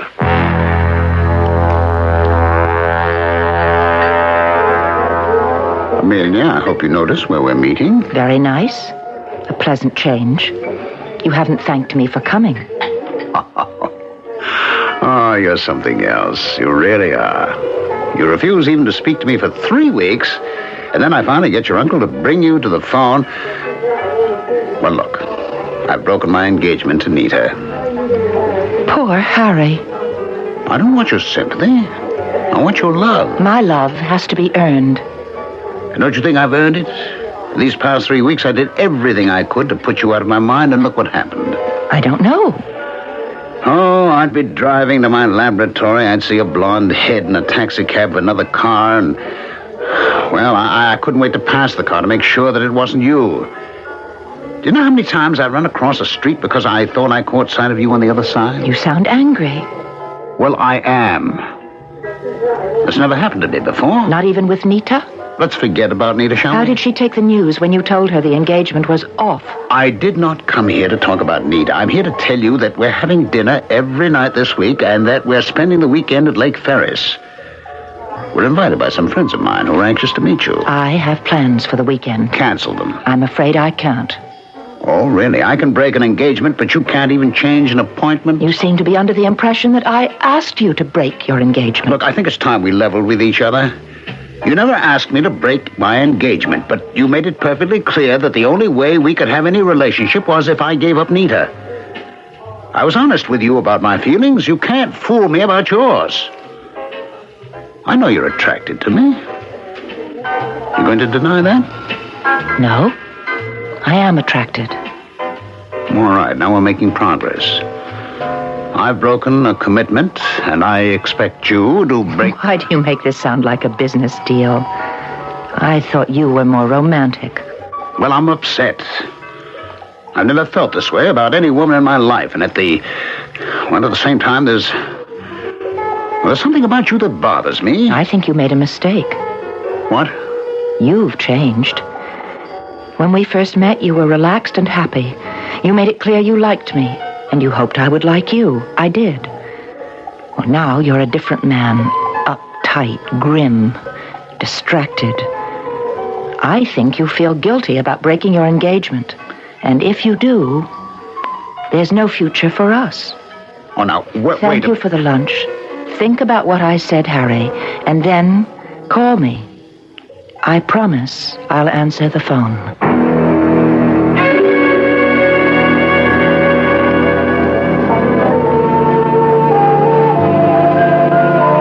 For someone so hung up on romance, you don't dance very close. I'm sorry. Dancing isn't my strong point. I only know how to waltz and foxtrot. I would have thought that you'd been the queen of disco in college. Would you have liked me better? Oh, it's impossible for me to love you any more than I do now. Shall we go back to the table? Oh, as you like. The Ferrises were disappointed they didn't meet you the other weekend. Tell them I'm flattered. I have a surprise for you. I love surprises. What is it? Here. Open this box. Oh, it looks like a ring, is it? Open the box. Well, do you like it? It's very nice. Very nice. That's an engagement ring. I'm asking you to marry me. I realize.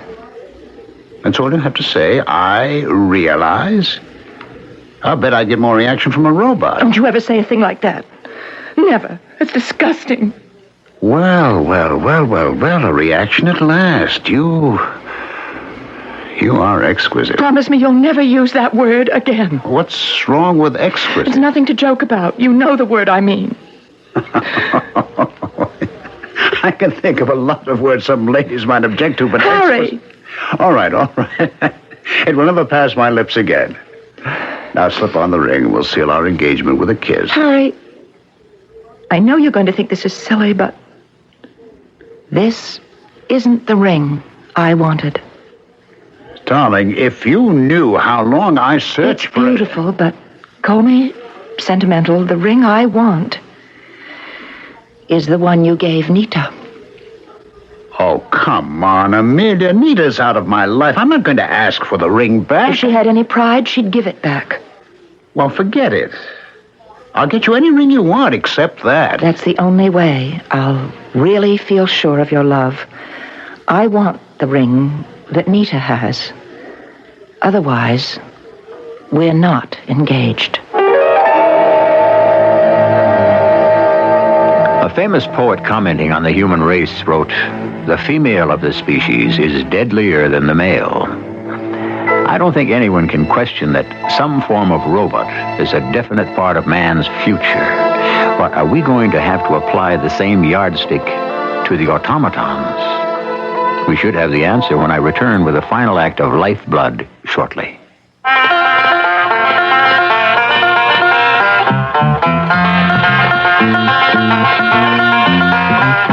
Your lung association says smoke's not just your affair. That smoke screen that you puff around pollutes non-smokers' air. It's bad for kids and older folks with lungs not up to par. It's damaging for you, of course, but your smoke travels far. Your lung association says please keep this thought in mind. It's double damage all around and doubly unkind. So try to kick the habit and give everyone a break. Please do it for your life and breath and everybody's safe. Your lung association and you know that cigarettes are a breathing hazard. Smokers, please don't add that extra offense. Give us a break for life and breath. This is WBBM Chicago. Now, Delta Airlines Pair Fare takes you and a companion round trip to Florida for only $200 each and takes young folks under 18 free on certain days. No other airline has lower fares to Florida. Delta Pair Fare to Miami, Fort Lauderdale, Orlando, and Tampa St. Pete works like this. When two people travel together, Delta's round-trip fare and tourist is only $200 each. Now that's for adults. A child 2 to 17 accompanied by an adult flies free on Tuesdays, Wednesdays, and Thursdays, pays only $79 round-trip on other days. Nobody beats Delta's Pair Fare to Florida. But naturally, for such bargains, there are some easy-to-meet requirements. Delta and your travel agent have all the details. It's worth a call, but do it now. Just ask about Delta's $200 round-trip pair fare to Miami, Fort Lauderdale, Orlando, or Tampa St. Pete. Remember, you can't get a lower fare. Delta is ready when you are.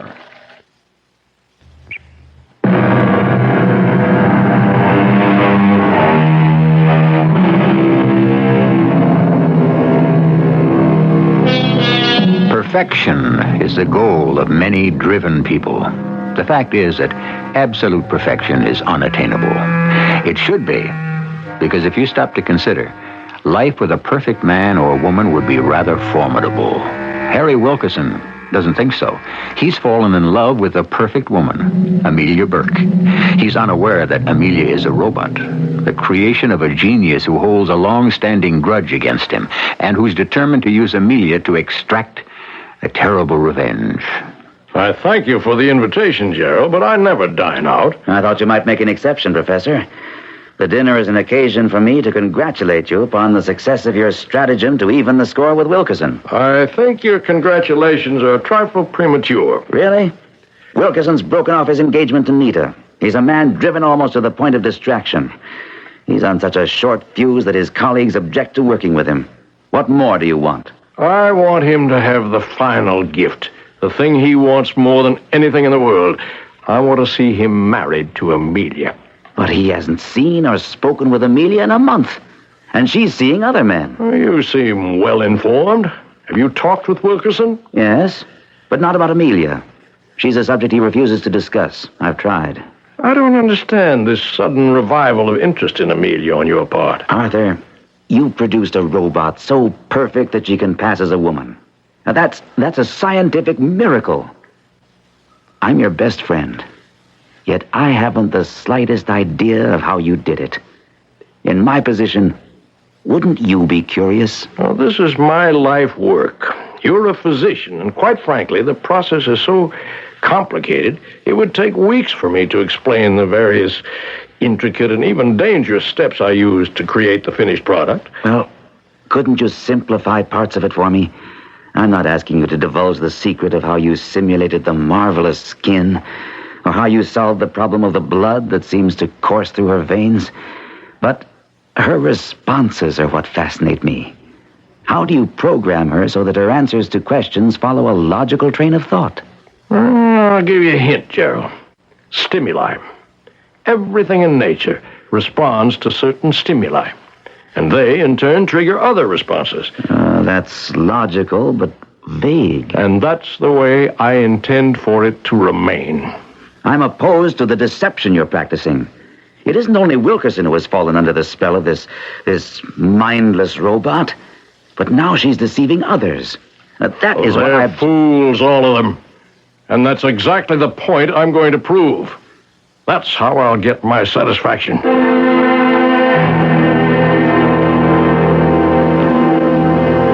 Of course, Arthur was right. After long hours considering how I could expose Amelia as a robot, I hit upon the idea that the weakness was Amelia herself. Because of my own experience with her, I had some understanding of how she'd been programmed. I felt that perhaps I could disturb her pattern enough to expose her. But I had to get her alone. Now, Arthur rarely went out. He monitored her phone calls. But I knew he would attend an important lecture on DNA and cloning the following night. So I called and got her permission to visit. It's so nice to see you again, Gerald. Have you missed me? How could I not miss such an interesting person as you, Amelia? You're much more interesting than I. Did your uncle tell you to say that? My uncle? Amelia, I know who you are. Or rather, what you are. Of course you do. You're Uncle Arthur's dearest friend. How do you know that? The way I know everything else. I just know it. Well, what do you and your uncle talk about? Can't we talk about us? We can. But I'd rather have you tell me what you and your uncle talk about. We don't talk about much. Are you fond of your uncle? I love him. I owe him everything. What do you do when you're alone with him? Mostly we listen to records. What kind of records? All kinds. Music, talk. Oh, lots of talking records. That's how I learned to dance. Talk or music? Both. That's how you learn everything, then? Through records? I beg your pardon? Don't you think it might be nice if I made some records and we listened to them? I'd enjoy that. Oh, excuse me. Hello? Oh, Harry, what a delightful surprise. Of course I mean it. I mean everything I say to you. Oh, that's ridiculous. We're not playing a game. There's no winning or losing. Of course I missed you. Yes. Yes. I'll be there. Was that Harry Wilkerson? Yes, and he has wonderful news. I'm sorry, Gerald, but I must leave now. I'm going to meet Harry. You can stay and wait for Uncle if you like. I'm sure you understand.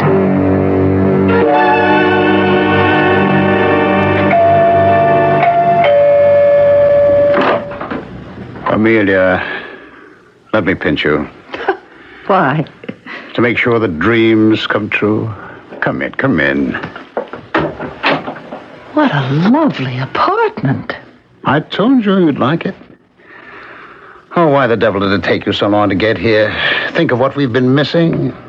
Think of the happiness we've lost. It can't ever be. Don't you have something to show me? All right. Hold out your hand. There.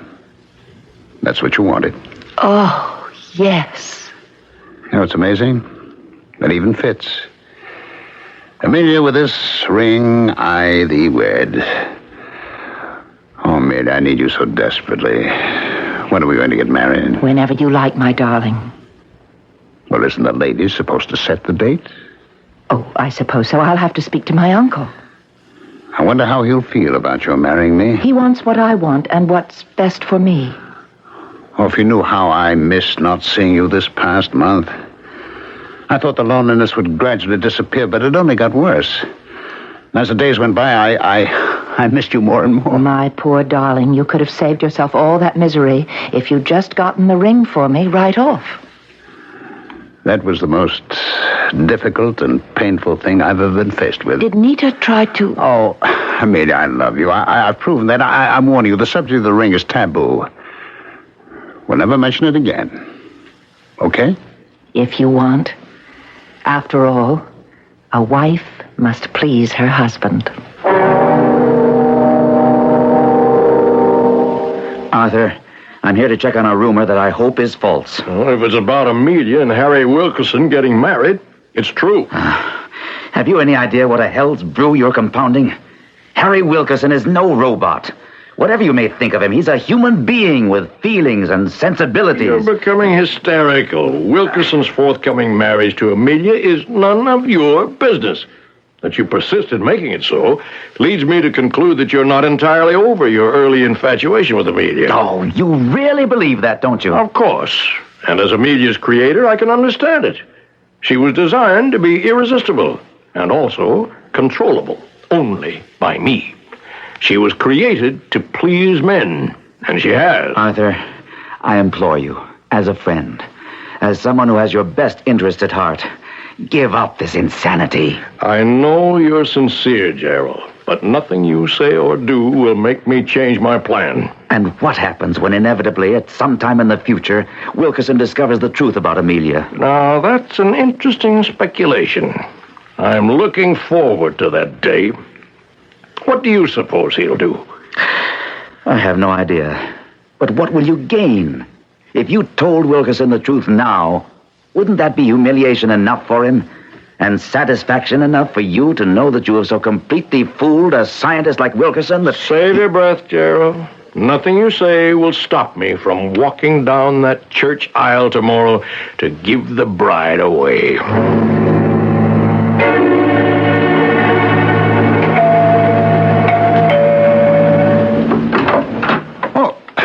Gerald, well, you've caught me at a terrible time. Didn't you know that I'm getting married in an hour? Not if I can help it. What the devil is this? Harry, your marriage to Amelia will be a disaster. It's simply a plot on the part of Arthur Moore to make a fool of you. Have you lost your mind? Amelia is a mannequin, an automaton, a robot, programmed by Moore. Gerald, I can see you believe that. I'm sorry for you. I don't know what's caused this aberration, but I'll prove it to you. Look, I'm meeting my best man in 45 minutes. I'm already late. If you're a scientist, you'll at least let me prove the truth of what I'm saying. Well, how do you propose to do that? And just meet me at the church in half an hour. But don't let Arthur Moore or Amelia know that you have arrived.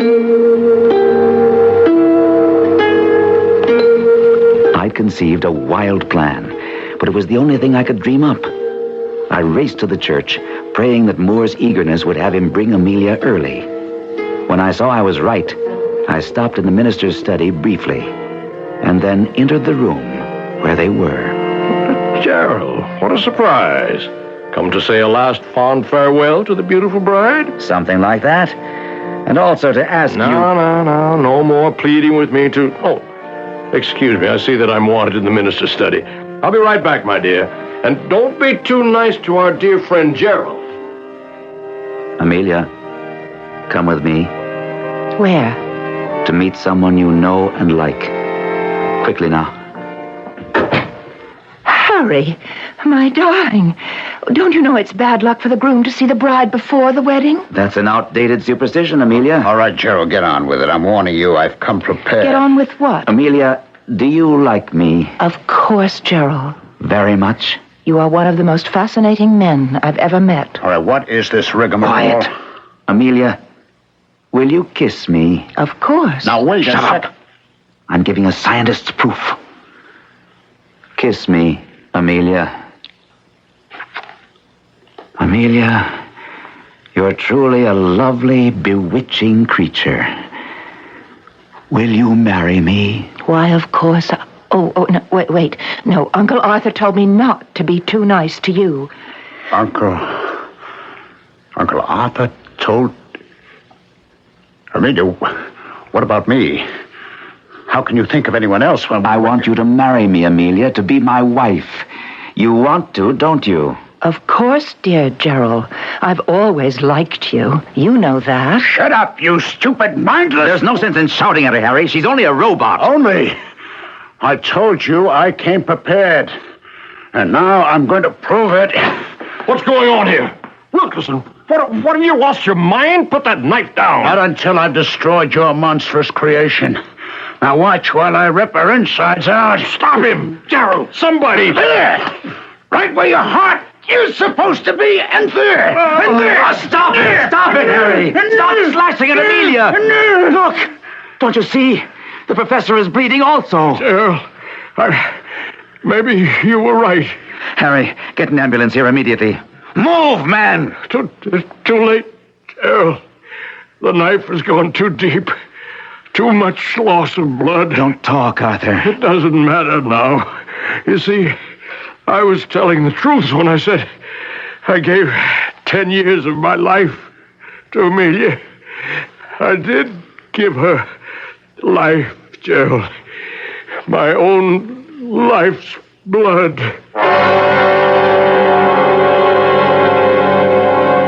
The story never made the newspapers.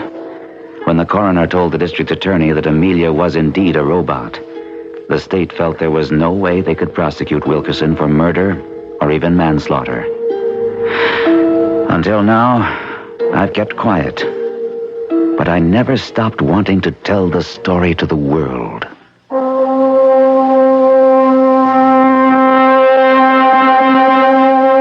And quite a story it is.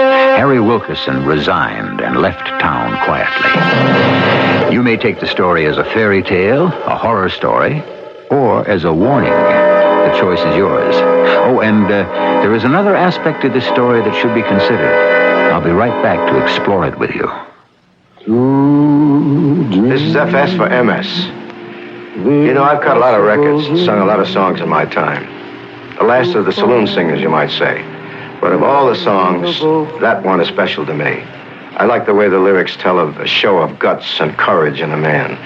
The Impossible Dream happens to be the unofficial theme song of the thousands of people with MS, multiple sclerosis. The awful crippler of young adults. Now, MS can strike just when you're starting to live. So we, you and me, we can help them beat their unbeatable foe, MS, by chipping in to pay for research to find a cure. And in the meantime, help buy a wheelchair or whatever until their impossible dream can come true. So when an MS volunteer knocks on your front door, maybe you'll remember the words I'm trying to say here. Because without music, it's a little tough for a saloon singer to tell it right. Thank you, and God bless. This message brought to you by the National Multiple Sclerosis Society.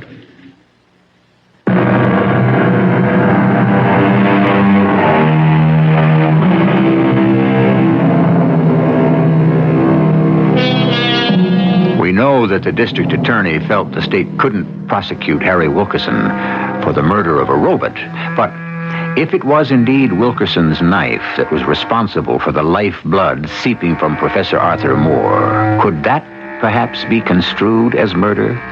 Or at least manslaughter? For you lawyers in the audience, a pretty little legal problem, one for which I should be grateful for your guidance. Our cast included John Beale, Marion Seldes, Ralph Bell, and Gordon Gould. The entire production was under the direction of Hyman Brown. And now, a preview of our next tale. So this is your room, Rodney. It's very nice. Oh, but it's so hot and stuffy. Oh, dear me, let's open a window. It's midsummer and you have all the windows closed.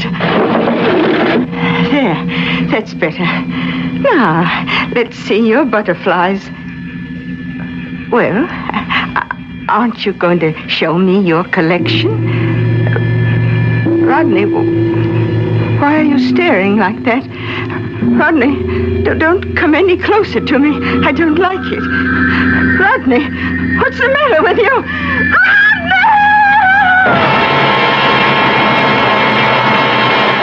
This is E.G. Marshall inviting you to return to our Mystery Theater for another adventure in the macabre.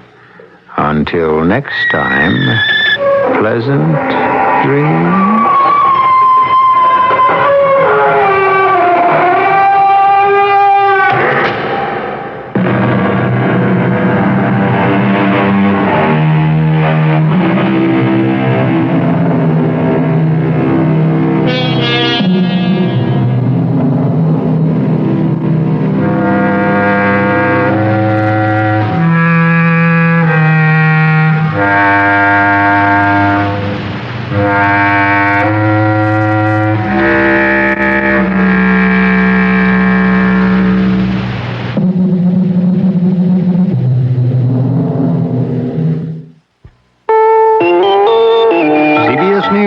Yugoslavian officials are pointing with pleasure to President Carter's visit there that begins in a few hours. It comes, they say, at a time of good relations between Washington and Belgrade. I'm David Jackson reporting on the CBS radio network. Mr. Carter was criticized in some quarters for not going in person to the funeral for the late Yugoslav President Josip Tito. Mr. Carter's visit now is the first state visit by a foreign leader since Tito's death. And a Yugoslav foreign ministry spokesman says the significance of the trip is underlined in that it comes now against a background of aggravated international relations. The Yugoslavs do not mention the Soviet invasion of Afghanistan, but that was a major focus of the just-concluded Allied Summit Conference in Venice. The Allied leaders unanimously called for total Soviet troop withdrawal, saying the partial pullout underway now is not enough. That reportedly has shocked Kremlin leaders. UPI quotes Moscow sources as saying the Soviet leadership expected their withdrawal announcement to be met with a better reception, seen perhaps as a basis for negotiations on Afghanistan. More news after this.